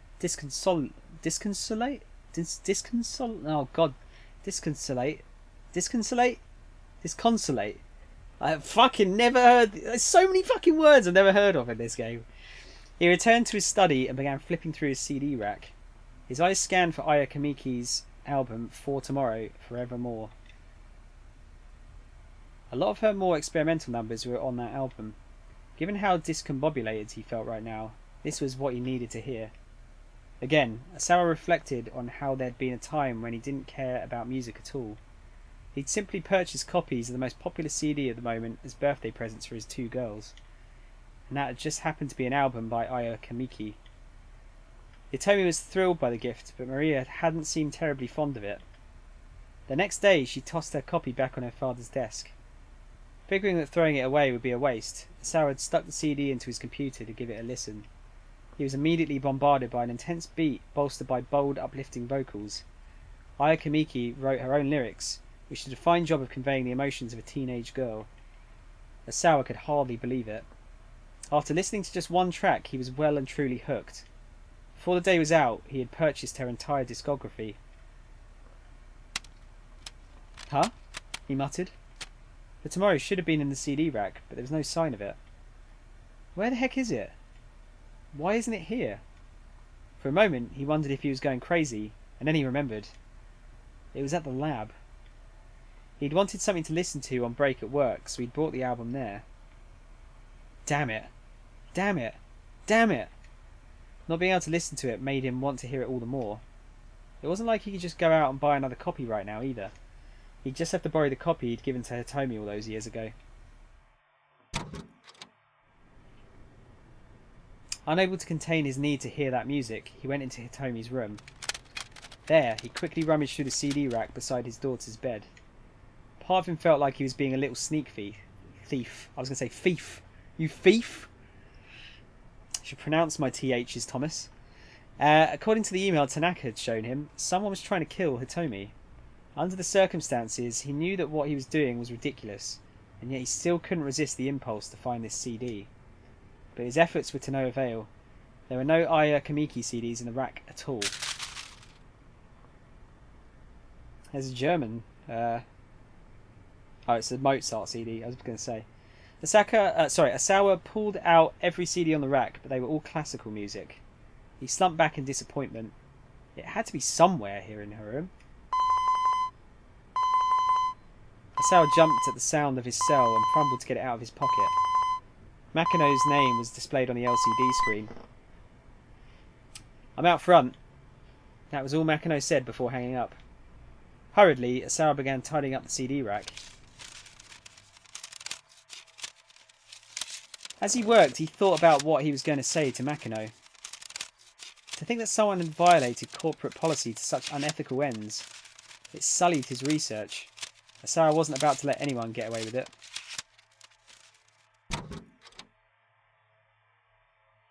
And yet, as he was about to leave Hitomi's room, a sudden uncertainty gripped him. He hesitated.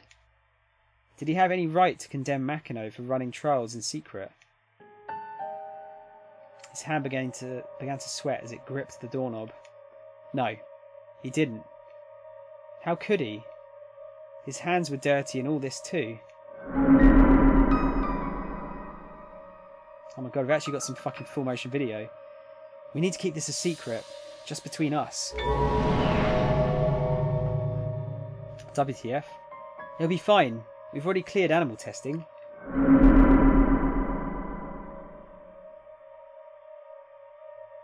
The memories hovered. Asawa himself had already administered the antiviral to someone, hadn't he? Is it going to be one of the daughters? It was the only way.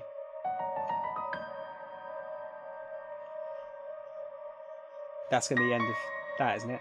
Muttering to nobody in particular, Asawa trudged towards the front door of his house. I wonder who it is. Right, so that's the end of his arc. We got 3 more. Oh my god, this chapter's way longer than the other ones.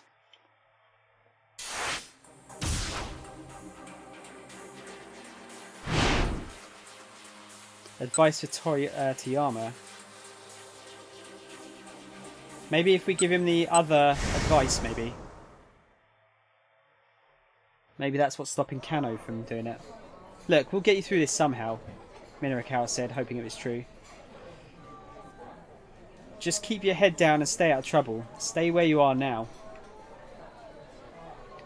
Stay where I am? But But what am I supposed to do? Tiama's voice dropped in and out. It sounded like he was moving quickly. Find some place to hide and just lay low for a while, Minorukawa told him. Alright, Tiama said weakly. He hung up. Minorukawa let out a deep sigh and turned back to his laptop. Right, let's see if that's changed Kano's story.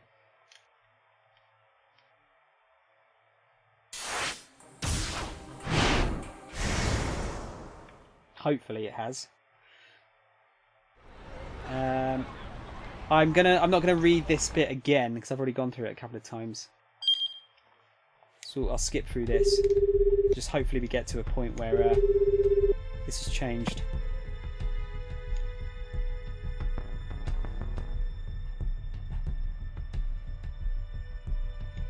And then, oh hang on, is he still there? Well.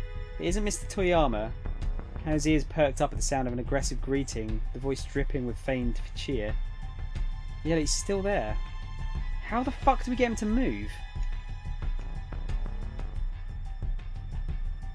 Has there been anyone else that could talk to him? Hang on. Is that... Can I just... Yeah, I can just still skip this. It's not changed at all. Shit! What about this maybe?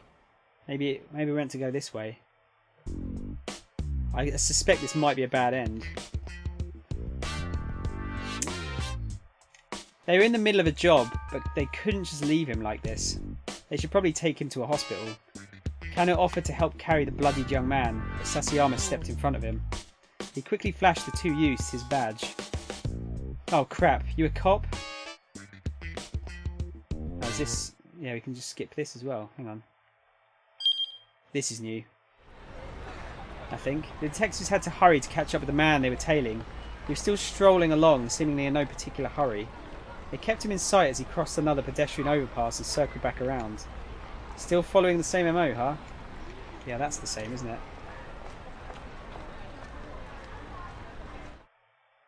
Yeah, look, this is all the same. How the fuck do I change this? So we've done both of those.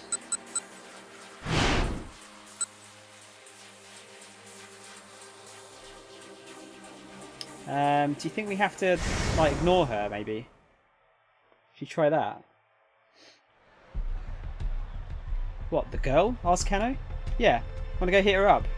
Sasayama could only mean one thing, questioning her. She can't be involved with this, can she? Sasayama flashed him a skeptical look. Don't let your preconceptions get the better of you. Could get you killed. Fixed notions one has about something before the facts are known can be a hindrance to thinking freely. If you think about it too hard, you might fall victim to the preconception that preconceptions themselves are always bad. I know that, but still, she doesn't come across as involved to me. Kano knew better than to judge people based on appearance, but he was still convinced the girl wasn't part of this gang. She just struck him as far too, well, inept, really. Alright, I'll go look into the girl, Sasayama said. You keep following the attaché case. Kano nodded and hurried after the man. The man's black garb made him stand out in the crowd at the intersection. It occurred to Kano that all the criminals who handled the attaché case had been wearing the same black clothing. Hang on, is this skippable? No. Okay, so this is new. We've got some new text. This isn't, but I think we're getting into new text. That fact made the whole situation even weirder. Could they really be ignorant that they were being followed while they were all wearing the same eye-catching outfit? It was more like they were going out of their way to make sure the investigators spotted them. That still didn't provide any clues as to what they were after, though. The longer Kano kept tailing these guys, the less it all made sense. Was it really such a good idea to keep this up? Someone's life was in danger, and they were just letting the kidnappers... Oh, hang on, now it's letting me skip.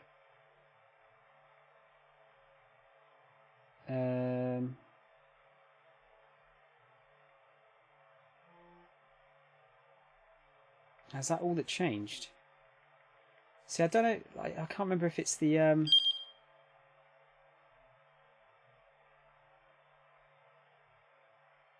Oh, you could just do that. Okay. So you get a reread mark apparently.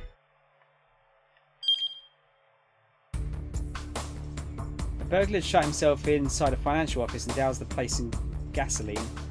Kano had just been put on police box duty and was ordered to the scene because his box was just down the street from the standoff. Wait, isn't that... We've already done this though before, haven't we?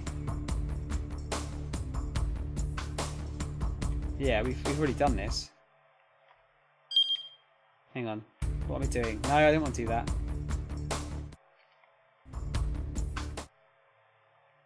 Can I not go down the text log? Oh, I don't know. What am I doing wrong?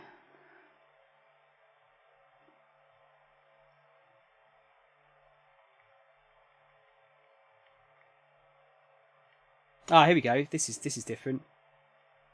I think. The detectives had to hurry to catch up with the man they were tailing. He was still strolling along, seemingly in no particular hurry.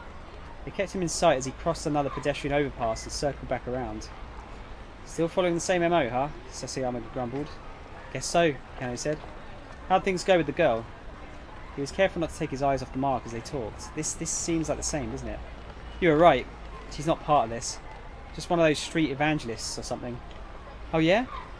Yeah, she kept asking me, but are you really happy with your life? Wigged me out. I bailed out there quick.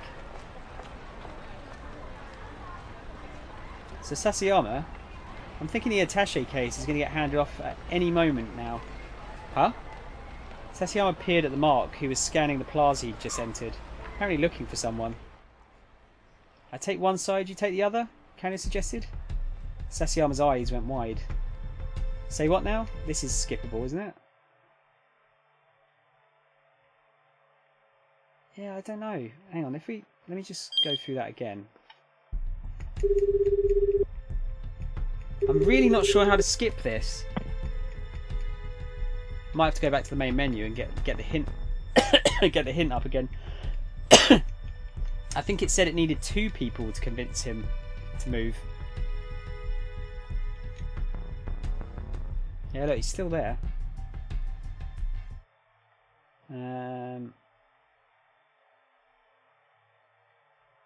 Yeah, that's it. So who have we got left? It might be one of these. It might be Aichi actually, perhaps.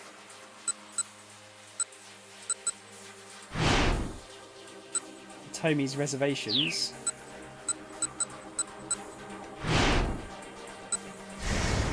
SOS screwing around.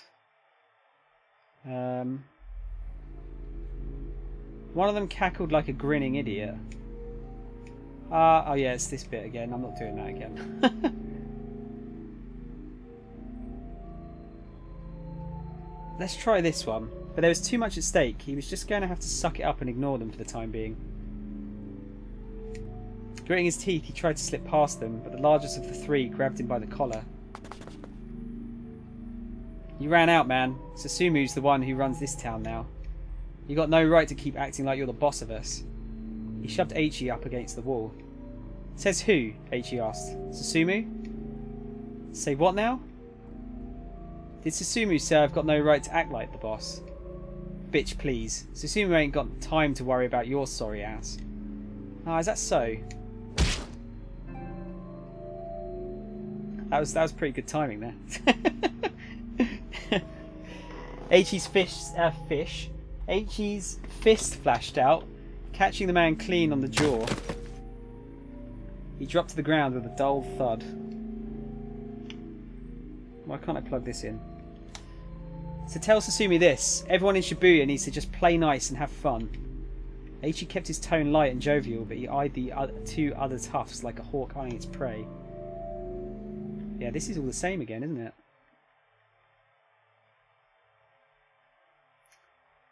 What other choices have we not done?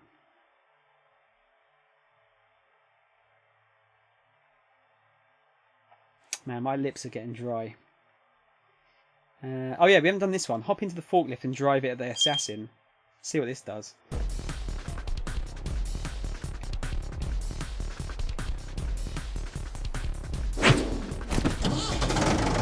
This ends now. Aichi leapt into the forklift and hit the ignition. The engine roared to life. He lowered the forks and stepped on the accelerator. picking up the pallet of cardboard boxes as he charged towards the man with the cane. The tower of boxes struck the man with a thud. H.E. kept accelerating, driving him back a good 10 metres or so. That is really, really loud. Oh my god, it's so loud! The gunman let out a low grunt at the impact. H.E. then hit the brake, shifted back into reverse and hit the gas again, backing up as fast as he could. The boxes crashed down in a heap, burying the assassin underneath. Several small bottles spilled from the broken cardboard and shattered on the pavement. Hey, what the hell are you doing? A middle-aged man in a sanitation uniform had come running at the sound of the forklift. Sorry man, gotta run, H exclaimed as he jumped from the vehicle. And don't forget to recycle that glass. He took Hitomi's hand and sprinted down the alleyway. The sanitation worker glowered over after him and turned and gazed despondently at the jumbled pile of boxes and broken glass.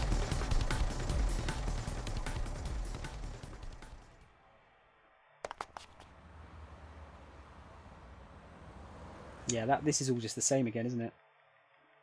I wonder if that changed the story for someone else, though.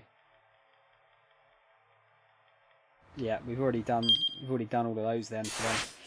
Right, guys, I'm just gonna go back and have a quick pee. I've been holding it for a little while. I'm surprised I managed to hold it for this long. I'll be back in a minute or two.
I got some more crackers as well.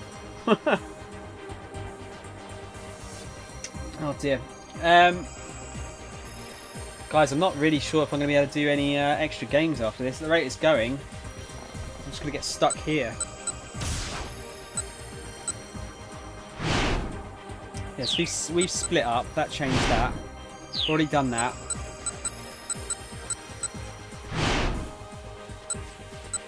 Coming to the station.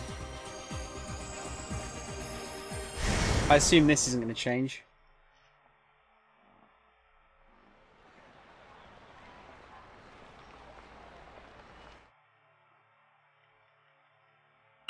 Yeah, no, we can't.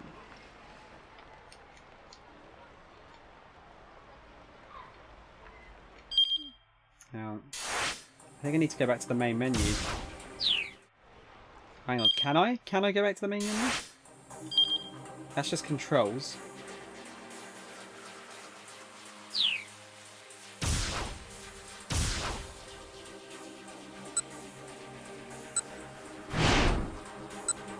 Advice for Tiyama. Yeah, that's the thing. It's like we had the voice there, the advice rather, to tell him to go somewhere else. But it seemed like either way, he just he'd end up getting caught. Let's try the weird sound thing again.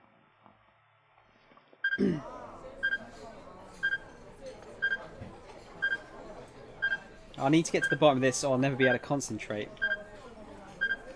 Just where the heck is that sound coming from? He searched his surroundings for a moment and quickly discovered that the noise was coming from his own bag. He pulled out one of the most important tools of his trade, a bug detector. Is this going to keep going in the same... Yeah, it's just going back to that again. The bad end. So hang on, I need to do it the other way, because otherwise you just get stuck in a bad end situation.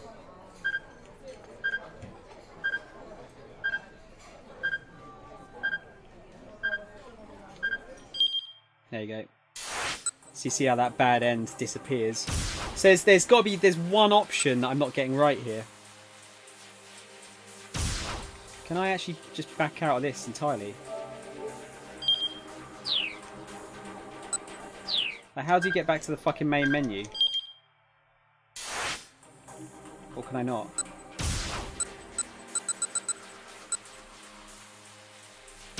I'm not sure if I can.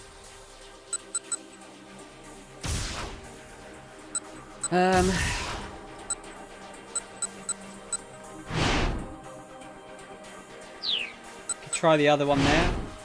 We got a couple there. See, I think that's, I don't think there's any of these are actually going to change the way we're going to go.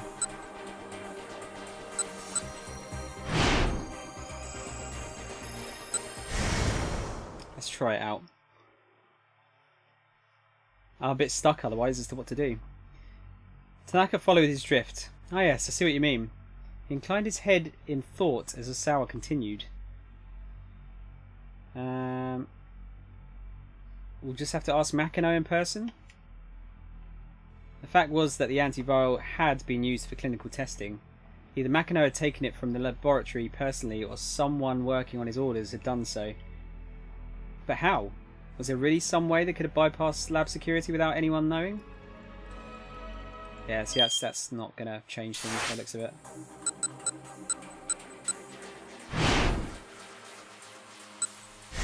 What about the A one?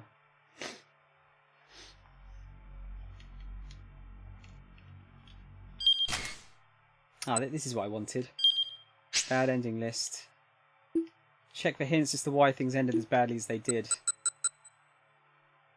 Yes, it's this one. Kanno was taking off the case because he lost track of the suspect, thanks to a random altercation nearby, and his glum conclusion was correct. That father-daughter duo hadn't shown up, this wouldn't have happened. A certain someone needs to give those two some better advice, and a certain other someone needs to meet up with them outside his or her house. Both of these are key to changing poor Kanno's fate.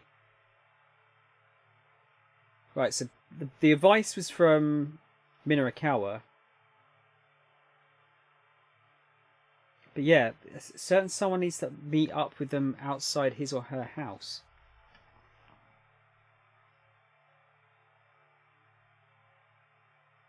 That's the one I'm getting stuck on.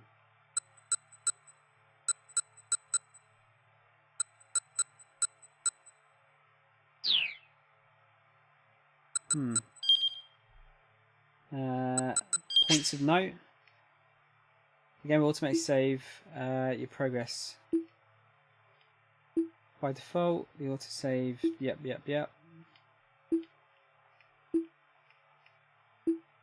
Okay, that's not what I wanted. Tips. Some words and phrases appear in blue. Yep. Okay.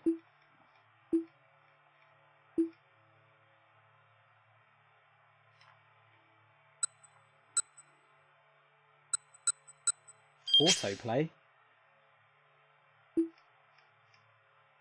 Oh, okay. You don't have to press the button. Okay, fair enough. Don't need to use that.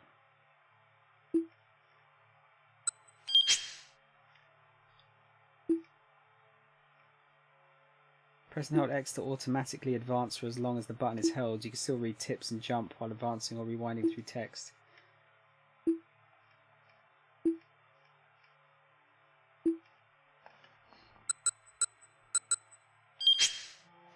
If a key power appears during the story, that means you cannot progress any further. To advance, you need to jump from red text in another protagonist's story.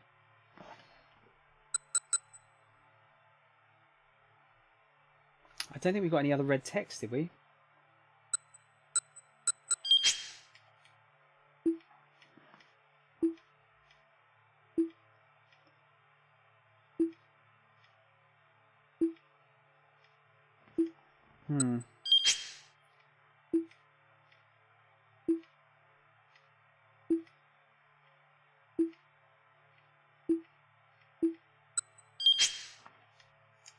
To go back through sections you've already read, to skip through the sections you've already read, press down. That appears in the upper left corner of pages you've already read. Press X in order to go back and reread that page. This allows you to quickly move to a given page. See the control exclamation. Right, so if it comes up, it means we've already read it. Okay. Oh my god!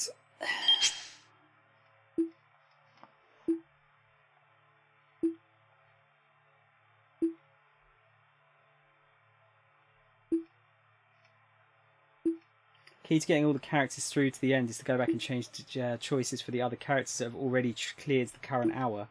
Right, okay, maybe it's that then. What would that do? I don't think this one would change anything. Could someone have overwritten the fingerprint authentication program? Maybe whoever was behind the secret trials had reprogrammed the entry criteria while Asawa was overseas. That would allow them to gain access to the storage facility without Asawa being there. But that would only be possible if they had Tanaka's cooperation. Tanaka's eyes widened when Asawa shared his conjecture. Sir, he asked, you don't think I was part of this, do you? Of course not. I was merely suggesting the possibility. The possibility is zero, Tanaka said. Making any changes to the system requires consent from the board, including your own personal approval, sir. Ah, yes, you're right, of course. I certainly didn't mean to imply anything. Asawa winced apologetically. The living room door opened with a soft creak. It was Kajiwara, and he looked stiff and pale. Something terrible has happened, he said. Oh, this is just going to be the toilets clogged again, isn't it? Shit is blocked!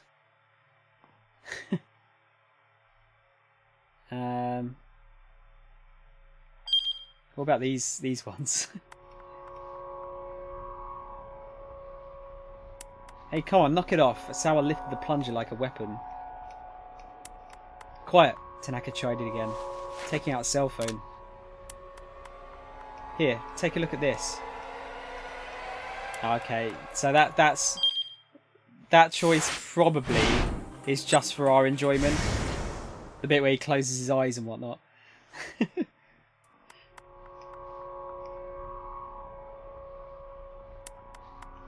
Look, if you want to talk, we can do it out there. Asawa shoved Tanaka out of the bathroom. Hey, hold on, wait. With Asawa still pushing against his back, Tanaka reached into his suit pocket and fished out his cell phone. Right, so it doesn't matter what we pick there. It's going to be the same. about this one?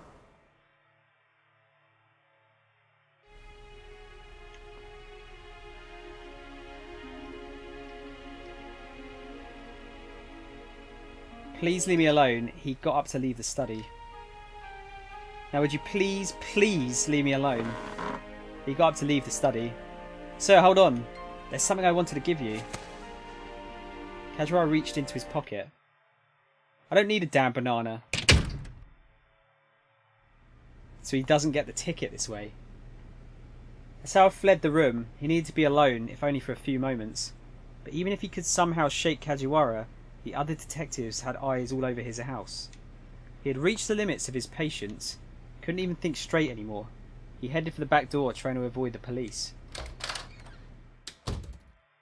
Opening the door quietly, he slipped across the yard and out through the back fence.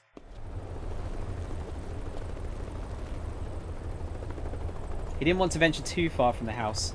He found a tiny alley and took cover there, thankful for a few moments to himself at last. He hadn't been there long when he caught sight of a man and a young girl, a father and his daughter, running past on the main road. It looked as if they were running from something. The man flashed a look back over his shoulder, then took his daughter by the hand and pulled her off the road. They crouched behind some bushes, hiding. As he looked around, wild-eyed, he spotted Asawa watching him from the alleyway. "Help!" the man called out. "Help me! Please! If these guys catch me, Oh! The father's eyes went wide when he got a look at Asawa's face. You're... Huh? Asawa thought he recognised this fugitive too, though he couldn't remember from where. "There are some real nasty guys after us," the man said. "I know I have no right to ask you this, but please, at least help me keep my daughter safe. Probably you should go to the police if..." "No, they won't be able to help me with this. Please, I'm begging you. Help me. I'm sorry, but... Please, if not me, then at least help my daughter," the man pleaded. Sarah looked down at the girl. Unlike her father, she was calm and reserved. She reminded him of Maria just a little. Oh god, here we go. These people needed professional help. Asawa decided to call the police. Asawa couldn't just stand idly by. He decided to help them evade their pursuers. I'm going to go, unless someone is here and wants to say otherwise, I'm going to go for B. But I'll give you a second just to speak up if you are here.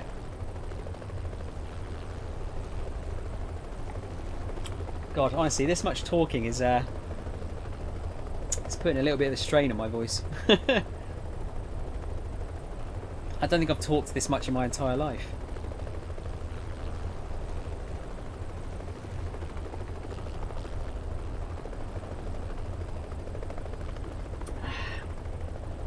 Okay, I'll go for it. Oh, we'll go for A. Okay then. Alright, Spidey, we'll go for A. Sal decided to hurry and call the police. His first thought was to alert one of the detectives in his home, but now was no time to interfere with their investigation. "Look, I'm calling the police," he said. He took his cell phone from his pocket. "No, don't, please. I just need somewhere safe right now. I'm not sure what else I could possibly do." "Well, nothing, I guess. Never mind. I understand." The man bowed quickly to Asawa, then grabbed his daughter by the hand and ran off. Surprise, motherfucker! that was nearly the best timing. The two had just rounded the corner when a pair of thuggish-looking men came running from the other side of the other end of the street. "You there," said the man in the sunglasses. "You see a guy and his daughter around here?" Ah, here we go. Teruo Toyama and his daughter Hannah, they've come to Shoto while running from loan sharks.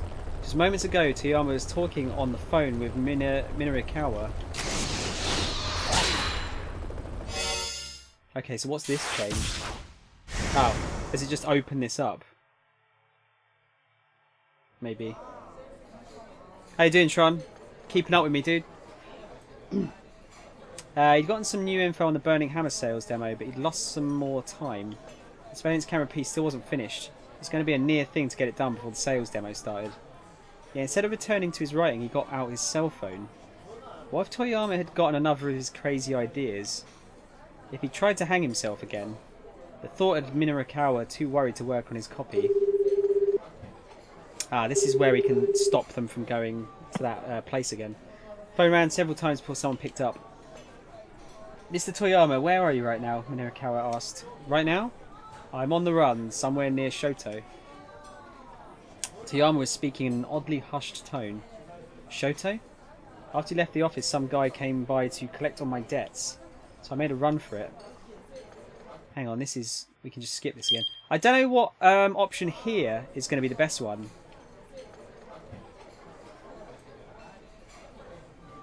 Because where are the others?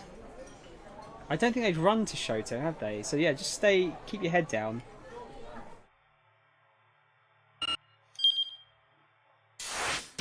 Let's go back to that again. Oh, hang on. No, wrong one. My bad. I was rolling the dice on that one. You got really, really close, dude. That was close enough, I'd say. What happens if we continue this? God, this game's just got like a much more complicated. Just in this one alone. You see a guy and his daughter around here. They should have come by this way. There was a hint of menace in his voice. Sao feigned ignorance. Don't think so, no. Come on, Yutaro, let's go, said the older man.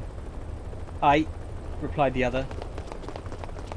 The two men dashed off in the direction the father and daughter had gone.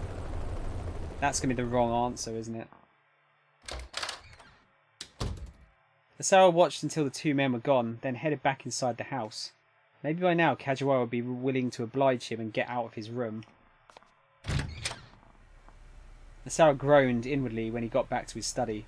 You're still here? Yes, sir. I was told to keep my eyes on you after all. Believe me, it shows. Mr. Asao, if you're going to go outside, I'd appreciate it if you'd let me know first. What? Had Kajiwara realised he'd snuck out of the house? But more importantly, Kajiwara reached back into his suit pocket. There we go, we'll get back to that. I've been meaning to give this to you. He held out a small plastic bag. Inside was a scrap of paper of some sort. What's that? Asao asked. This is what was clogging the toilet, sir. With some hesitation, Asao took hold of the bag. Right, so this is going to be the same, I would imagine. Yeah, I could skip all that. Okay, let me go back. That was the wrong decision, Spidey, I'm afraid. By the looks of it.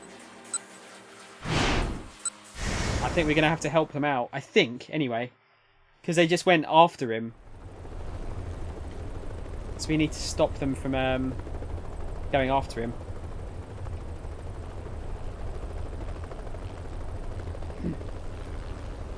Asawa couldn't just stand idly by. He decided to help them evade their pursuers. Alright, follow me. Oh, thank you. Thank you so much. He led the two back to his house and into the storage shed out back. You can lay low in here for a while if you like, he said. The shed was fairly large. There was plenty of space for the man and his daughter. I'm so sorry, the man said. I'm not sure how I can possibly thank you.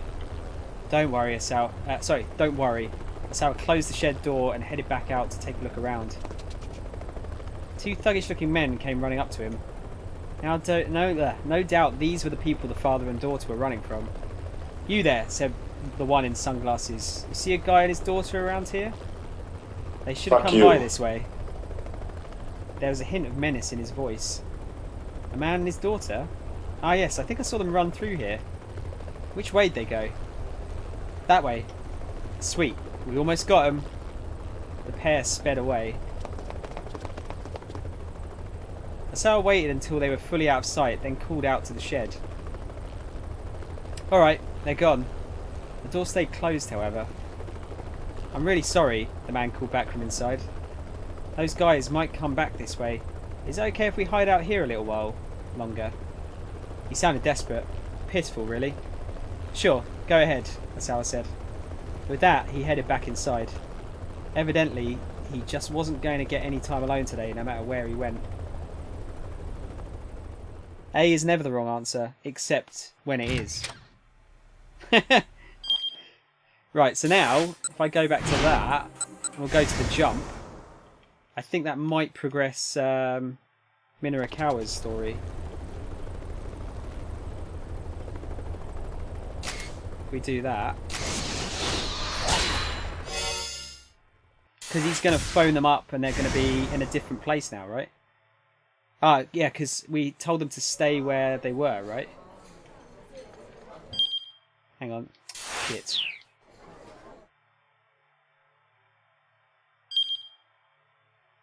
Or do we not want to do that?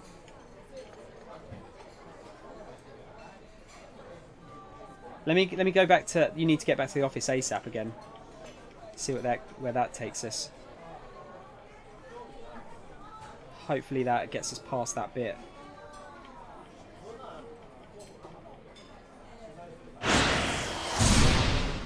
No, it's still a keep out. Although I don't know if that matters now. Well, let's try the Kano thing again. If it's still not working now, then clearly we're meant to tell him to stay where he is.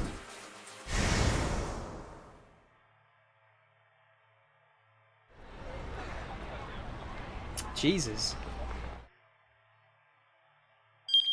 Right. Fine. Can we finally get past this bit? I bet you we don't. I bet we had to tell him to stay where he was.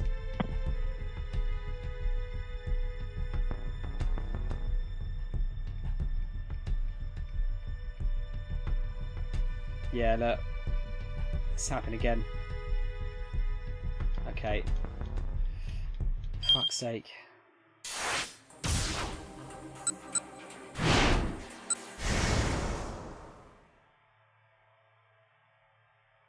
Please be the right way.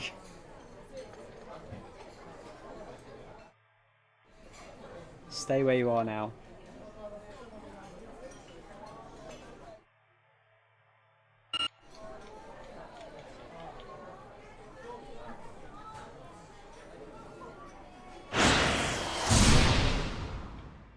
Bloody hell.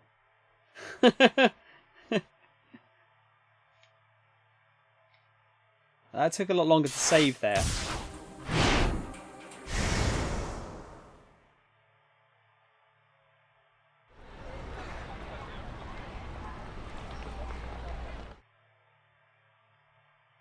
Ah, here we go.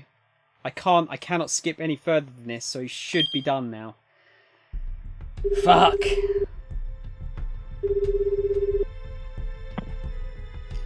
The two detectives took up position on opposite sides of the plaza. Kano called up Sasayama on his cell phone. You ready? He asked. Just give the word. There were only two non-Japanese people in the nearby crowd. Both were eyeing their surroundings anxiously. Kano was certain the handoff was about to take place. And sure enough,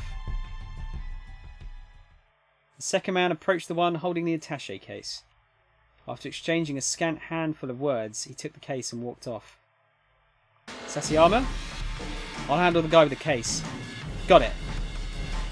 Sasayama broke into a run, chasing after the man who'd taken the ransom. Kano hung up his phone and rushed to close the distance with the other man.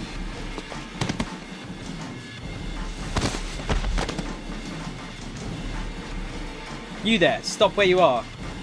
The suspect turned and Kano recognised his face. He was indeed a member of the foreign crime syndicate that operated in Shibuya. Is the hostage safe? Kano demanded. The man's only response was an unsettling grin. Answer me. But though he repeated the question, the man remained silent. Kano took out a pair of handcuffs and reached for the suspect's wrist, or took out his phone to check in with Sasayama. I don't know. I know, Spidey, you're just going to say A, so... Does anyone else agree? Should I go for A, or should we go for B?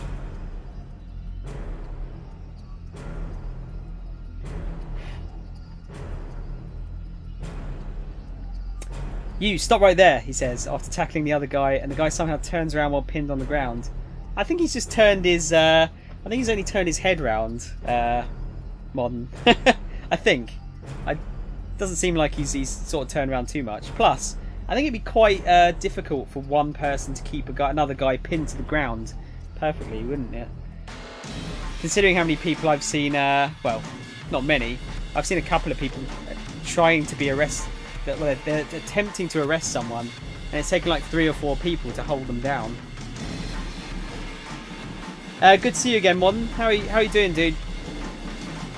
How was your weekend? Also, do you want to pick an answer here? Hold on, I'm still arresting you, but I've got to check this tweet. Yeah, oh yeah, look, I got tagged in some kind of cat video. You reckon A? Okay, we'll go for A then. Took out a pair of handcuffs and reached for the suspect's wrist. Equipment used by police officers to shackle suspects. In Japan, the belt that makes up part of the officer's duty uniform has a storage pouch for a pair of handcuffs. Not quite as good as Batman's belt, is it? They don't all have pistols, do they? The man pulled a knife from his breast pocket and swung it right at Kano's face. Kano managed to jerk away in time, but his momentum carried him too far backward, and he sprawled onto the pavement. Damn! The suspect was already making a run for it. Suddenly, a large car of foreign make skidded to a halt, blocking off the man's escape route. A tall Caucasian man jumped out. He wore sunglasses and a crisp suit. Now cornered, the fleeing suspect brandished his knife. Be careful! But Kano didn't even have time to finish shouting his warning. There was a metallic twing and the knife went flying through the air.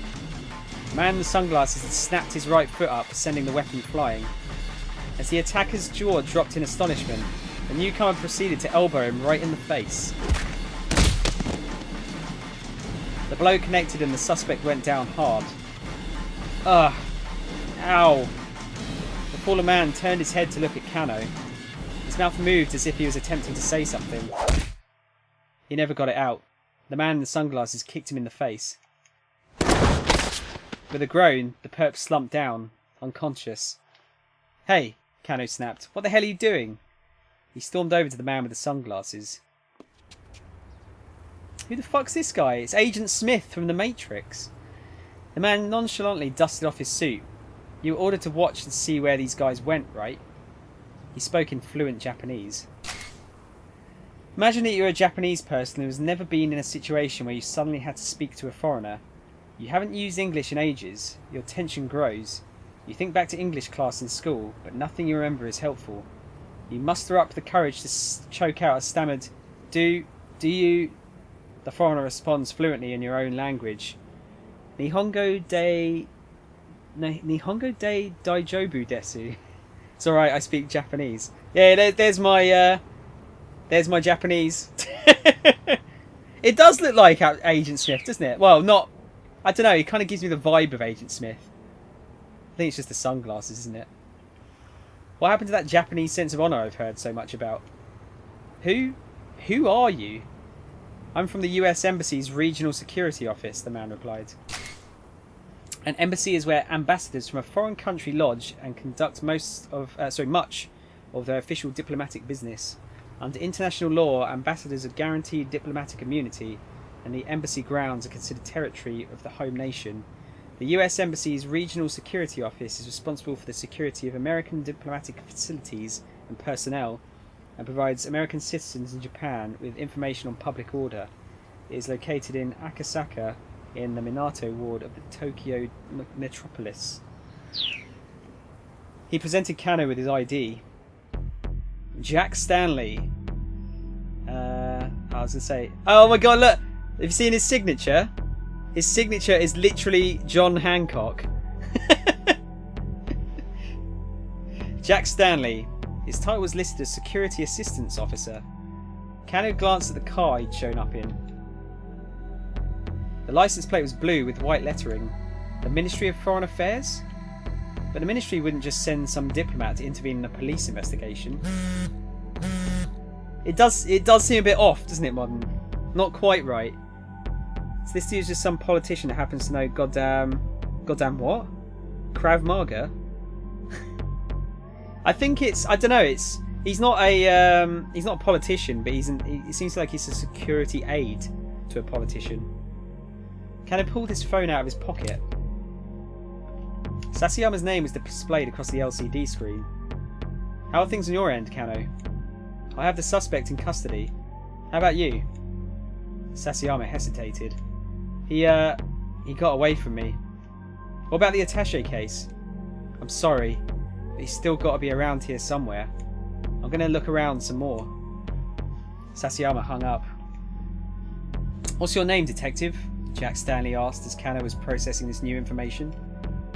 Kano from the Shibuya precinct. Alright, Kano.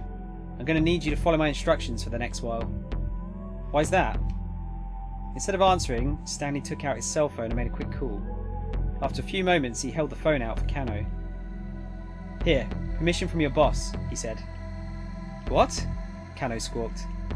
He took the phone gingerly, bracing himself. Kano speaking? You imbecile! What the hell are you thinking? It was Kuze, and was he furious? Understandably so, really. Kano had disobeyed a direct order, and for what? All he'd accomplished was losing track of the attaché case. I'm sorry, sir. You really think sorry is going to cut it? You're off the force, thought Kano. Kano slumped, defeated. He had no reply. He knew he deserved whatever punishment he got. Still, orders from up top didn't trump the hostage's safety. If he could have gone back and done it all again, he was sure he'd make the same call. Maybe that meant he wasn't detective material, but so be it. Is that a bad end? That's what I want to tell you, Kuze continued. But for now, I need you to follow the instructions of the guy there, Stanley. Do whatever he tells you. Sir?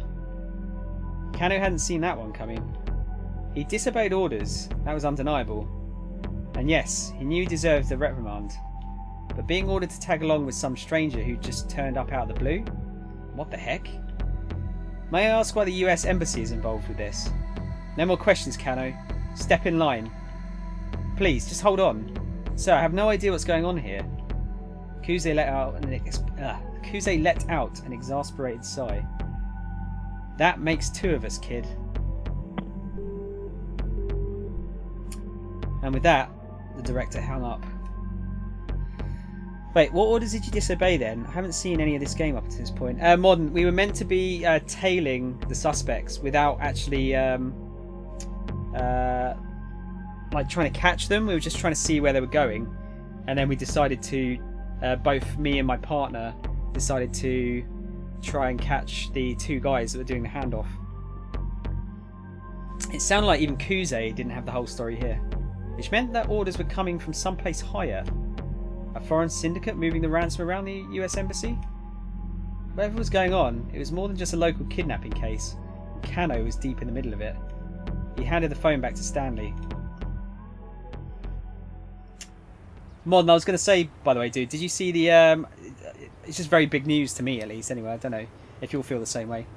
Do you see Sony have finally said they're willing to do cross-platform play, at least for one game. They're making Fortnite totally cross-platform now. So Switch, PC, PS4 and Xbox One players can all play together, which I think is super cool. A few moments later, two detectives from the MPD arrived on the scene. Stanley handed over the fallen criminal to them. You're chasing a bum lead, you know. Surprise, motherfucker! You're chasing a bum lead, you know, Stanley said as he watched them carry the man away. What do you mean? Kano asked. I mean, this kidnapping isn't about the money. My priority is the girl's safety. Right now, your priority is doing what I tell you to do. Kano gave him a scowl, but Stanley ignored it. The guy we just arrested, he asked. He tell you anything? No, nothing, Kano said. Really now? All trace of emotion drained from Stanley's eyes. His gaze pierced Kano like icy daggers. It held a glimmer of something dangerous, something Kano had seen plenty of times since he joined the force. He wasn't looking into the eyes of some diplomatic liaison. No. This was a man who knew how to kill, who'd killed people before. With some effort, Kano managed to regather his sense of professionalism. He didn't tell me anything, he repeated. I just know that he's a member of some foreign crime syndicate that works out of Shibuya. I'd probably know some of their hangouts. Show me, Stanley said, cool as an automaton. We'll take my car. Kano wiped away some of the sweat that had beaded on his brow as they headed for the vehicle. He was just sliding into the passenger seat when Kuze radioed over the wireless. Okie dokie, folks, listen up. The childish tone was back in his voice, full force. Kano stiffened on reflex. He knew what that meant. So, Hitomi Osawa has, like, gone missing. What? Kano couldn't believe his ears. Wasn't Tateno supposed to be protecting her right now? Also, Detective Tateno hasn't radioed in. And, like, we can't reach him from our end either. No way, Kano blurted out. It can't be. So yeah, Kuze continued. He might have gotten caught up in this incident too. It wasn't like a detective of Tateno's stature to go incommunicado during an investigation. It could only mean that something had happened to him. Something major. Is that the end of his section now? Okay, right, cool. That's weird for Sony. Dude, I think they've just had so much pressure on them to do it that they just had to give up. I think they would have given up at some point, but I reckon they've been made to give up sooner because of the amount of pressure that people have been putting on them. I don't know. Can you do cross-play with phone players? You might be able to, Spidey. I don't know. I think you must. No, you must be able to. I'm sure I've seen phone players playing against console and PC players, and then getting absolutely fucking wrecked because they can't move quick enough.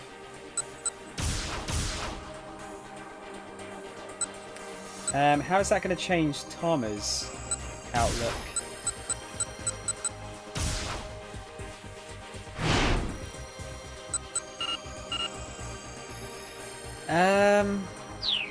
Shit, we've got 2 more to do. Just got the last Spider-Man trophy. I am the greatest. I would expect Spider-Man, someone called Spider-Man, should get all of the trophies on a Spider-Man game. Ugh.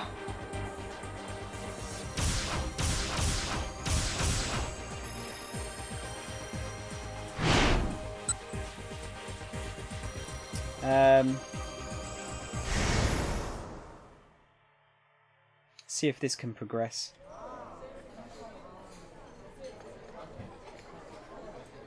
Stay out of trouble.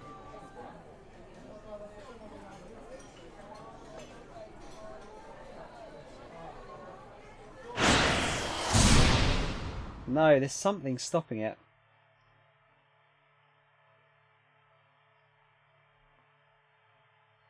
I really don't want to use a guide for this game. I want to try and do it as best I can by myself. Maybe it's with the fact that Minorikawa was speaking to the girl is a bad thing, and we need to go together here and then redo his thing and see what that changes. Let's go together. Let's just skip to the end of this. Yeah, Spidey, how much Pepsi do you drink during a day, would you say?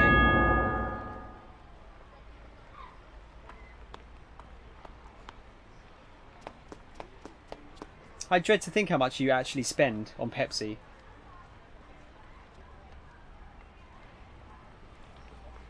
Yeah, this is all stuff we've seen before.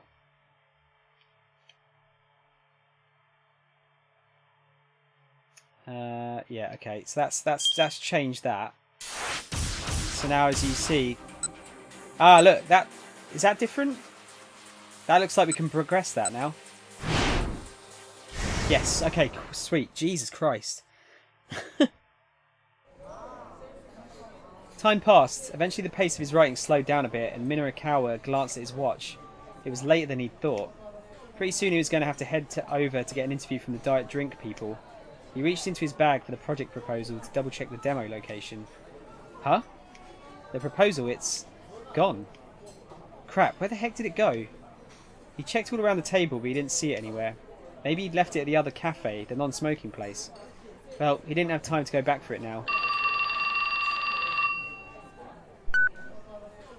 His phone rang. What now? Minorikawa snapped as he answered it. A tiny squeak came through the receiver. It was followed by the sound of sniffing sobs. Oh shit. Am I going to have to read this? I think this might be new. Chiaki? Is she done with her interviews, maybe? It's no use. People won't stop to talk no matter how hard I try. Her voice broke up into further sobs. Look, I've got my own problems to deal with. We're just going to have to find some way to manage. But I can't... Sorry, I'm hanging up now. And so he did. Yeah, so she hung up on us before. He had to hurry. Had to get to the demo venue. But he'd lost the map and forgotten the location. Think, man, he told himself. Where would they hold an event like this? Probably someplace big, right? And there ought to be a guide or someone out front too. With those assumptions in mind, Minorikawa broke into a run, searching ahead as he went. He stopped when he caught sight of a particular multi-tenant office building. A whole stream of women were filling inside. All of them looked a little heavy too. Pay dirt. This had to be the health food company's sales demo. He hurried into the building. The women were queued up down the hallway. This was definitely the place then. More confident by the moment, Minorikawa made his way up the stairs. Finally, he reached the front of the line. There was a notice posted outside the doorway ahead. Minorikawa read it out loud. Auditions for the starring role in Sun TV's Sumo Queen 2. There's a sequel series to a recent TV drama featuring full-figured actresses. That's it, Minorikawa exclaimed, a new project proposal springing fully formed into his mind. He felt as if he'd been struck by a bolt of divine inspiration. Big bodies, bigger names. A new arena opens for aspiring plus-sized actresses. Never mind the diet drink demo, this was going to be Minorikawa's big story. That doesn't seem like the right... That seems like a bad end. Minorikawa managed to meet the deadline. The show, however, wound up being a massive flop. Sales of that issue of 4-star General Gossip were likewise lackluster, with an unprecedented number of copies going unsold. That's another bad end. Shit. Mr. Toyama's debts continued to spiral out of control, and before long, Heaven Publishing was no more.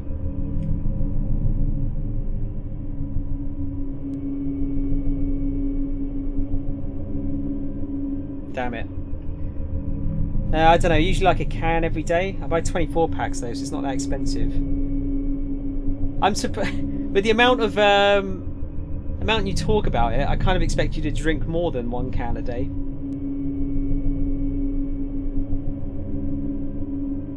Bad end. Minorikawa wound up going to the wrong venue entirely. His main problem was that he didn't have good detailed directions to the Burning Hammer demo. Tama can do something at 12:15 that causes Cheery to head to that cafe, and Cheery can help Minorikawa get to where he needs to go. So he had it the right way to begin with, but I'm stuck after that.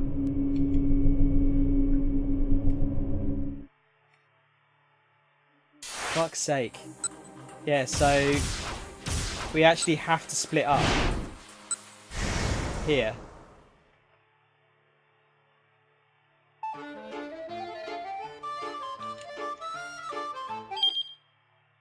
So then that changes it back to that.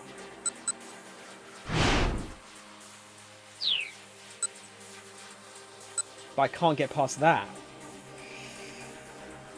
I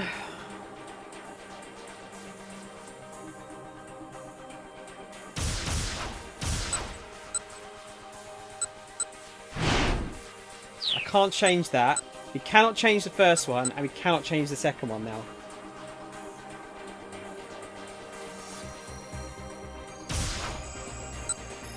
None of these seem to change anything. Well, actually, no, that did, but that got us Kano's thing to be continued. What about this? Maybe if we try the other... I think we'd probably get killed here. If the guy's got a knife and we try and do the other thing, he's probably going to get killed, isn't he? Usually I'm too lazy to get another. For how much you say you love it, I don't know, I kind of figured you wouldn't be that lazy. Go all the way back to your first action and change it. That's a bad idea. I also don't think it changes anything too much. Kano took out his phone to check in with Sasayama.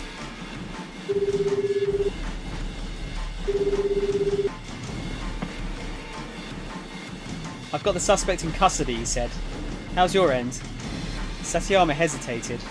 He got away from me. What about the attaché case? I'm sorry, but he's still got to be around here somewhere. I'm going to look around some more. Sasayama hung up and Kano slipped his phone back in his pocket. As he did, the man pulled a knife from his breast pocket and swung it right at Kano's face. Kano managed to jerk away in time, but his momentum carried him too far backwards and he sprawled onto the pavement. Damn, is this not going to change then? Doesn't seem like this is going to change.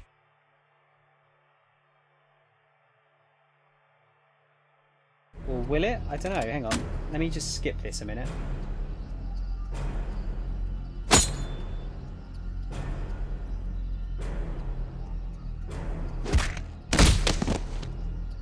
So it does seem to be happening in a different order.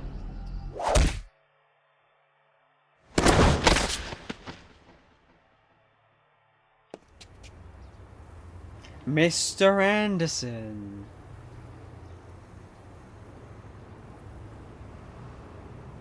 You're underestimating my unwillingness to do stuff.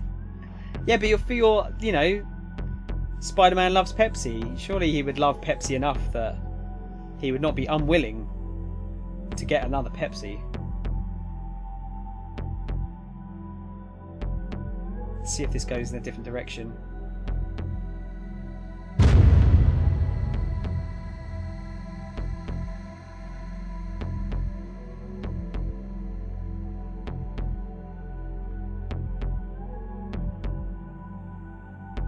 At the rate it's going, I'm not going to be able to play Attack on Titan tonight.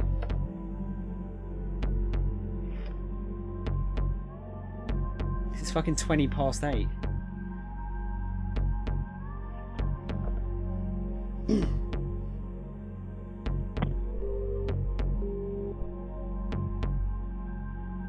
looks like it's going to go the same way, doesn't it?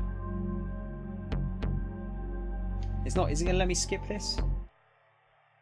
Yeah, okay.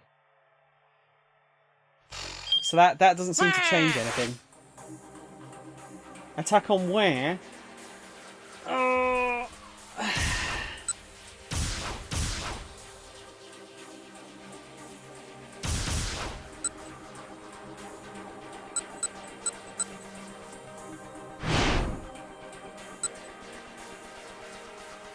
See, if we change that, then Kano fails.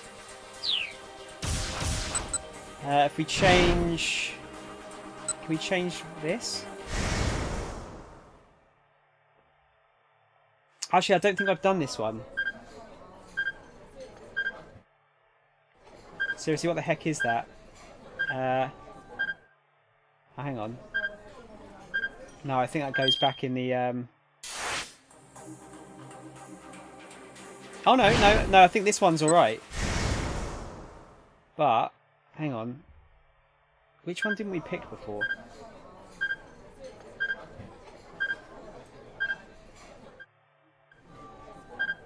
Never mind, I need to focus on this, finishing this article.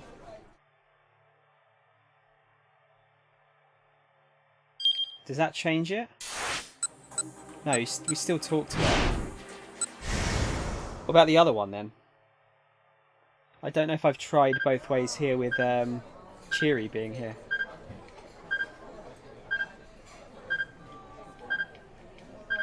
Just where the heck is that sound coming from? He searches around. It's coming from his own bag. No, that changed it to a bad end. Fuck's sake!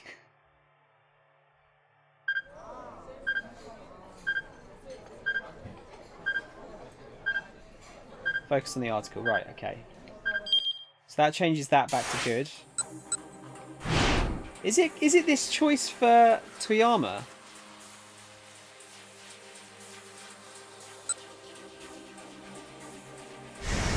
Do I have to get him to go back? Well, I suppose the easy way to find out is if I tell him to go back to the office.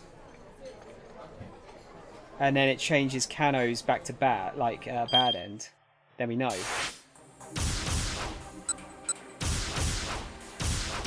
Yeah, look, okay, right. So that's not. We can't change that. He has to stay where he is. Oh my God, why is it so difficult?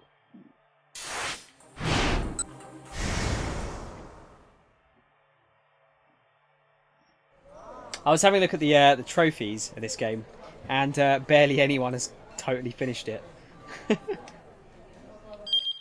Right, so you see that changes that back to that. Yeah, look, I'll show you actually.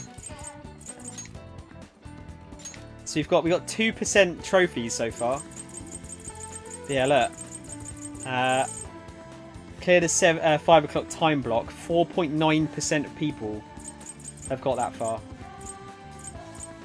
Even the completing the fucking second one is rare. I think a lot of people probably bought this and then just gave up on it, didn't they? I'm enjoying it. I'm feeling a bit stupid right here. Bloody young man.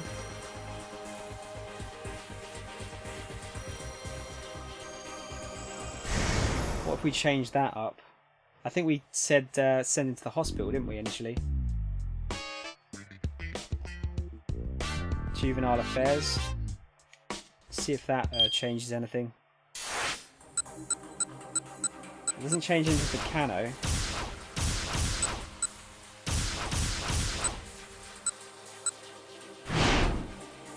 Where's that truck? Maybe I should go through back through this and see if I can sort of discern anything. Just from the text. No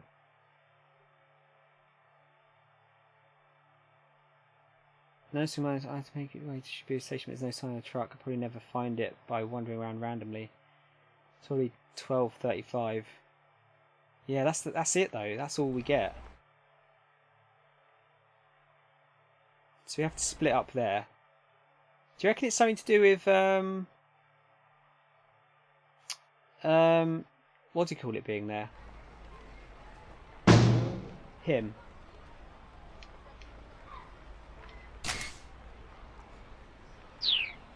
Do you reckon it's something to do with Toyama? I don't know. But I don't know if I can move him before this. So what time's that? 12:25.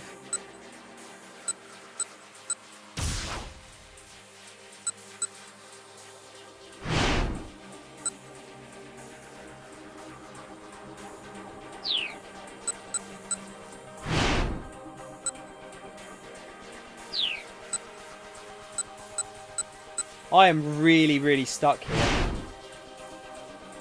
Persistent pursuit.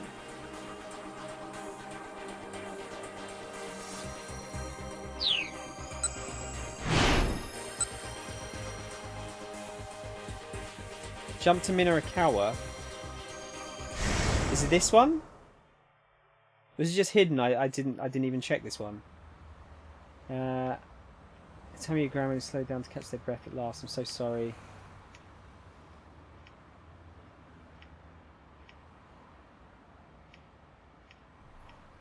Oh, hang on. Was it in the? It might have been in that one. Yeah. Okay, this was it. Fuck's sake! It's hidden all the way in there. That's all I needed to do was just find that jump. God damn it. Minarakawa took a look at his wristwatch and gritted his teeth. By the way, what sort of impression do you have of this wristwatch? Just respond with whatever happens to come to your mind. The 70s. Damn, is it that late already? He needed to head for the sales demo. The surveillance camera article wasn't done, but he'd just have to leave it where it was for now. As he was slipping his laptop back into his bag, his cell phone rang. He looked at the screen and saw Chiaki's name listed as the incoming caller. Was she done with her interviews?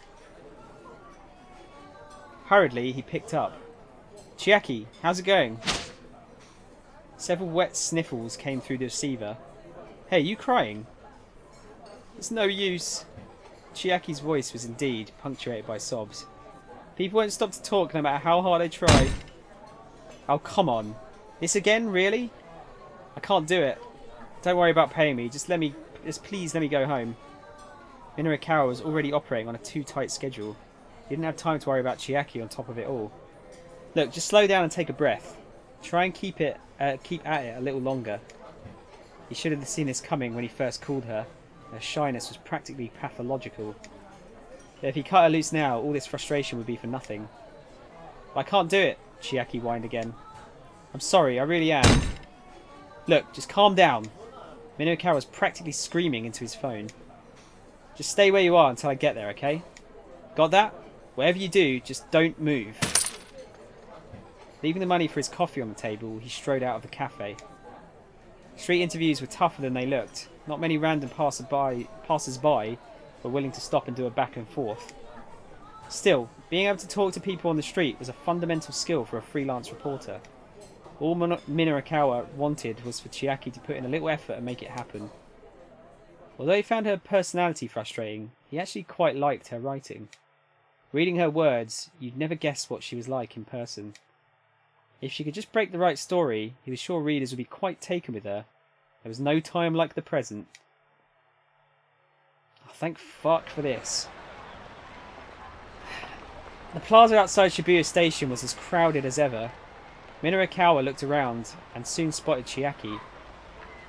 Hey, what are you doing? He asked. She was hunkered down in front of the statue of Hachiko, squatting in an odd position. A group of kindergartners were gathered nearby, peering at her with sadness in their eyes, like she was a stray dog or something. A pair of girls from Midoriyama Academy's kindergarten. They always hang out around the train station after school. They're quite fond of killing time inside of the Tokyo 5000 series display car, the new landmark by the Hachiko entrance. The beat cop at the station's police box has nicknamed them the Kinder Partners. That's a pun. What's this all about? Minarikawa asked. This is how I end up when I lose all my self-confidence. I just want to hide. Oh, for crying out loud. Get up, will you? I don't wanna. Stop crying. Chiaki sniffled and wiped at her eyes. Let me ask you this. Minarikawa stared down at her. What was it that made you want to be a freelance writer? Well, I guess because I wanted to try my hand at writing? The dangling bit of mucus bobbed in and out of Chiaki's left nostril as she spoke. Okay, Minarikawa followed. And why's that? Well, I'm too embarrassed to say. Chiaki hid her face in her hands. Okay, never mind that then. Right now you have a task that's been handed to you. You can't just say you can't do it. Minarikawa tried to keep his tone calm. No magazine in the world is going to let a novice writer just write about whatever they want. You have to prove yourself first. Get your fundamentals down. I already know all that. Minarikawa took the notebook from Chiaki's hands. Hey, she squeaked. Wait, you only talked to one person so far? There sure wasn't going to be a story in that. Yeah. Well, not a person exactly. Wait, what's this here? A cat? No, I mean, yes. There was a person in a cat costume. Let's go across now, while we still remember.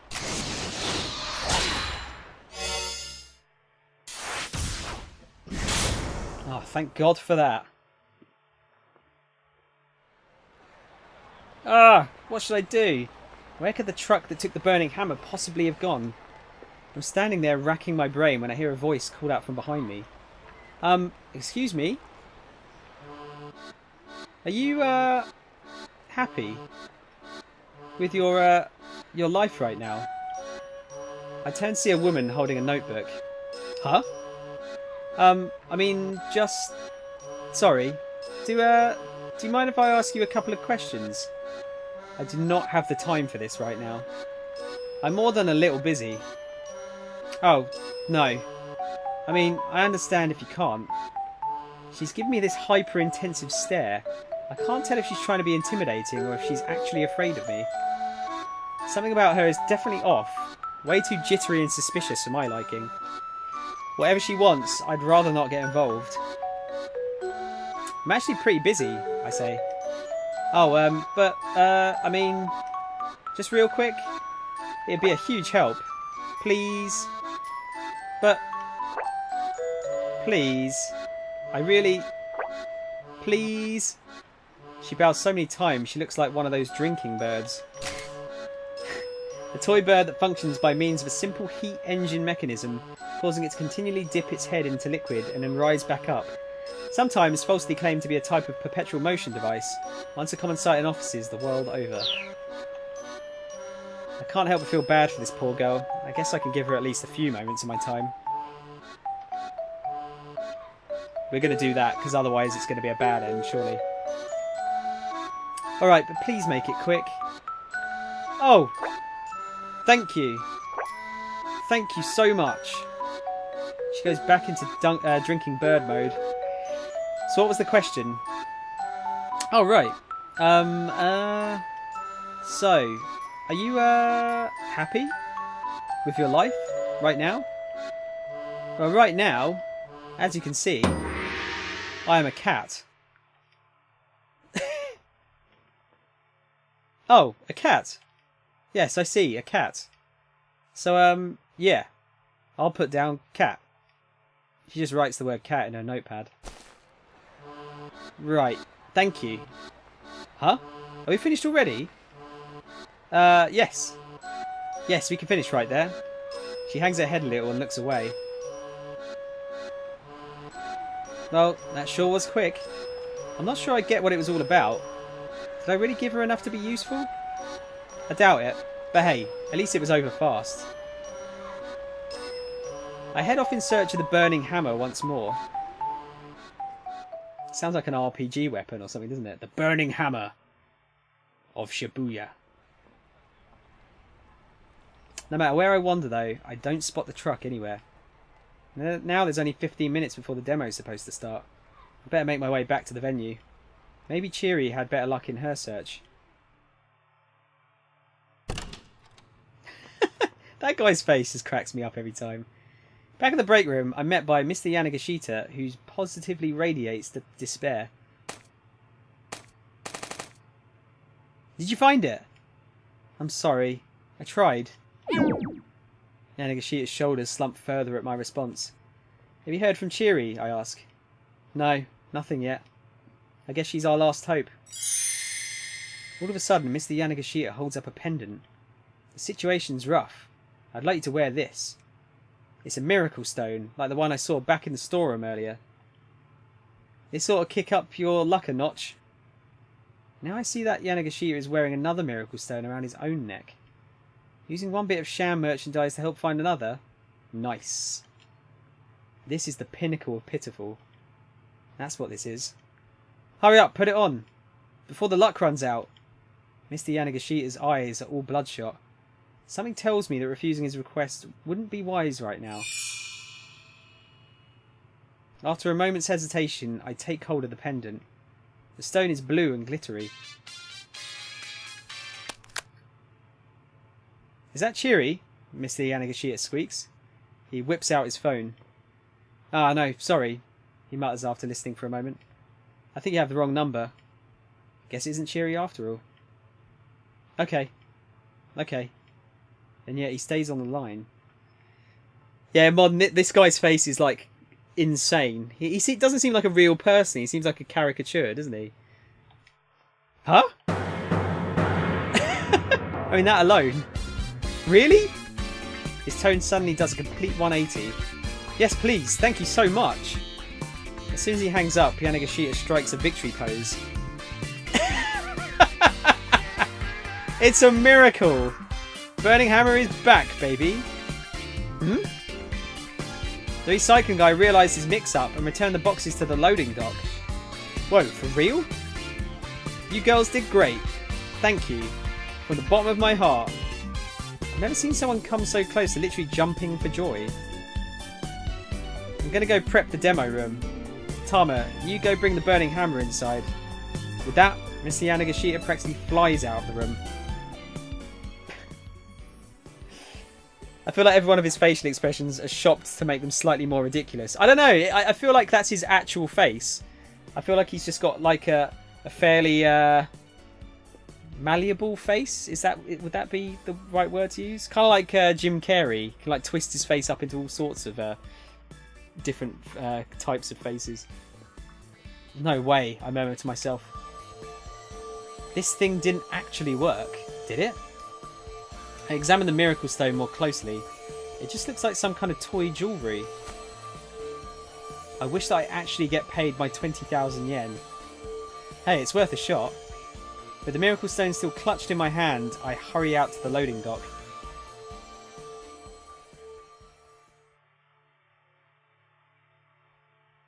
I brace myself before actually stepping out the door. It's not there!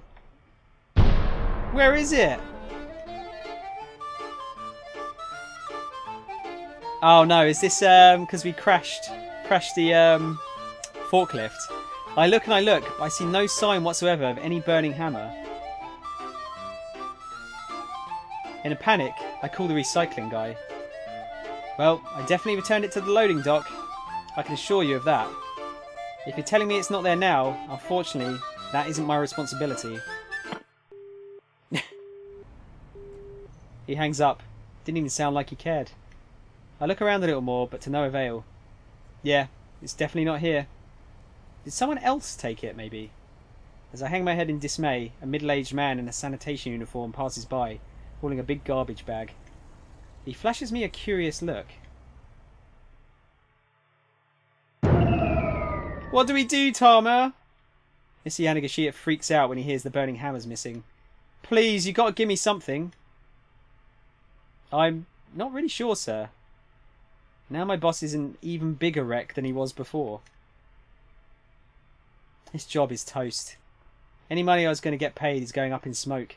Just like all my hopes and dreams at this point. I guess maybe we could try selling the Anagotchis? Or something? It's not much of a suggestion, but it's all I've got. Mr. Yanagashita looks at me intently. Wait, what did you say? Huh? What did you just say? Or something? No, before that. I guess maybe we could try selling the Anagotchis? I can almost see the wheels turning in his head as a smile slowly creeps back onto his face. That's it. That's it. That's it! I'm certain I see an actual gleam in his eyes. Right then. I guess that's our only real option. No, wait. This is a sign. That burning hammer didn't just vanish by coincidence. Oh no. He jolts to his feet, his eyes still positively aglow. Alright, see you later, Anagotchis. We're about to knock you right out of the park. What the actual fuck?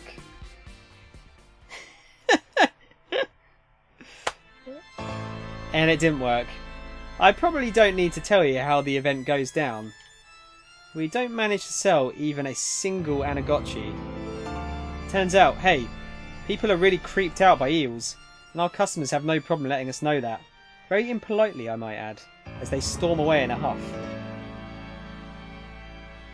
But Cheery said she liked eel salt broiled and in sushi. I hear Mr. Yanagashita mutter to himself as I get ready to leave. If only we hadn't lost the burning hammer, things would have gone so much differently. Or no, maybe they'd have gone pretty much the same. You know, I probably should have listened to my gut earlier. Agreeing to take on this job has brought me nothing but trouble. Did he steal the Rock's eyebrows? Right, I know where that one's gone wrong. I'm pretty sure I know where that one's gone wrong. Nobody's going to have any luck selling digital pets to customers who are looking for a health food demo. But why did the burning hammer disappear anyway? Well, that sanitation worker Tama saw had found another pile of trash to dispose of. Sometime close to 12:40, someone winds up breaking the bottles, turning them into useless garbage. But who is that motherfucker? Someone, and what can they do differently? Like, not the eyebrows themselves, but like the furrow between them was straight up Dwayne Johnson. I now need to look at that again. And we will in a minute. But first, I think we need to change... Which one is it?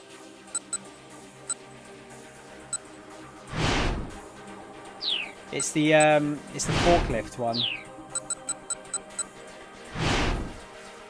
Persistent pursuit. Yeah, it's this one. Surprise! Yeah, I'm out. Been fun. Tron, thanks, man. I really do appreciate you sticking around for what is not a game for everyone. But yeah, have a good one, man. Hopefully, hope you see you tomorrow. Maybe have a good rest of your day. Right, yeah, let's not. Yeah, can we just throw the boxes this time? Would that work?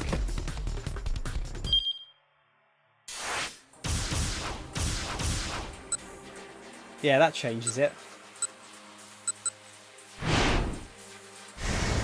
Let's head back for now. I need to get this fucking chapter finished at least before I finish this stream today. Reread. There you go. Right, let's see if that changed it. But seriously, just picture that in your head. The cat mascot with red eyes and a blunt in his mouth. Wait, why? Why am I picturing that?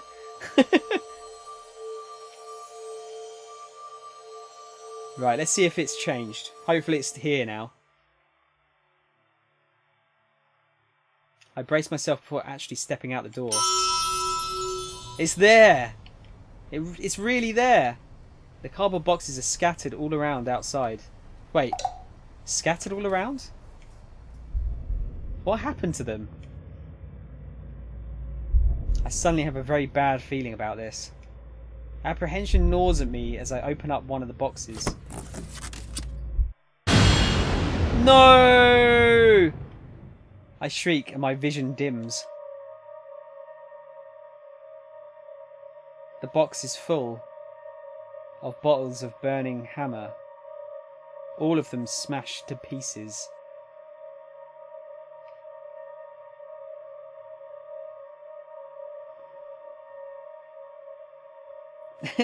It sounds fucking terrifying. Okay, so that's the correct bit for that. It's fucking hilarious. I'd say that's terrifying. Modern. The cat mascot with red eyes and a blunt in its mouth. Right, so we continue this now. Forget the red eyes. Just with the blunt in its mouth. Well, and you have the Are we going for like a thug life thing here? Like where the really badly drawn 2D glasses fall down onto its face?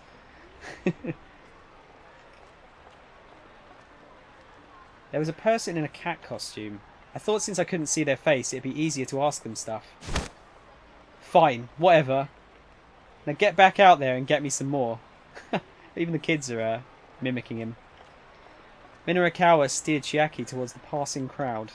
What, now? Yes, now. We've got no time to waste. I'll even stand by and watch for a minute. Now enough with the excuses and get out there. Minorikawa looked on as Chiaki wandered through the crowd. Her anxious demeanour seemed to repel everyone around her.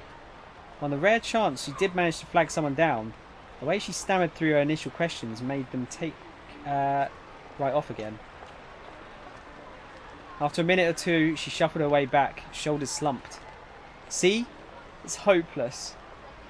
Okay, some advice. First off, you aren't approaching the right people. Some people are clearly in a rush, you know. You're not going to have much luck trying to flag down a businessman who's visibly in a hurry. Now, folks who are waiting on someone, couples, groups, they're going to be less on their guard. But I mean, if I do manage to nab someone, how do I keep the conversation going? Chiaki asked. That was indeed the tricky part. Whenever I get an answer I'm not expecting, I get all flustered. Chiaki, have you ever played tennis? Tennis? Well, yeah. I was in my school's tennis club. She struck Minorikawa as being more the manga club type, but that was neither here nor there. Okay, now I'll make this simpler. What's more fun, rallying with an opponent or hitting the ball off of a wall? Rallying with someone else, of course. Minorikawa gave a hearty nod. And why is that? Because when you hit the ball off a wall, you already know where it's going to come back to. Revelation dawned on Chiaki's face. Oh. It's the same with interviews, Minorikawa said. Don't get flustered. Enjoy the rally. But I don't think I'm composed enough to enjoy it. Don't overthink things. Just let yourself enjoy the small talk. Small talk?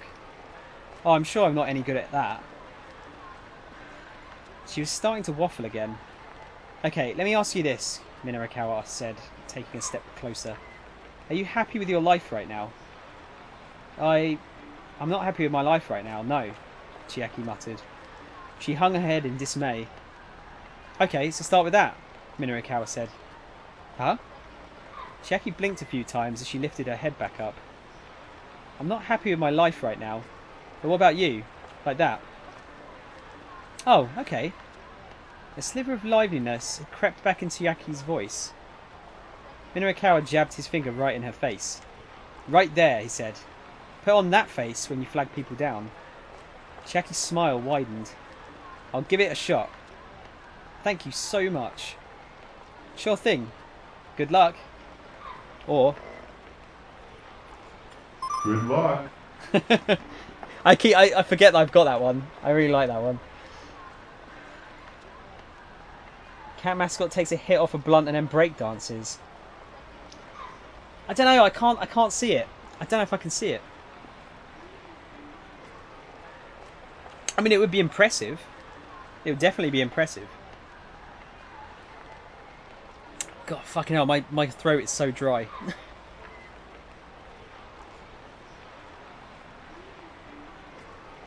I really shouldn't be playing this game for fucking 6 hours. It'd be funny as shit too, yeah. I think it probably would. I think you're right. Chiaki strode enthusiastically into the crowd. Ah, and tried to flag down a Westerner who was walking hurriedly past. This is one of the guys with the case, wasn't it? Did she even listen to a word I said? Minorikawa felt his short-lived triumph melt away. Am I just going to have to teach her everything again from scratch? Then he paused in surprise. Oh, this is where it crosses over with Kano. Hold on. Okay, good. Whoa. Chiaki had snatched the man by the arm in an attempt to get him to stop. To Minorikawa's amazement, the gambit worked. Before long, it looked like the two were engaged in some kind of animated conversation. Maybe she would get an interview out of this after all. Heck, the look on her face was actually somewhat confident. Has she got, like, keys for earrings? Bizarre. Sometimes people could surprise you once you got past their surface issues. Now Minorikawa could head to the Burning Hammer sales demo with a little more peace of mind. Speaking of which... Crap, what time is it?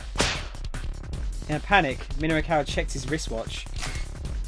Think about this wristwatch. That will tell you how you think about the opposite sex and whatnot. What? What? I don't understand.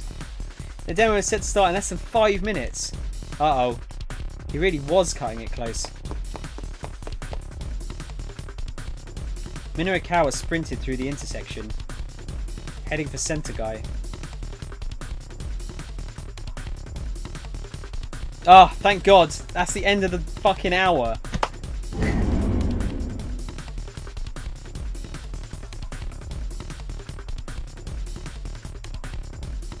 Jesus Christ. Superstar. Who do you fucking think you are?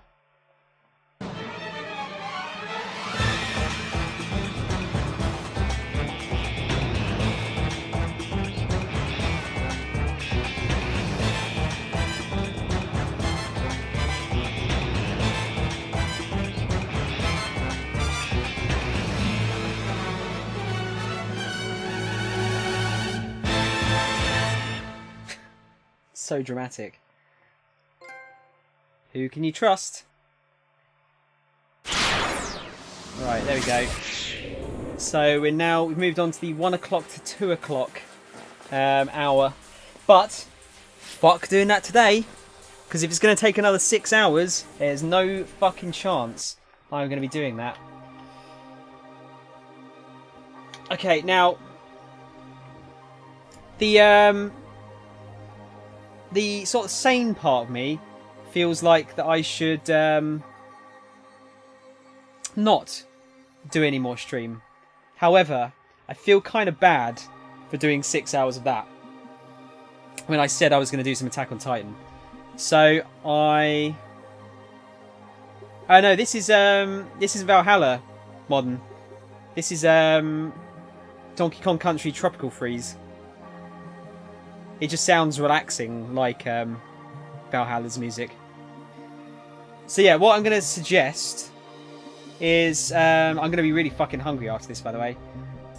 Maybe I'll do 2 hours of Attack on Titan. What do you reckon? I don't know if I can do 2. That's the only thing. Really coming out to 6 hours now. Anyway, new idea. Go on. I'm listening. Cat mascot takes off the head. Where is this going?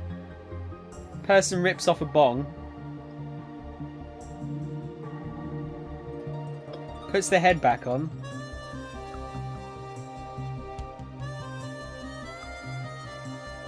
And then exhales the cloud. What, through the costume?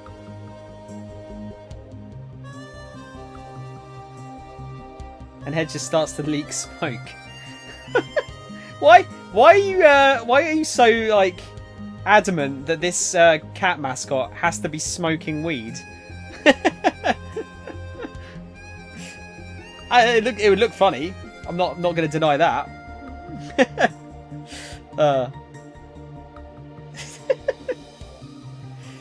Right, I'll be 2 minutes. I'm going to change the game. I'm going to restart and start the stream again, and I'll make sure we get some quality options again. So yeah, I'll be back in a minute.